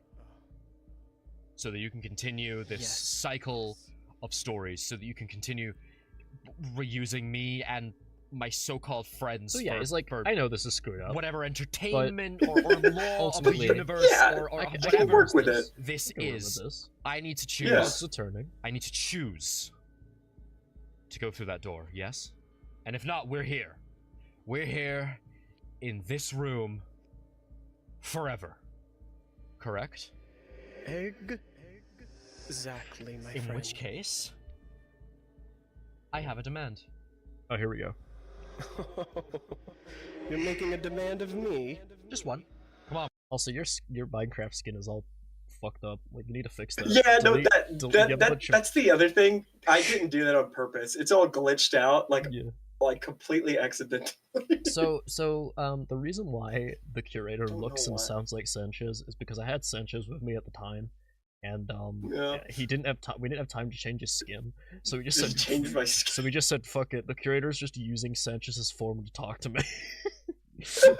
One headcanon thing I thought would be pretty cool is like it'd be neat if like the curator used different forms like each time you speak to him or something maybe. But like that's if we could get the other guys in on that, that would be if like one time he's Letty or one time he's Deadweight or something like the grand finale, I'll be talking to myself. Oh my god, yeah, right. Full freaking psychological. In the grand scheme of infinity, what's one? The cuts in this are very obvious, but like there was no way for me to make them smooth, so I just didn't try. I just went with full glitch transition. Full glitchiness, yeah. Right? Man, it's coming up. It's coming up. It's such a good line. You know what? Just give it a minute. I'm feeling generous today. I'll entertain you. Okay, here it is. One small demand. I want my dog! One dog! It is not a big deal! Oh my god. That dog. I fucking love that line. Oh my god! This fucking guy. It's my favorite line.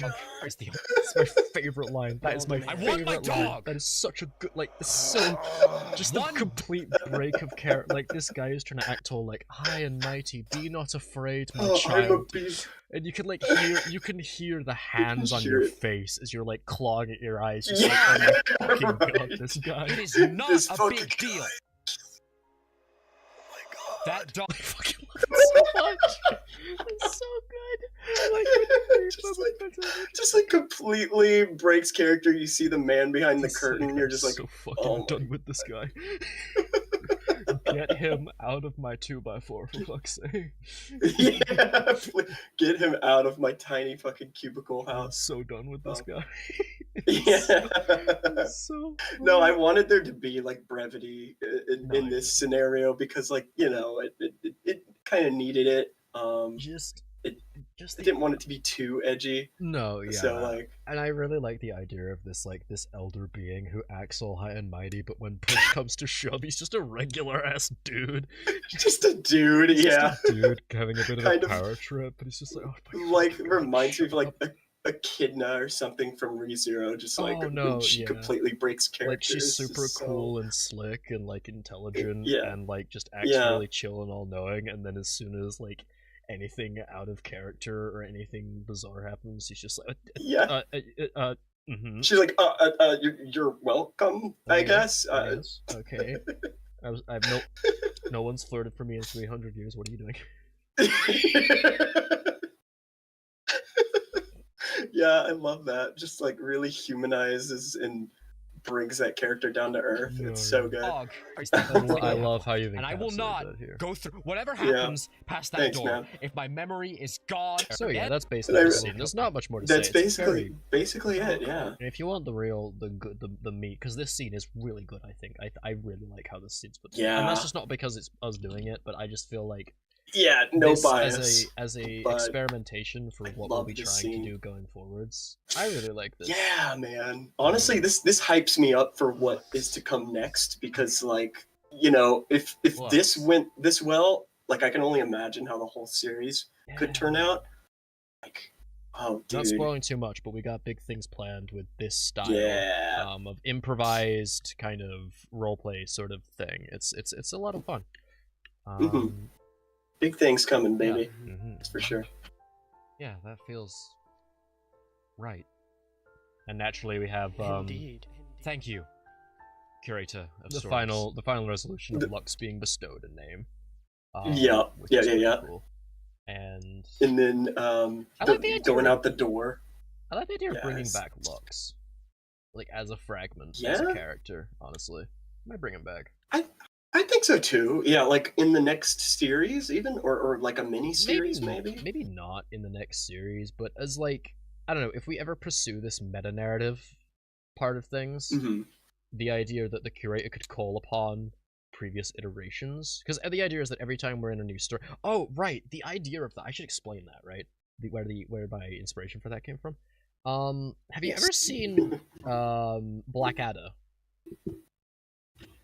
Blackadder. No. So Blackadder, British comedy. No. About Blackadder. Oh no. That's the one with Mr. Bean in it, right? Yes, that guy.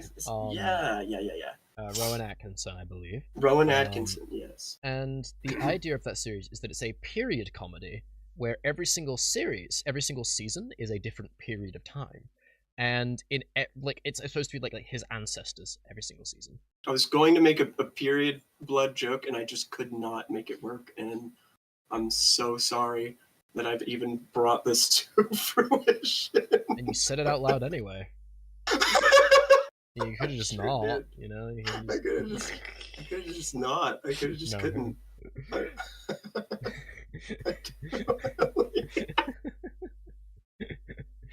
I was like, in the back of my head, I was like, "There's something there. There's something funny, really Justin. Funny here." But I can't for the life. But I think I can't make it work. So let me just say that. I'm just gonna. But yeah, so the idea of the comedy is that like every generation suffers due to the mistakes of the previous generation of Blackadder. And he goes from being like a knight to a I think a member of one of Queen Victoria's royal advisors. To like a lower lord, to like a general in World War One, or a lieutenant in World War One. Yeah, okay, that's right. And it's like the slow degradation of rank over time based upon the mistakes of the previous one. I love this concept of every time we create something, it's like a different genre, and I really like the idea of Luxcore being this long-standing thing that's like every video is a different style of video. Yeah, for sure. And also the characters in it are like, there are echoes of the characters that we play of like what goes on in previous stories with the next one. Yeah. And it's all yes, kind of I like that idea a lot. Which is why there's one line in this, as we said, that is scripted, because that line is going to have a massive pull on the character I'm going to play in the series we're currently planning. Massive implications. Yeah, for sure. I don't know why you're saying that when you know what they are. Oh yeah, like from what little I know, I don't even know the implications, but I know that they're going to have a bearing. The only person who knows the plot that's coming up to torture all of you is me. It's you, but like you keep hyping it up. So I know that torture is coming. It is. It's gonna be awesome. But sweet. I can't really think of anything else. Honestly, I feel like we've pretty much covered everything I wanted to say, and we are very low on time. Oh, I'll show the bloopers. All right. That's fair. Let's show the bloopers. We don't have many, but we have a couple of fun things here. Oh my god. Here's one of them.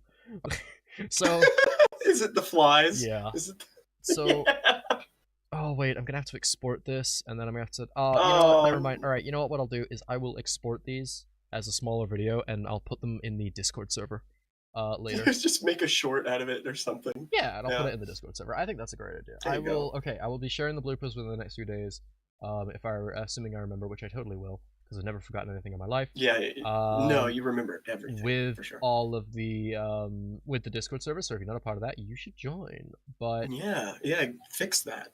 One more thing that I wanted to say that I think would be cool, or like at least funny, is if like Isabel constantly gets reincarnated with each yeah. Calm down. You're fine. Sorry, you're alive. I'm just turning you around to look at me. Mirrored Sanchez, be scared. Oh god, not mirrored Sanchez. Like, if Isabel keeps coming back, it's like with positive each iteration, Sanchez, but not an alcoholic, nor does he have a driving license, so he's okay. Still alive, yeah. Still alive. Oh my god. Are you ever gonna talk about that? Because I think it's I'll talk about comedy gold. Alright, we need to Alright, you want me to drop the deep lore of fucking positive Sanchez? Let's save it. Let's save it for another day. We'll save it. We'll save it for a good moment. We'll save it for a good day. Yeah. But yeah, like Isabel as a character just recurring, even though you don't even recognize who she is in the next series, would be really funny to me. I really like as a headcanon. I really like that idea. Yeah. Because we know for a fact, right, that even if it doesn't make sense to the next story, Isabel is going to be there, right? Right. Yeah. I never said Isabel would be That's guaranteed. Oh my god. But I'm not going to elaborate on that anymore. You sick son of a bitch. I never said how she'd return, I just said she'd be there. But yes. Chat! Even I don't know what's happening anymore. It's all very evil and all coming together. But yes, okay, I do think, as though, even though there is much to say, I've had a lot of fun with my insane ramblings today, talking about how all this was pieced together. I would happily do this again sometime. With another larger project. There's a lot more editing stuff I'd love to get into the crux of, but we are low on time, and it seems that the evil machinations of my mind require like a full day to fully unpack. But we now know for next time. So for that, we'll prepare sooner or something. Yeah, make it a longer day. Yeah. But thank you everybody. Get you waking up at 3 a.m. for it. Yeah, no shit. It might be better. Actually give us enough time. We now know that we need 8 hours to talk about a single Mazeraylux video. Yeah. Needs to be longer than the video itself. You've heard of reaction content, now get ready for narcissism content. I'm reacting to my own. I cannot get over how like this is the death of content creation. What we're doing here. the content creator pipeline where you run out of ideas, and so you're just like, this goes above recycling content, and it's just like, guys, how you doing, buddy? He's right behind me, isn't he? Heard you were talking shit. Put that hand down, dude. Cut it out. Don't cut it out. Smacking me in the wrist, man. You like die like a ship in like an 8-bit game. Yeah, I just sink. Like hand puppets. Sorry, I'm having a lot of fun with these. Now you know why VTubers have so much fun, dude. Right? It's just puppetry. Gotta get on that train. That's all it is. Yeah. Gotta get on that train, but just not on the drama part of that train. Yeah, get on parts of that train. Yes. Get on the selected back, parts of like, that train. Caboose area. Yeah. But no, yeah. Thanks, guys. Been a ton of fun. Is my microphone even? Yeah, my microphone is playing on the scene. Okay, good. For a second. Oh my god, I was about to say. I haven't been recording this. None of this has been captured like for the past literally hour. That would be so hilarious. So upset. But all right, I think that is a good spot for us to end. Thank you everybody for coming to enjoy. Yeah. Thank you guys.